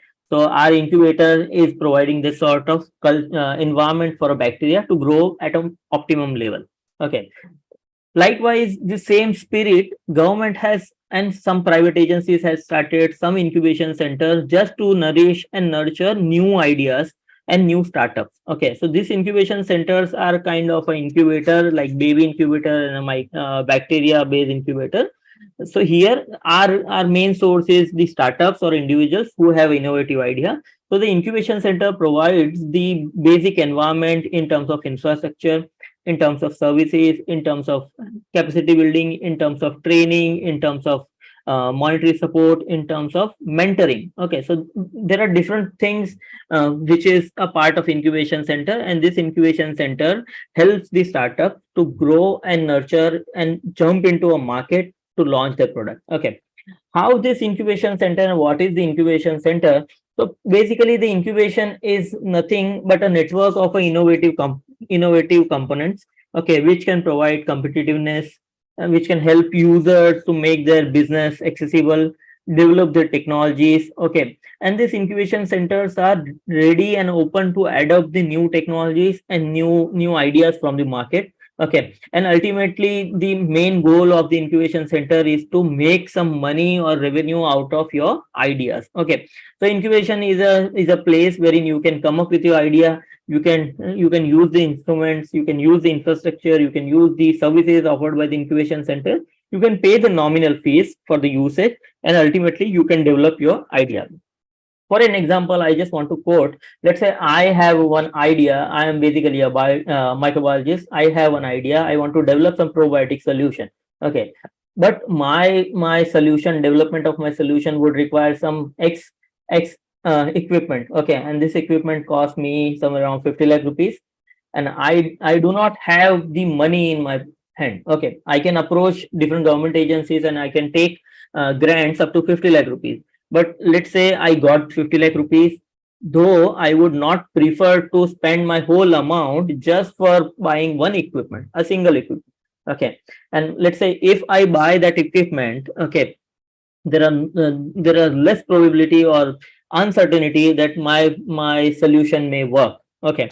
So I may not spend whole amount just to buy one single equipment. For that, I'm not sure that whether my solution is working or not. I just need to make it confirm. Okay, so to mitigate such kind of risk, government has initiated this incubation center full-fledged with the equipment, with all the basic facilities. Okay, where this kind of instrument costing 50 lakh or more are readily available. You just need to pay the charges, and the charges are somewhere around 200 rupees per usage, 200 rupees per sample, 500 rupees, or maximum 2000 rupees. Okay, so you need to just pay 2000 rupees for a single usage of that instrument, which costs 50 lakh rupees or more than 50 lakh rupees. So your basic cost can be cutting down into an incubation center. And this kind of facility is not only including the equipments or the infrastructure, they are offering different things like what these incubation centers are offering.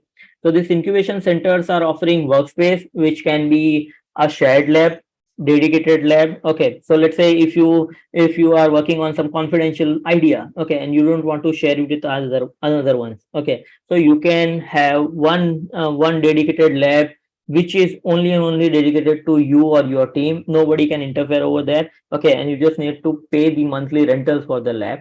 In another option, you do not have enough funds or more funds in your pocket, so you would require some sort of facility which is a shared one. Okay, so a common lab is there. You can share your desk with other people. Okay, and the rent is comparatively less compared to the traditional one. Okay, and the space which is not as a lab, but if you want to go with some commercial sort of entity and you would require some business to be set up, like you need to open your office. Okay, so this incubation center can offer you a dedicated office or a shared office, wherein based on the funding available from your end, you can use it. They also offer library, they also offer canteen, they also offer the conference room, meeting room, and the auditorium or a seminar hall, which is required to launch a product. This conference room can be used to have your team meetings. You can have meetings with your client, you can have meeting with your vendors, or multiple entities you want to, as a startup, you would require. Okay, so the main expenses behind having such kind of thing can be waived through as a workspace. Okay, after that, if you would like to have some funds in your hand through government or some agencies, okay, so this incubation center will tell you that how, which is the appropriate scheme, whether your project cost is 20 lakh rupees, so you should go for 20 lakhs of scheme, or you should go for 50 lakh rupees of scheme. Okay, you should go for 30 lakh rupees of scheme. Okay, according to your project requirement, according to your stage of development, this incubation center team will help you out, starting from writing a proposal for a funding, okay, to pitching the idea to the jury, okay, or to the members of the final judgment. Okay, so this kind of thing they are offering to you. They also offer mentoring services, mentoring in terms of technical mentoring, mentoring in terms of practical mentoring, mentoring in terms of financial mentoring, business mentoring, marketing assistance. Okay, any legal requirement, like you have find it out some new solution, and you would probably look for going for IPR, protection of IPR. Okay, so what form of IPR is good, whether it is a patent, whether it is a copyright, whether it is trademark. Okay, and how much amount of fund would require? Is there any government agency offering the support for filing the IPR? So yeah, so what is the right agency, where to approach them, when to approach them, how to write a proposal, how to write a form, everything, every mentoring services are offering from the incubation center to the startups. Okay, and they also offer different training programs, like we have one startup who do not know how to operate HPLC, how to operate GC, or how to operate GCMS or LCMS. Okay, so we have regular training programs which can increase, or which can help them out to increase their capacity building, or give them a training how to operate different instruments, how to operate the machines, and how to make themselves sustainable. Okay, so this kind of training programs, networking programs, or networking events, incubation centers are organizing to have more interaction from the startups, or from the other stakeholders of a startup ecosystem. Okay, apart from that, these incubation centers are also organizing different awareness sessions, like someone says, I don't know about entrepreneurship, in my family no one is preferred entrepreneurship, so how can I think about that, how can I start about that? So there are various awareness program, orientation programs going on through incubation center for inviting new ideas, learning new concepts of entrepreneurship, learning new concepts of business. Okay, or learning how to make market, or how to make your ideas sustainable or doable. Okay, they also offer different competitions like ideathons, hackathons, or bootcamps, wherein they invite ideas from the youngsters or new entrepreneurs.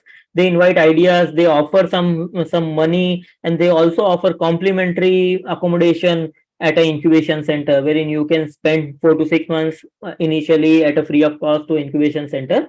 Okay, and they will provide you an opportunity wherein you can check it out whether your idea is doable or not. Okay, if you find within 4 to 6 months that your idea is not doable, you can again go for modification to your idea. You can choose some new idea, or you can choose other career plans at a very right time of your career. Okay, so these are the services which incubation centers are generally offering. Okay, but due to time I can skip some of things. These are the glimpse of our incubation center, that what scientific facilities we are offering as a part of incubation center, excluding the office support. Okay, so these are some scientific and sophisticated instrumentation facility which is open, and I just want to point out this facility which is in the central part is a incubation facility, shared laboratory facility where different startups are coming with their idea. They are working on the idea and they are using the instruments available in different pictures available over here. Okay. What other services incubation centers are offering? Like, let's say I'm from Gujarat and you people are from Maharashtra. Someone is from north part of the country, west, south, or east, different part of our country. Okay, and if they want to access our services, okay, so in that case, there are one option which is the residential incubation. So if you want to use the laboratory, if you want to use the scientific instrumentation facility or a common instrumentation facility, you can anytime walk into the incubation center. You can stay there for required time period, and you can develop your idea over there. In another form of incubation, which is called as virtual incubation, wherein you need not to go to physically to the incubation center, or you have some hurdles to reach out daily to the incubation center. In that case, you can find out some ways which is called as virtual incubation. You can only depends on the incubation center for writing out the grant proposals. You can depend on that for getting the mentoring services or the specialized services offered by the incubation center, which is not available at your doorstep or nearby you. Okay, so anyone who is looking for this kind of services can also avail the virtual incubation facility required for the startup, just to have a business part and raising of funds. Okay, another thing is the sophisticated instrumentation facility, which is again I have just shown you the different photographs. Okay, and technical and business mentoring service. So residentials can definitely opt for sophisticated instrumentation and technical and business support, while virtual incubators are only looking for the technical and business support in terms of virtual incubation as a mentoring part. Okay. Apart from these services, which is a typical requirement of a startup, these incubation centers are also offering different webinars, workshops, and awareness sessions. Okay, and So can you please wind up in 5 minutes? yeah, I'll just wind it up in a moment. Yeah, thank you. Yeah. So this workshop, webinar, and awareness sessions are another sort of capacity building things which is going on regularly at a different incubation center. And yeah, I'm just done. Thank you for the reminder. If any query is there, any question is there, I feel free to reach out to me. I'm available right now. And if anyone wants to reach out to me offline, so these are my credentials. Feel free to reach out to me. Thank you again, once again, organizers, for giving me the opportunity. Thank you. Now, so can you open for question?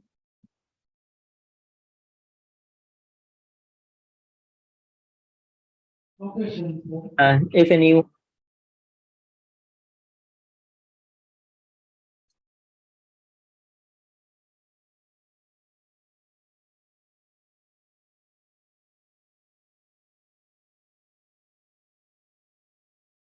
Thank you, sir, for a wonderful session. I request Dr. Abhay sir to continue for the next session. We are privileged to have an honored person, Dr. Tanzima Yasmin, Professor, Department of Biochemistry and Microbiology, University of Rajshahi, Bangladesh, as a resource person for online talk. Dr. Tanzima Yasmin has done her BSc, MSc, and PhD from Rajshahi University, Bangladesh in biochemistry.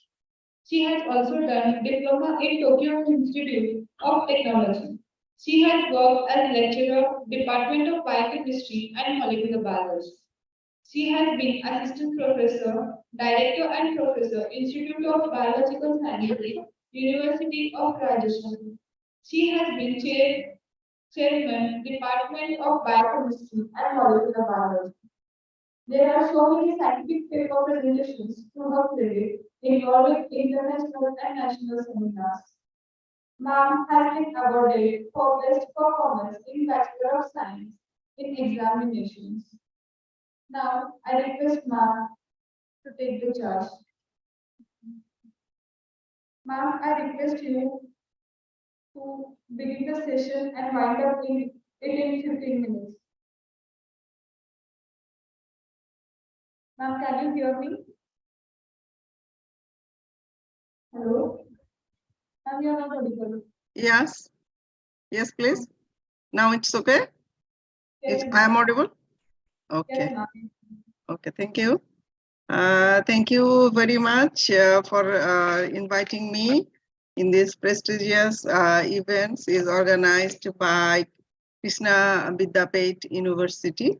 And I appreciate your that you choose the theme Biomake in India, and you want to make a bridge between academics and industry. That it is nowadays it is very important to bring us such type of event for the students for the academics. Now I'm to share some views. Just a minute, I just want to share my presentation. And wait.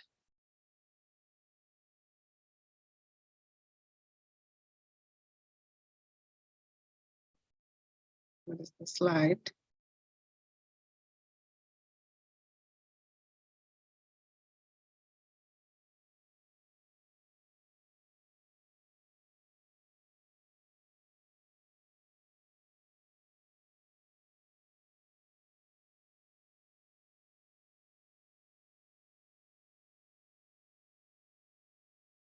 No.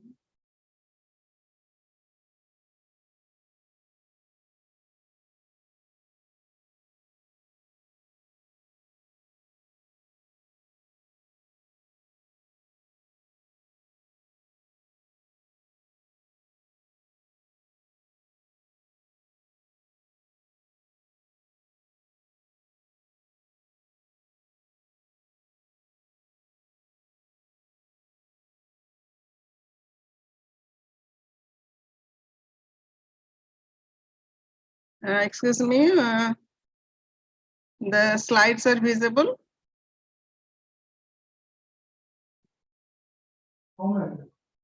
Yes.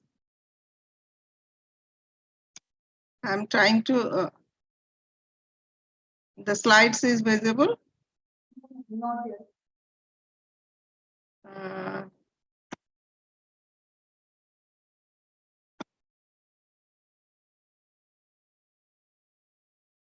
Okay.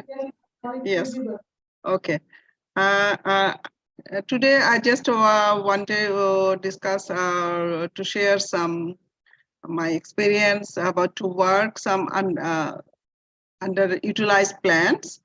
Nowadays, farmers are cultivating in the plants as per our requirement, and those are economically important. So this is the hibiscus sardaphila plant, but nowadays it's underutilized. And these plants have a plenty of opportunity as a scope for yeah, in the sector of food, produce medicine and clothes and many other applications. So what is, I think by this time you know, I am Tanjima, I am from Bangladesh, and this is our country's profile map, and it's a small country, and this is our national flag. And I belong to the Russian University. There are some snaps about my university campus, and this is the Russia city. It's besides by the bank of River Padma, and here is the mass graveyard site in our. This is the memory.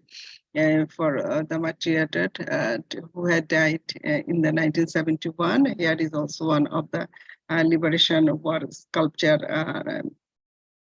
for Shabash, Bangladesh. So today I'll talk about the plant. This name is Hibiscus sardaphila. It belongs to the Malvaceae plant, and this is the flower and fruits and leaves. And Traditionally, this plant is used as a medicinal plant. It has many medicinal property like anti-hypertensive property, diuretic, laxative, and it is easy to grow. But nowadays, this plant is almost extinct, and it is previously used as a health remedy. But it is not cultivating nowadays. I collected from this seed to the remote places in the hill tracks, and then I cultivated, and it is authenticated by the botanist, a taxonomist, and it has many potential medicinal property. And for the food industry, there is plenty of opportunity to do business, because now today we are talking with the industry and the academics, whatever the scope for the entrepreneurship of the students and what they can do after completing their graduation. So it has a property about you can make tea from the leaf flower from the leaf, and the color is really interesting, and color is too good, and it taste is slightly sour. If you want to make sweet, then you can add sugar or honey as per your taste. But the color and the smell, it is we have passed through the organoleptic test and all the taste, so it is very tasty, and the color is too attractive. And easily that fruit from the fruits jam jelly preparation, it's very easy, and because it contains lots of pectin, so no need to put any gelatinous additional for this to make the jelly structure. Only the sugar as per your taste, you want to make sweet. Otherwise, without sugar also, it can have this type of structure. And during summer, you can use as a drink also. And the leaf, usually people are consume leaf as a green vegetables. And this flower color, we can produce lots of cosmetics products, because this is rich in anthocyanin and amino acid. The flower oil also remarkable nourish for the moisture, improving skin and anti-aging factor, skin product, hair product, lipstick, because of the color. And the color, I have you can see the color is very like maroon and magenta in between. It's a dark color. So natural color also, food color also, we can extract from there, and it can be used as a food color, because nowadays our food industry, they use lots of food color, and these are the expensive one. But easily we can collect, we can harvest these fruits, and you can make the food color. It will be safe for the food security also. The nutritional analysis we have done from this underutilized fruits, and it contains some amount of sugar. Yes. Excuse me, ma'am. We are falling short of time. Can you please? Oh, I have to make sure. Your Okay. slide is also not moving ahead now. Slides is not moving now. Slide. You can make slides to move. It's not moving. No, ma'am. We are on the first slide only. Only first one. Yes. But let's see. The slides are moving now. No. No. Okay. So shall I try again?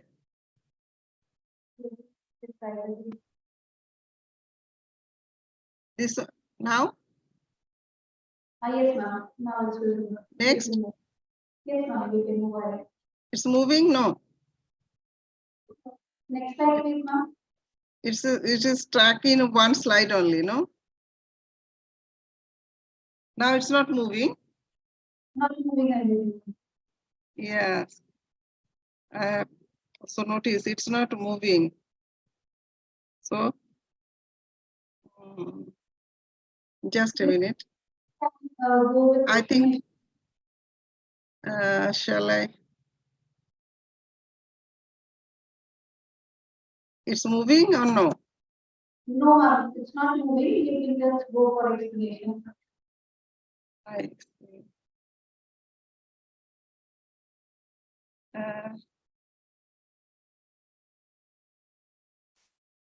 What happened? Because I'm trying, it's not working also. There must be some technical problem. Yes. You can just go for explanation. Yeah, yes. Okay, okay. I just go for. And we have done a nutritional analysis also. It is about the nutritional value of this plant. And so it has this antioxidant property and DPPH scavenging activity, ABTS scavenging activity. And we have experimented on antinoplastic activity of roots for carcinoma cell, EAC cell. And for that, we have found that the root of these plants has the capacity to inhibit that cell growth and survival time also increase, and body weight gain of the ESC cell bearing mice also dramatically decrease. And from that, we have EC cell we have collected from the mice with the untreated and treated hibiscus plant root extract, and you can see the blood parameters from the fluorescence microscopy. The tumor cell bearing, these are the difference between the normal cell and tumor cell bearing mice. And GC mass spectra of the mass spectroscopy of the methyl extract of hibiscus root wood, it have contained essential fatty acid, arachitic acid, oleic acid, and octadienic acid. And because of the presence of this essential fatty acid, and due to its polyphenol and flavonoid content, it has this antioxidant property, and it has the capacity to have this anti-cancer activity. And we have extracted also that calyx part, and different parts of the plant have been studied for our antioxidant and anti-cancer activity. Interestingly, that calyx part also shows that it contains the catechin phytochemicals, and that mice bearing having that EAC cell, and with the anti-cancer activity, it also have this anti-cancer activity. And the blood parameters of the tumor cell and normal cell also showing. And that body weight gain also we have compared with the standard anti-cancer drug bilinomycin, and with the different dose of this ethanol extract of hibiscus extract. After that, we do that RNA extracted from the experimental mice, and then mRNA expression with P53 gene started, and P53 gene expression increased the remarkably positive results observed in the control group. And these are the control group, and these are the treated experiment, and this is the marker. And the expression of the P53 were found in methanolic extract of hibiscus calyx extracted, treated, but not in the untreated mice. And it is finding that that EAC has probably mediated by the P50 independent pathway. Also, antioxidant and antineoplastic activity we also observed with the leaf extract of this hibiscus against the EAC cell abnormalities. And the vitro anti-cancer activity we also evaluated, and that antioxidant activity in different procedure we have done. That gallic acid in comparison with catechin and the DPPH radical scavenging activity, ABTS radical activity, nitric oxide scavenging activity, and lipid peroxide activity also.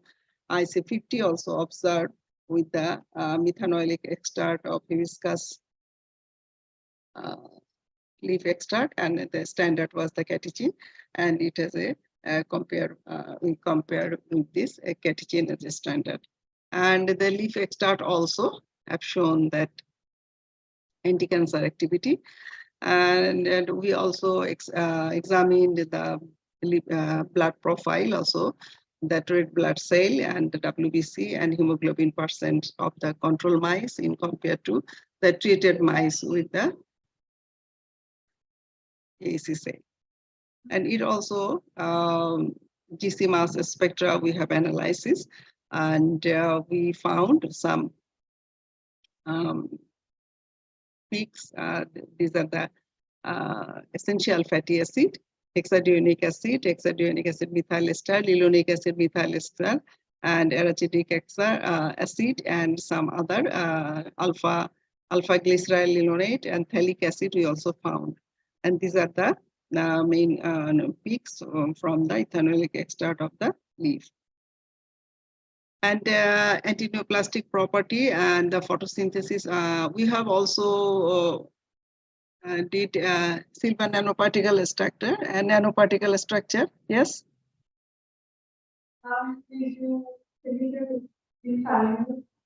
Sorry, time is over.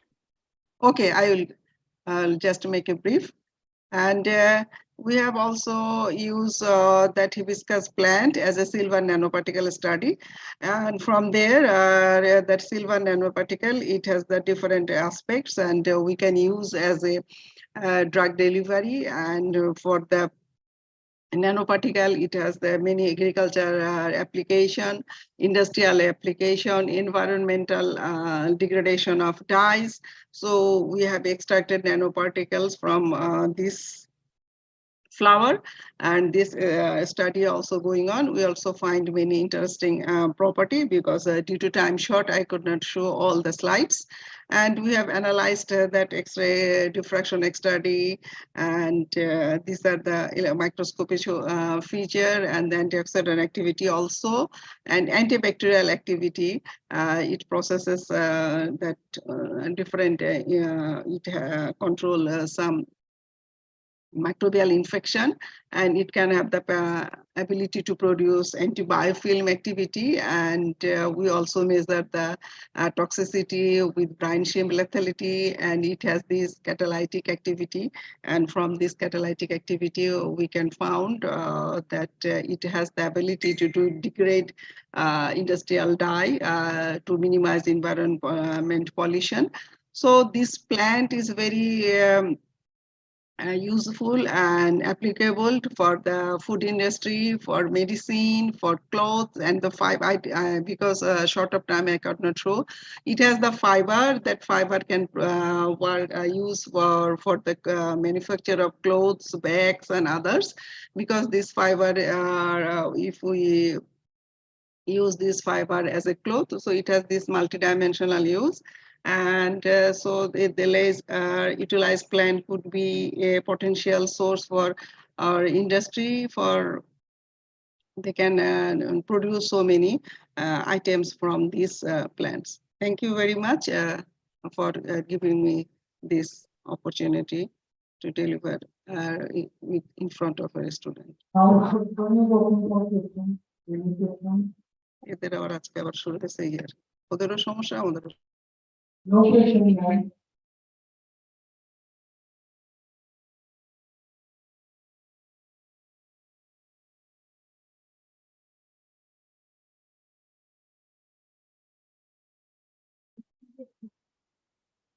Hello.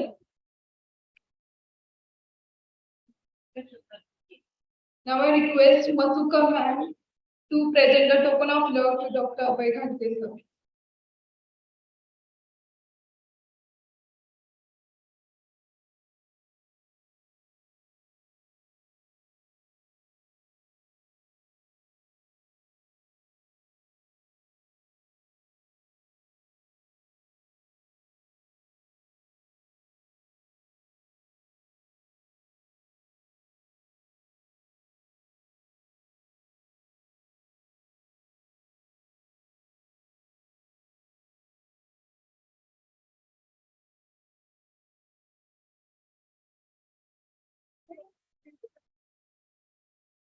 Now I request Mr. Joyshri ma'am to chair the next session.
Our next speaker is Dr. Anand Bhadalkar. We are privileged to have an honored person, Dr. Anand Bhadalkar, Officer of Department of Science and Technology, Government of Gujarat, as a resource person for online talk. Dr. Anand Bhadalkar is an officer of Department of Science and Technology, Government of Gujarat. He has earned educational degrees of MSc and PhD in microbiology, MBA in marketing and PhD in finance, etc. Dr. Bhadalkar had worked towards the formation and implementation of the biotechnology incentive policy, development of the Savli Biotech Park, as also conceptualizing and developing facilities, programs, teams, etc. He is currently working towards the augmenting the incubator and strengthening the startup ecosystem in Address. He is passionate about the research and innovation, commercialization, and resource mobilization. Now I request our speaker to take the charge. Thank you so much for all the kind words. I hope you are able to hear me. Sorry for interrupting, sir. Due to shortage of time, can you please end session please?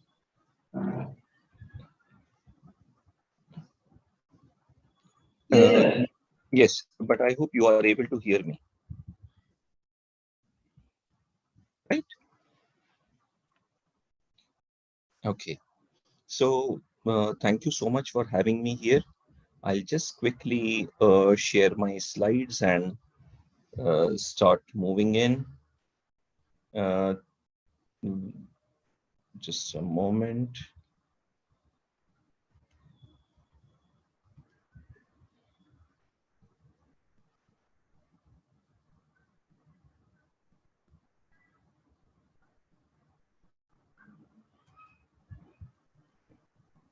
Okay, can you see my screen now? Can you see my screen now? Yes, I'll request some. Yes, okay, thank you so much.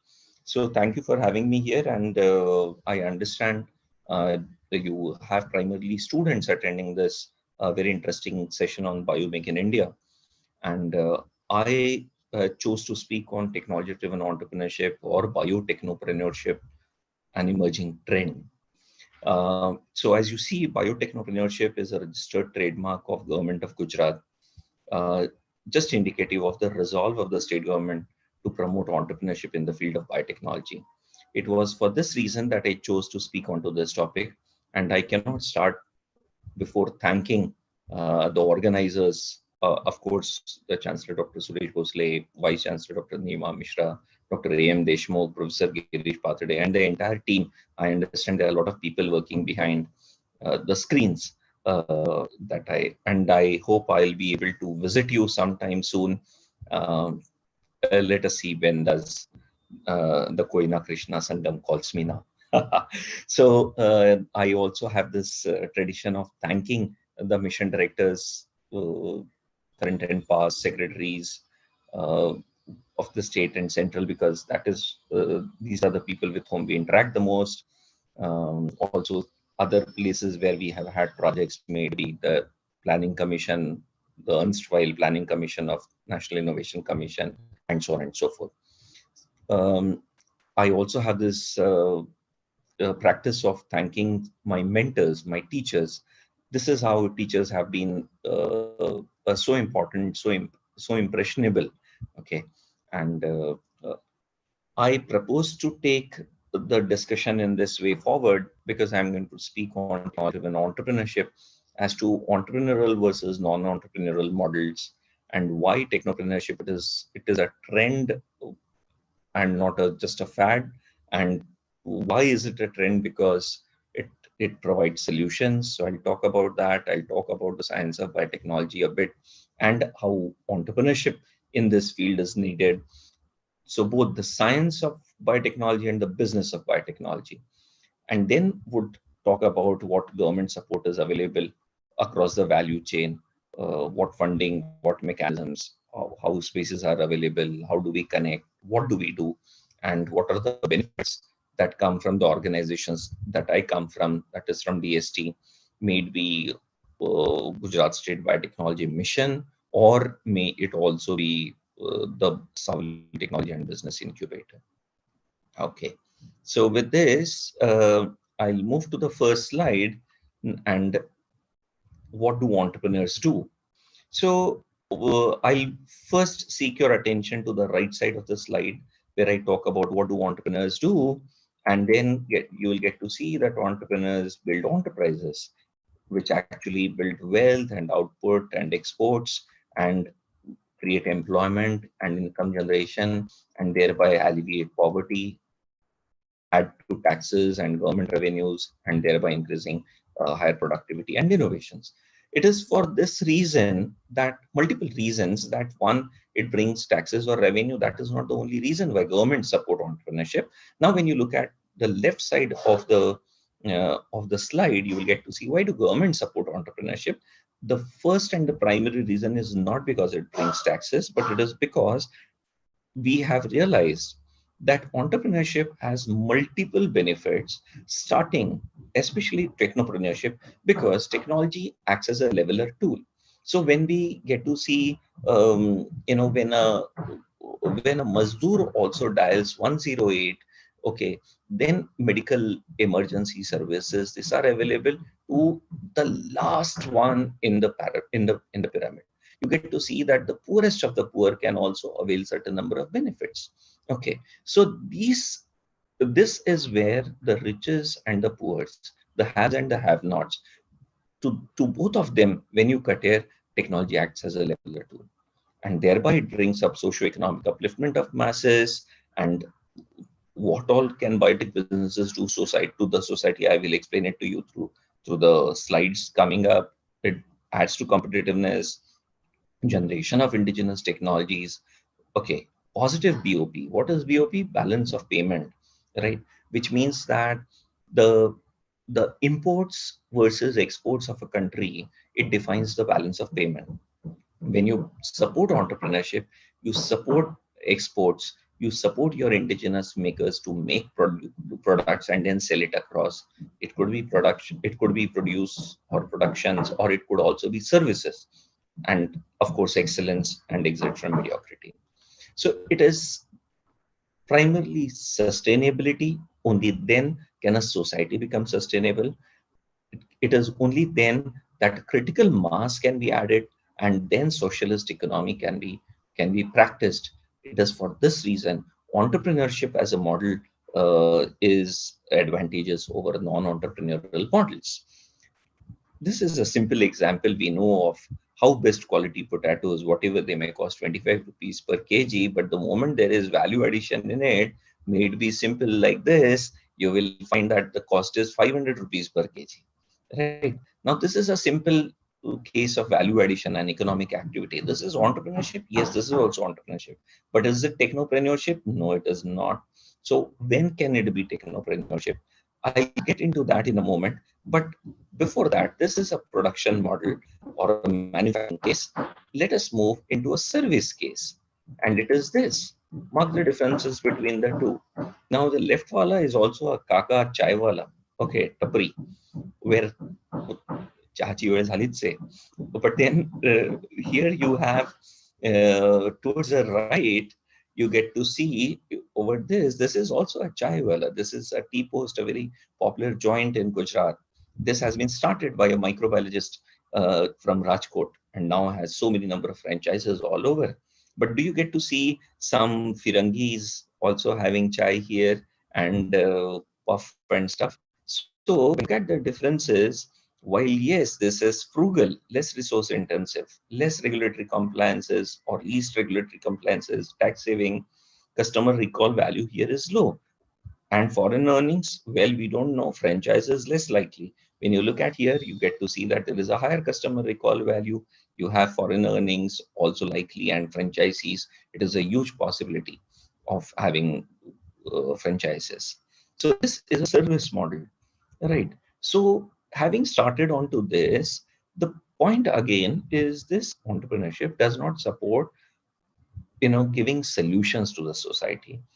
The challenges to mankind are huge.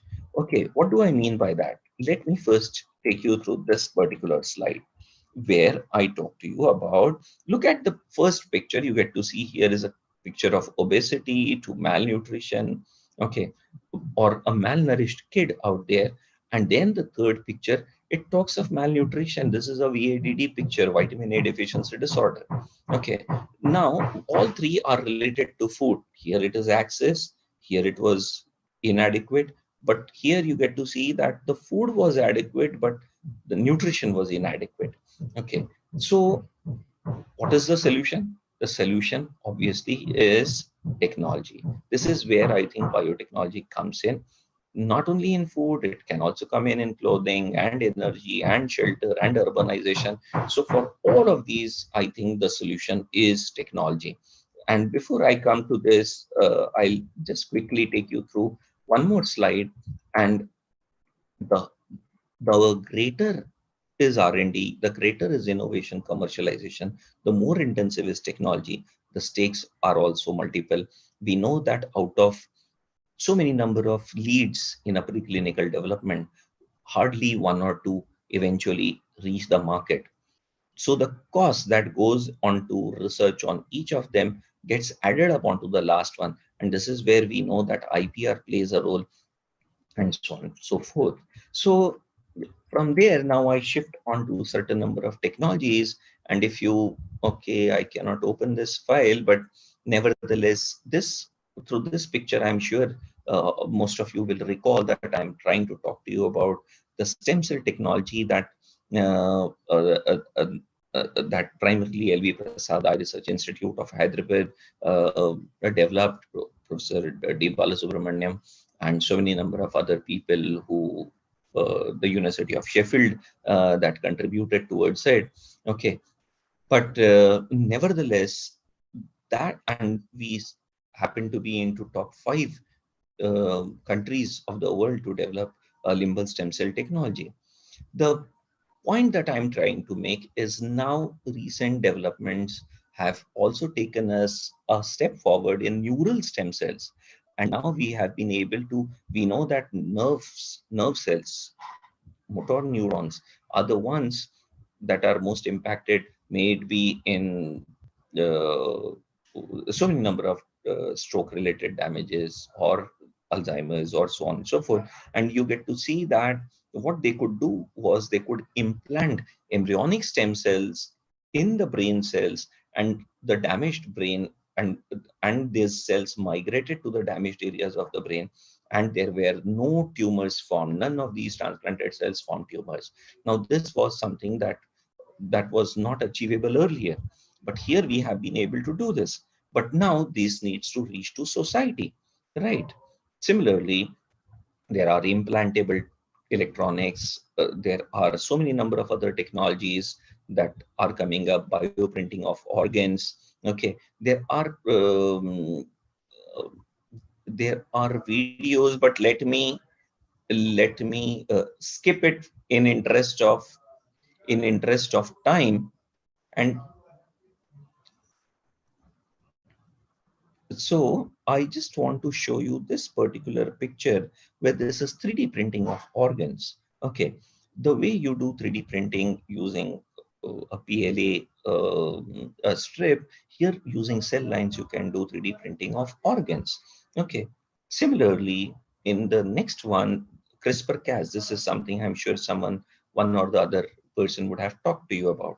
In this particular picture, I intend to talk to you about this particular innovator, a school dropout, not exactly a dropout, but at that time he had just finished his 12th, Abhijit Satani, who went on to do certain number of innovations. Now this is wearable electronics. Just look at what he could do. Okay,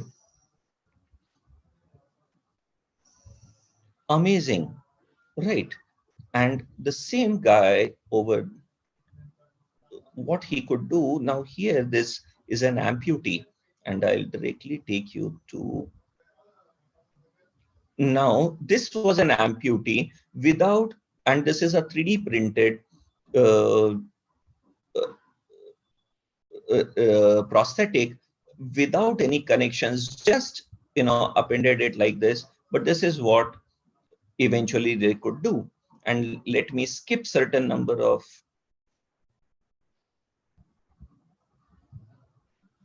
minutes in interest of time, but then he could also precisely do this.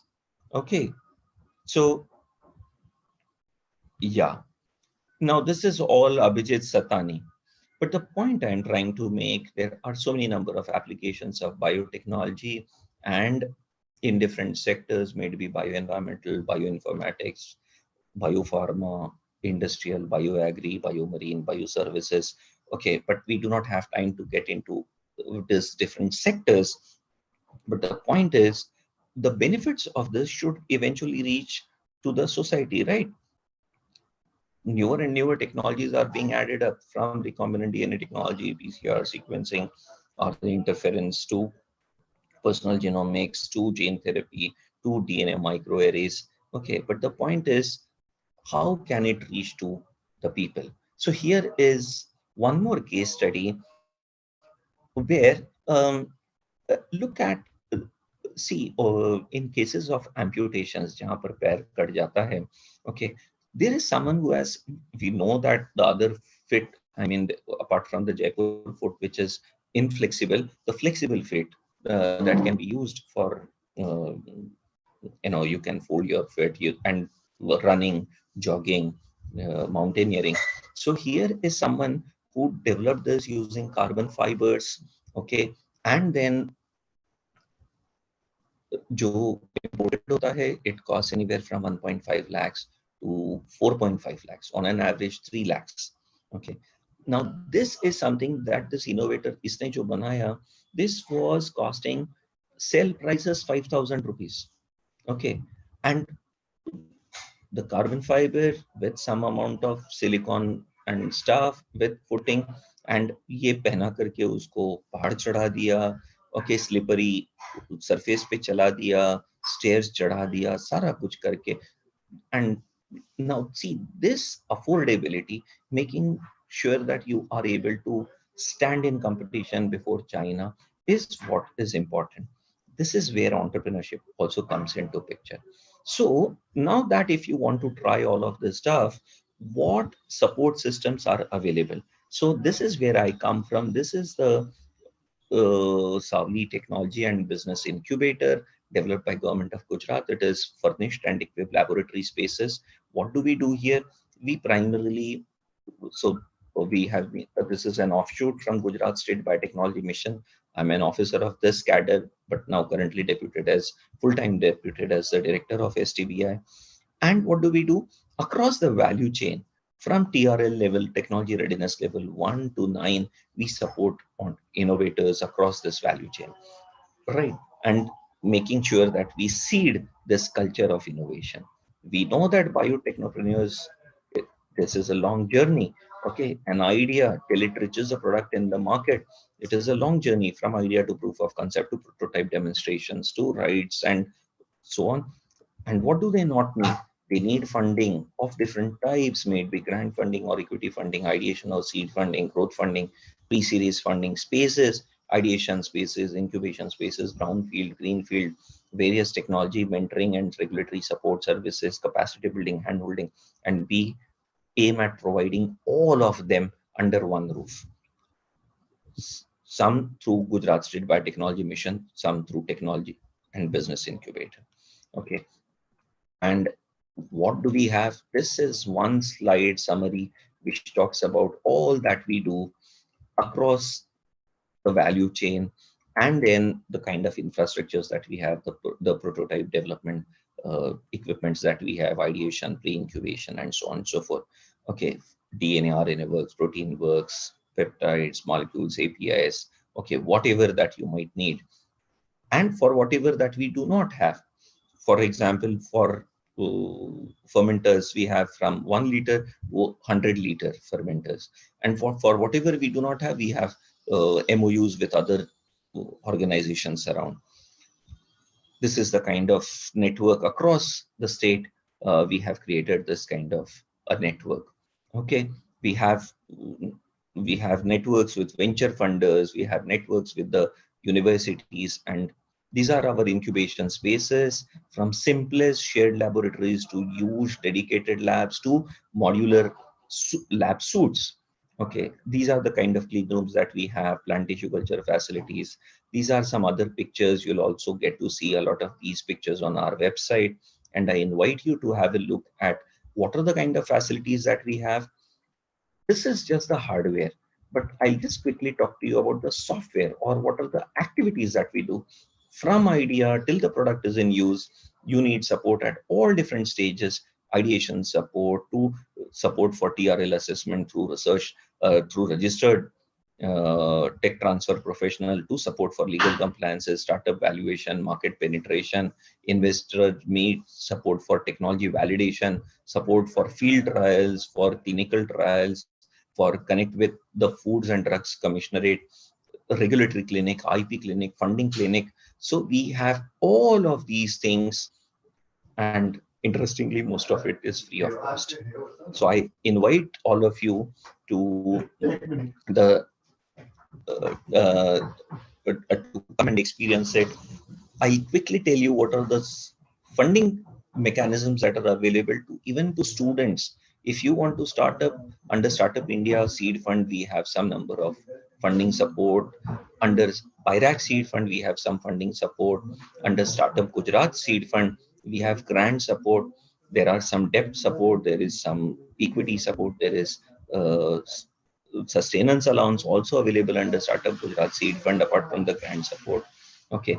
Now here, this is a very interesting scheme where students can become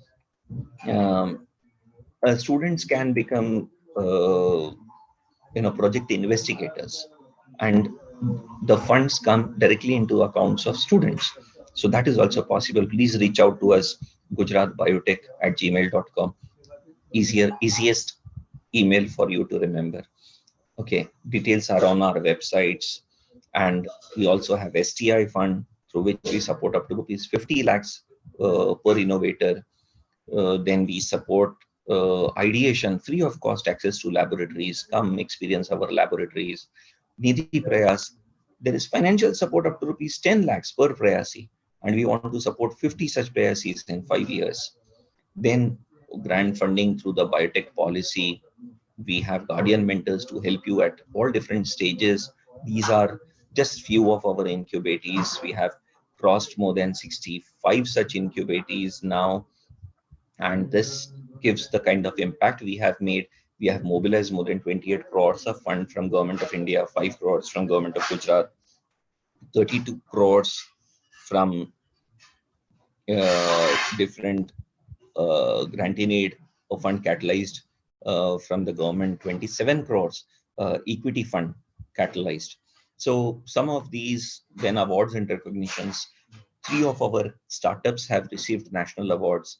20 plus startups have received national coveted schemes, international recognitions, awards, fundings is 4, and 65 plus patents have been filed by our startups. So I'll quickly move to okay, these are the kind of across the TRL ladder, what are the kind number of startups that are at different stages. Okay, so this is what is given over here. These are our graduates. Now Ravi has his own facility in their own factory now. Wise Organic also has a factory in Lamdapura, Valisolve in Ankleshwar, Genesis in Vadodara. Okay, these are some number of established companies who take help of STBI in their strategic business development. This is also where STBI helps. Okay, so come and experience, have a look at the virtual tour on our website. Last few minutes, what I'll also tell you is, while the incubator and the park is at Vadodara, we have a Gujarat Biotechnology University and Gujarat Biotech Research Center, both of these at Gandhinagar. So we are trying to develop Gandhinagar as one hub, Vadodara as another hub, because now these two cities are sort of fusing. Then we have biotech specific venture funds and the biotech policy, which is extremely generous. This is the picture of our biotech university. First batch is likely to graduate now. Year 23-24 will be the year when they will graduate. 24 they will graduate. This is in deep collaboration with University of Edinburgh. This is our Gujarat Biotech Research Center, which we have developed with investment of more than 100 crores. University के पीछे हमने 200 करोड़ लगाए, इसमें 100 करोड़ लगाए. दोनों में हम लोग अभी 179 करोड़ इसमें डाल रहे हैं, GBRC में, यूनिवर्सिटी में 100 करोड़ डाल रहे हैं. And there is shared laboratory facilities which are available to students and startups at concessional prices. I did talk to you about this incubator and the park. We are amongst the top 5 public bio incubators of the country, and we have this biotech specific venture funds. The first one was GBVF and the second one was GBSVF, and now we have found the third one called as Emerging Technologies Fund of rupees 500 crores. And then this is biotech policy, through which up to 375 to 400 crores can be taken as incentive per project. This is what are the bio clusters across the state, and we want to develop more of them. We are developing a very interesting BioIgnite project at Savli near Vadodara, and this is our BSL facility near Gandhinagar. So we are strengthening both of our clusters. With that, I come to the end of my session. Thank you so much for your patient listening, and I'll be open to questions if you have any.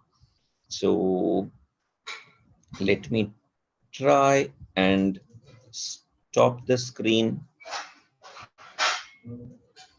and be open to questions if you have any.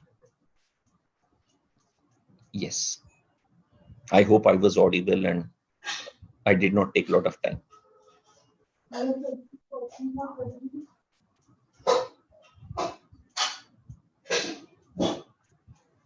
Thank you, sir, for giving us the information about the government support needed for the energy. Okay. Thank you. So in case there are any questions, please text me to gujaratbiotech@gmail.com. Thank you so much. Sir, thank you, ma'am. Our next speaker is Dr. Sachin Patel, Project Officer, Entrepreneurship Development Institute of India, Gujarat. We are privileged to have an honored person, Dr. Sachin Patel. Dr. Sachin Patel has total 11 years of experience in different organizations. He was Project Officer in Entrepreneurship Development Institute of India, Ahmedabad, India for 3 years. Then he was Incubation Manager in Sigma Group of Institute, Vadodara for around 2 years. Also, he has been an assistant professor and Protons lecturer in Sigma Institute of Engineering, Vadodara for 6 years. He has completed his BSc from Parul Institute of Engineering and Technology and Masters in Engineering from Sardar Vallabhbhai Patel Institute of Engineering and Technology. So, sir, due to the shortage of time, we wind up the session within 15 minutes. Now you can start your session. Yeah, thank you. Thank you so much from my side. Thank you so much, especially the team. So 1 minute, please. It's the last session. So I request you all to please maintain silence and be seated. So I request you to wind up the session in 10 minutes. We are out of 15 minutes. May I start? Yes, sir. Yes, Yeah, sir. yeah. Okay, yeah. Thank you, ma'am. सो सबसे पहले तो मैं आप सबको congratulate करना चाहूंगा कि ये कॉन्फ्रेंस में आपने पार्टिसिपेट किया हुआ है, सारे स्टूडेंट्स जो भी फैकल्टीज है वो सब। और मैं ये टीम जो ऑर्गेनाइजर टीम है उनका भी मैं शुक्रिया कर रहा हूँ कि आप लोगों की जो मेहनत है बहुत अच्छे से ये आप कर पा रहे हो, और हम लोग यहाँ बैठे बैठे भी यहाँ पे आपके पार्टिसिपेंट के साथ इंटरेक्ट कर रहे हैं। और thank you so much doctor Girish Pathade and doctor Pranay Abhang to invite me as for the session. So मेरा टॉक रहेगा थोड़ा जनरल टॉक है। मैं मैं पीपीटी शेयर करना चाहूंगा अगर जो मैं कर पाता हूँ तो। Just a minute, I'm trying to do that.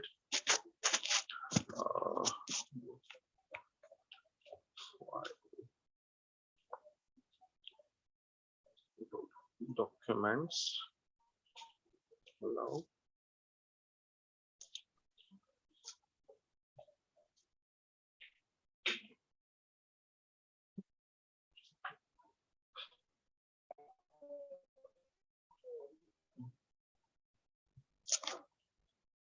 Is it visible?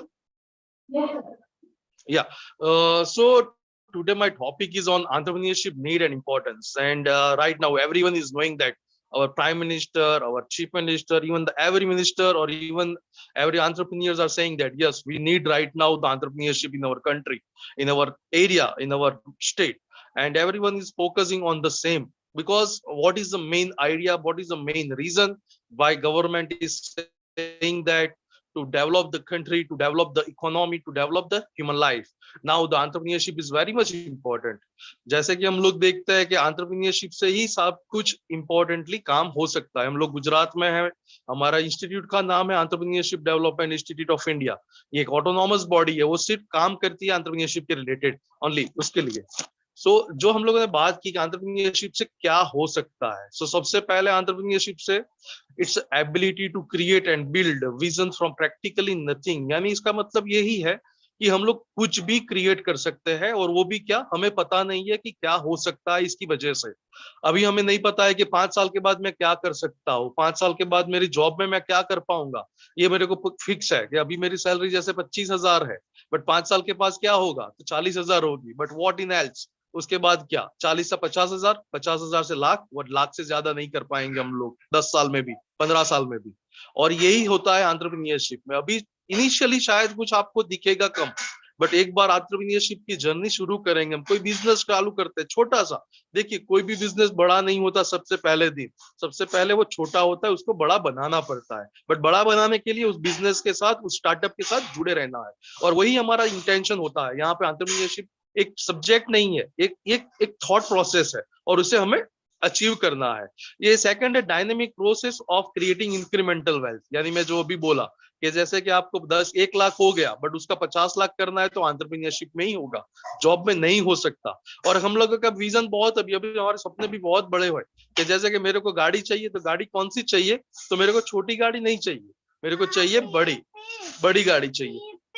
बड़ी गाड़ी लेने के लिए मेरे को क्या करना है कि बड़ी गाड़ी लेने के लिए मेरे को पैसा ज्यादा कमाना है। और किस में कर सकते हैं हम लोग, ये एंटरप्रेन्योरशिप में। और इस बेसिकली ये माइंडसेट है, थर्ड पॉइंट में यहाँ पे लेना चाहूंगा। इस बेसिकली ये माइंडसेट, क्यों, क्योंकि ये हम सोचते हैं कि क्या मैं कर सकता हूँ ये चीज या नहीं। क्योंकि हम जब से पैदा हुए हैं, जब से हम लोग छोटे थे, तब से हमें एक ही चीज बोली गई कि बेटा अच्छा पढ़ाई करो तो अच्छी नौकरी मिलेगी, बेटा अच्छा पढ़ोगे तो भी अच्छी नौकरी मिलेगी। कभी हमें ये नहीं सोचा गया कि बोला गया कि बेटा अच्छा पढ़ोगे तो अच्छा बिजनेस कर पाओगे, कभी नहीं। क्यों, क्योंकि हमारा माइंडसेट ही पहले से ही, हमारा माइंडसेट ऐसा बनाया गया है। बट क्या कभी आपने देखा ये जो जी जॉब कर रहा है उसके पास कौन सी गाड़ी है? क्योंकि हमारे सपने कैसे है, आईफोन चाहिए। बट क्यों, क्योंकि वो लाइफस्टाइल अच्छी है, आईफोन चाहिए, विदेश घूमना है, हमें जाना है, बड़ी गाड़ी चाहिए। बट जो जॉब करता है ना भाई, उनके पास वो सब नहीं होता। जो बिजनेस करता है उसके पास ही वो सब होता है। अपने आप को पहले माइंडसेट तैयार करिए कि जिससे नहीं है, मैं यही करना चाहता हूँ और मुझे इसी में ही इंपीरिया फोकस है। ठीक है, इनिशियली आप जॉब कर सकते हैं, क्यों? क्योंकि एक्सपीरियंस चाहिए, 1-2 साल जॉब करिए। शुरुआत में तकलीफ होगी, कोई भी जगह पे हम लोग नया शुरू करते हैं ना, तो हमें ये प्रॉब्लम रहता है। बट एक बार अगर जो हम लोगों ने ये काम करना शुरू कर दिया, तो उसके बाद वो आगे बढ़ते जाएंगे हम लोग, और उसमें कोई दिक्कत आएगी नहीं। ये बात हमें माइंडसेट में हमारे रखना है। और जैसे कि एक एग्जांपल मैं इसमें देना चाहूंगा, कैसे कि एक बच्चे ने उसका स्टार्टअप शुरू कर दिया, बट स्टार्टअप में उसके फादर ने उसको सपोर्ट नहीं किया इनिशियली, उसके पेरेंट्स ने उसको सपोर्ट नहीं किया, और क्या बोला, ये तूने गलत कर दिया है, ये तूने जो तेरे को करना था वो तूने नहीं किया, तेरे को जॉब करनी थी, हम लोगों ने कभी अपनी लाइफ में बिजनेस किसी ने भी नहीं किया, तू भी मत कर, तू जॉब कर। लेकिन 10 साल के बाद जब वो सक्सेस होता है, तब उसके फैमिली वाले बोलते हैं, यस ये तूने अच्छा किया, आज तू हमारे परिवार के 25 लोगों को जॉब दे सकता है, उनको अपनी जिंदगी में आगे बढ़ने के लिए राह दे सकता है। ये अभी जो एंटरप्रेन्योर सरकार जो बोल रही है, आज सरकार क्यों ये सब बोल रही है कि मेरे को ये चाहिए, सरकार को ये चाहिए, तो इससे क्या हो सकता है, तो ये सरकार इसके लिए, ये चार्ट हम लोग समझाएंगे। सबसे पहले नीचे हम लोग लिखा है एंटरप्रेन्योर्स। सो एंटरप्रेन्योर्स जितने नंबर ऑफ बढ़ेंगे, जैसे अभी एक एंटरप्रेन्योर्स है, उसी एरिया में अगर जो 10 एंटरप्रेन्योर्स हो जाते हैं, तो क्या होगा, 10 एंटरप्राइजेस ज्यादा हो जाएगी, और 10 एंटरप्राइजेस ज्यादा हो जाएगी, उससे क्या होगा, 3 चीजों में बढ़ोतरी होगी। सबसे पहले वो एम्प्लॉयमेंट और इनकम जनरेट करेगा, सबसे इंपॉर्टेंट है वो। दूसरा करेगा हायर प्रोडक्टिविटी एंड इनोवेशन, क्योंकि जितने एंटरप्रेन्योर्स ज्यादा होंगे, उससे क्या होगा, प्रोडक्ट अच्छी अच्छी मिलनी होगी, कंपटीशन बढ़ेगी, यानी प्रोडक्टिविटी बढ़ेगी।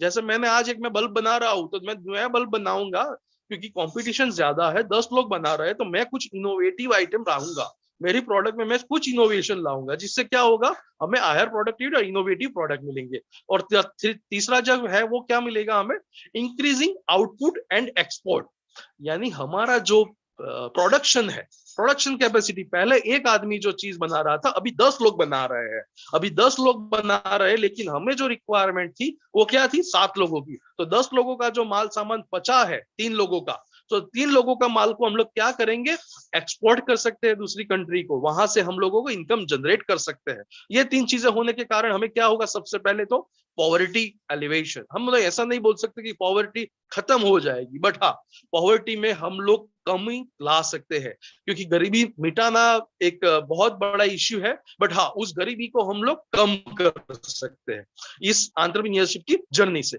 और दूसरा फायदा गवर्नमेंट को क्या होगा, टैक्सेस और गवर्नमेंट रेवेन्यू बढ़ेगी। क्यों? क्योंकि जितना प्रोडक्ट ही बनेगा, उतना उनको जीएसटी मिलेगा और टैक्सेस मिलेंगे, सप्लाइंग का टैक्स मिलेगा, सब जगह पे गवर्नमेंट की इनकम होगी। क्योंकि गवर्नमेंट में ज्यादा से ज्यादा ये फोकस करते हैं कि भाई हमारा अकेला का नहीं हो रहा है, सबका भला हो रहा है, तो इसमें हमें एंटरप्रेन्योरशिप को आगे बढ़ाना चाहिए। और उसके बाद थर्ड होता है creation of wealth. Creation of wealth किसकी होगी, हर एक आदमी की, हर एक एंटरप्रेन्योर की, हर एक उसमें जो भी जॉब कर रहा है वो सब लोगों की, पूरे परिवार के, पूरे रीजन की। यानी इस एंटरप्रेन्योरशिप की जर्नी से हम लोग क्या कर सकते हैं, पूरा ओवरऑल डेवलपमेंट कर सकते हैं about the region, about state, about country, about the entire world. ये सबसे मेन इंपॉर्टेंट है, क्यों अभी गवर्नमेंट इस एंटरप्रेन्योरशिप के बारे में बात कर रही है। और ये एंटरप्रेन्योर जो है वो क्या कर सकता है, तो सबसे इंपॉर्टेंट, वो गरीबी मिटा सकता है, इनकम बढ़ा सकता है उसकी, और अपने परिवार की, अपने फ्रेंड्स की, अपने साथीदारों की, जो भी उनके साथ काम करते हैं। और गवर्नमेंट का इनकम भी बढ़ा सकता है in the form of tax और गवर्नमेंट रेवेन्यू। ये सबसे इंपॉर्टेंट। और अभी आनंद बदालकर सर ने आपसे बात की, doctor Anand Badalkar, is joint director अभी जीएसबीटीएम, और उन्होंने वो जो बात की कि गवर्नमेंट बहुत पैसा डाल रही है स्टार्टअप को सपोर्ट करने के लिए, बहुत ग्रांट्स अवेलेबल है, स्टार्टअप इंडिया है, स्टैंड अप इंडिया है, महाराष्ट्र गवर्नमेंट की भी लोकल ग्रांट्स अवेलेबल है, आप उसका फायदा ले सकते हैं। गुजरात में तो ऐसे ऑलरेडी यहाँ पे वो लोग, हम लोग भी ले रहे हैं, हमारे स्टार्टअप को हम लोग दिलवा रहे हैं। तो मैं आपके फैकल्टीज को भी कहूंगा कि वो लोग भी एज अ आपको मोटिवेट करे, आपको मेंटर्स करे, वो जिससे वहां की जो लोकल सपोर्ट है, जैसे फंडिंग सपोर्ट, स्टार्टअप में 2 तरह के फंडिंग सपोर्ट होते हैं, एक होता है वेंचर कैपिटलाइजेशन और सेकंड होता है ग्रांट। आप इनिशियली ऑलवेज ट्राई, जब नया स्टार्टअप हो तो ग्रांट लेने का। क्यों? क्योंकि ग्रांट का पैसा हमें वापस नहीं देना है, वो आपका और मेरा सरकार का टैक्स का रुपया ही है। यानी आप उसके लिए अप्लाई करिए और वो ग्रांट के फॉर्म में लेना शुरू करिए, क्योंकि हमें इनिशियली लायबिलिटी नहीं चाहिए अपने प्रोडक्ट के लिए। तो ये आप कर सकते हैं। नेक्स्ट जैसे कि मैं बात कर सकते हैं सोर्सेज ऑफ एंटरप्रेन्योर सप्लाई। तो सोर्सेज ऑफ एंटरप्रेन्योर सप्लाई दो तरह से होते हैं, सबसे पहले ऑटोनॉमस और सेकंड है इंड्यूस्ड। ऑटोनॉमस यानी मैं नहीं बोलूंगा कि हम लोग किसी को बोले तभी वो हो, क्योंकि ऑटोनॉमिकली मेरे को जैसे धीरू भाई अंबानी को किसी ने बोला नहीं था, वो खुद ही बने, वो एंटरप्रेन्योर्स खुद बने। रतन टाटा उनको खुद से वो एंटरप्रेन्योर्स बढ़े, आगे बढ़े हैं और बने हैं। इसी तरह इंड्यूस्ड बनाए भी जा सकते हैं। किस तरह से? तो ट्रेनिंग देते, उनको मोटिवेट करके, जैसे कि ये कॉन्फ्रेंस रखा है इसमें, इस जैसे कि आप लोग सब बायोटेक्नोलॉजी और माइक्रोबायोलॉजी के स्टूडेंट है, पर ये सेशन क्यों रखा आप लोगों के लिए? जिससे आप मोटिवेट हो एंटरप्रेन्योरशिप साइड के। आप ऑलरेडी रिसर्च का काम कर रहे हो, पेटेंट का काम कर रहे हैं, वो सब का, लेकिन एट द एंड फायदा क्या होना चाहिए कि ये जो रिसर्च आपका है वो रिसर्च प्रोडक्ट में कन्वर्ट हो। वो प्रोडक्ट जो बनी हुई है, जो प्रोडक्ट लोकल लोगों को काम लगे और उसके साथ हमें उसका फायदा मिले, लोकल अथॉरिटी को, गवर्नमेंट को, आपको, सबको उसका फायदा मिले, आपकी प्रोडक्ट हो। सो ये जो एंटरप्रेन्योर्स हम लोग हैं, जो दो तरीके से बताए से, एक ऑटोनॉमस जो खुद से बनते हैं और दूसरा बनाए जा सकते हैं। और बनाए जा सकते हैं किस तरह से? तो दो तरीके से।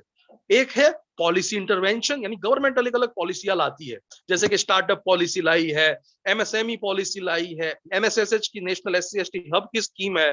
तो उस सब में वो अलग अलग पॉलिसियां वो डेवलप करती है, जिससे आप लोगों को उसका फायदा मिले। और सेकंड है ट्रेनिंग इंटरवेंशन, ट्रेनिंग दिया जाए। जैसे कि आज आपकी ट्रेनिंग है, इस तरह से हम लोग 15 दिन की, एक हफ्ते की एंटरप्रेन्योरशिप डेवलपमेंट की ट्रेनिंग रखते हैं, जिससे स्टार्टअप को जरूरी जो भी रिक्वायरमेंट है, जैसे कि मार्केटिंग सपोर्ट है तो किस तरह से करते हैं, फाइनेंशियल सपोर्ट है तो किस तरह से करते हैं, बिजनेस प्लान जो है वो किस तरह से बनाना चाहिए, किस प्रकार के हर्डल्स उसमें आते हैं, जैसे कि लोकल बैंकिंग के साथ उसका इंटरवेंशन करना होता है, या तो कुछ भी हमें उसके साथ टाई अप करना होता है, जैसे जिला उद्योग केंद्र हम लोग बोलते हैं उसको, डिस्ट्रिक्ट इंडस्ट्रीज ऑफिस जो ऑफिस होती है, उसका हम लोग किस तरह से उनके लिंकअप कर सकते हैं गवर्नमेंट की कौन सी भी ग्रांट से। तो उस सारों के बारे में हम लोग उसमें इंफॉर्मेशन देते हैं, जिससे कि आगे आप लोगों को तकलीफ ना हो और आपका जो बिजनेस है, आपका जो स्टार्टअप है, अच्छे से काम कर पाए उसके अंदर। और ये जो सबसे इंपॉर्टेंट गवर्नमेंट अभी फोकस कर रही है, पॉलिसी इंटरवेंशन और ट्रेनिंग इंटरवेंशन दोनों में। क्योंकि पहले क्या होता था, गवर्नमेंट क्या करती थी कि गवर्नमेंट सबसे पहला, जैसे कि कोई किसी को स्टार्टअप करना है, बिजनेस के लोन दे देती थी 50,000 का। वो मैडम कोई बोले कि, कोई बहन बोले कि मेरे को ये बिजनेस चालू करना है, मेरे को ये मशीनरी चाहिए, तो गवर्नमेंट क्या करती थी, मशीनरी लाके दे देती थी। लेकिन उसके क्या हुआ, मशीनरी तो ला दी लेकिन उसको ट्रेनिंग तो थी ही नहीं। तो गवर्नमेंट ने भी सोचा कि नहीं, ये हम लोग कहीं पे कहीं गलत हो रहा है, तो उन लोगों ने फिर डेडिकेटेडली ये ट्रेनिंग इंटरवेंशन शुरू किया। और इससे क्या होता है, जिसको हम लोग पैसा देते हैं, कोई लोन देता है, उसको थोड़ा बहुत उसके ऊपर खर्चा करके उसको स्टार्टअप को उसको ट्रेनिंग दीजिए, जिससे क्या हो सकता है, उसको एंटरप्रेन्योरशिप में ट्रेनिंग मिल जाए तो वो उसमें इजीली आगे बढ़ सकता है। और ये जो हमारा मेन इंटेंशन है ईडीआई का, भारत सरकार का, आप लोगों की संस्था का, जो अभी मैं बोलना चाहूंगा कि सच में ये गुड इनिशिएटिव है। मैं ये कॉन्ग्रेचुलेट करूंगा पूरे Krishna institute of allied science, Krishna Vishwavidyapeeth जो आपकी यूनिवर्सिटी है महाराष्ट्र में, उनका भी, क्योंकि ये सराजी कॉन्फ्रेंसेस जरूर रखिए, बच्चे इससे बहुत मोटिवेट होते हैं। एंटरप्रेन्योरशिप का ये एक नया हम लोग बोल सकते नया चेहरा आज आ रहा है, जिससे क्या है कि बच्चे सोचे, क्योंकि ऑलवेज वो थिंकिंग क्या करते हैं कि हमें अच्छी जॉब चाहिए, अच्छा रिसर्च करना है, पीएचडी करना है। आप करिए, पीएचडी भी जरूरी है, एजुकेशन जरूरी है, बट उसका सही उपयोग करके अपना खुद का स्टार्टअप चालू कीजिए, जिससे आप सबकी जगह आगे बढ़ सकते हैं। ये मैं अपनी जो इंस्टीट्यूट के बारे में बताना चाहूंगा कि मैं जो यहाँ पे काम करता हूँ, ये ऑटोनॉमस बॉडी है वैसे, but we are working for different government ministries, जैसे कि government of external affairs, government of skill development and government of ministry of we can say that entrepreneurship and skill development, ministry of external affairs, ministry of MSME, उन सब के लिए हम लोग काम करते हैं। इवन महाराष्ट्र में भी हम लोग अभी टाटा कंसल्टेंसी के साथ ये काम कर रहे हैं, ये 2 डिस्ट्रिक्ट में, रायगढ़ और रत्नागिरी डिस्ट्रिक्ट में, फॉर वुमेन एंटरप्रेन्योरशिप के लिए। ये इंस्टीट्यूट हमारी जो है 1983 में बनी हुई है, इस ऑटोनॉमस, और पिछले 40 साल से हम लोग काम कर रहे हैं। हमें सेंटर ऑफ एक्सीलेंस का अवार्ड भी दिया है ministry of skill development entrepreneurship, government of India ने। और आर्या रैंकिंग होता है, जैसे कि उसमें हम लोग पूरे इंडिया में नंबर 1 है, Atal ranking of institution and innovation and achievements. हम लोग ये STBI के साथ क्रेडल में हमारे क्रेडल है हमारा technology business incubator in house, जिसमें हम लोग स्टार्टअप को सपोर्ट भी करते हैं। और मैं चाहूंगा आप सब यहाँ पे जब भी अहमदाबाद आए तो इंस्टीट्यूट की विजिट करना हो तो कर सकते हैं, क्योंकि ये इंस्टीट्यूट आप लोगों के लिए है, हमारे लिए है, इस देश से डेवलपमेंट के लिए है। इसका भी हमारा इंटेंशन है वो यही है। सो मैं ये अपना ये जो शेयरिंग है मैं बंद करना चाहूंगा। सो मेरा प्रेजेंटेशन यहाँ पे ओवर होता है। आप कुछ भी अगर जो पूछना चाहते हैं, so you can ask some question regarding the same. Am I audible? Yes yes sir. मैं तो सबसे पहले ये जो पार्टिसिपेंट्स जो मेरे को देखना है, अगर जो आप कैमरा थोड़ा इस साइड कर सके।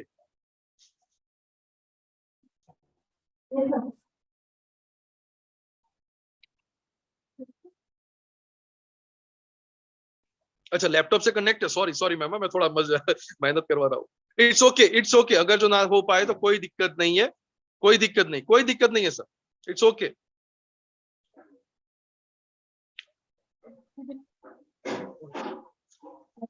Sorry sir. नहीं, इट्स ओके। मैं सबसे पहले आप सबको कॉन्ग्रेचुलेट करना चाहूंगा और पार्टिसिपेंट्स को भी। Thank you sir. Yes yes yes ma'am, okay. और कुछ क्वेश्चन है तो पूछिए मैम, पार्टिसिपेंट्स के कुछ।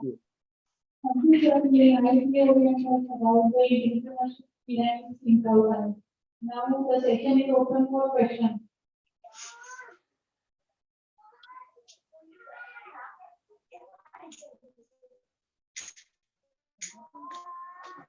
Thank you, sir. Thank you, sir, for the wonderful session. Now I request Mrs. Shilpa Roikar ma'am to felicitate the chair of the session.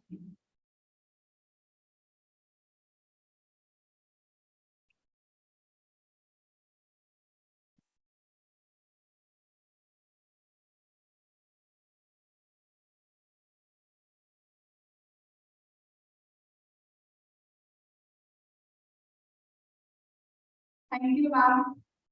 Here we conclude our sessions. I request everyone to be seated on your places. Tea will be provided on your places.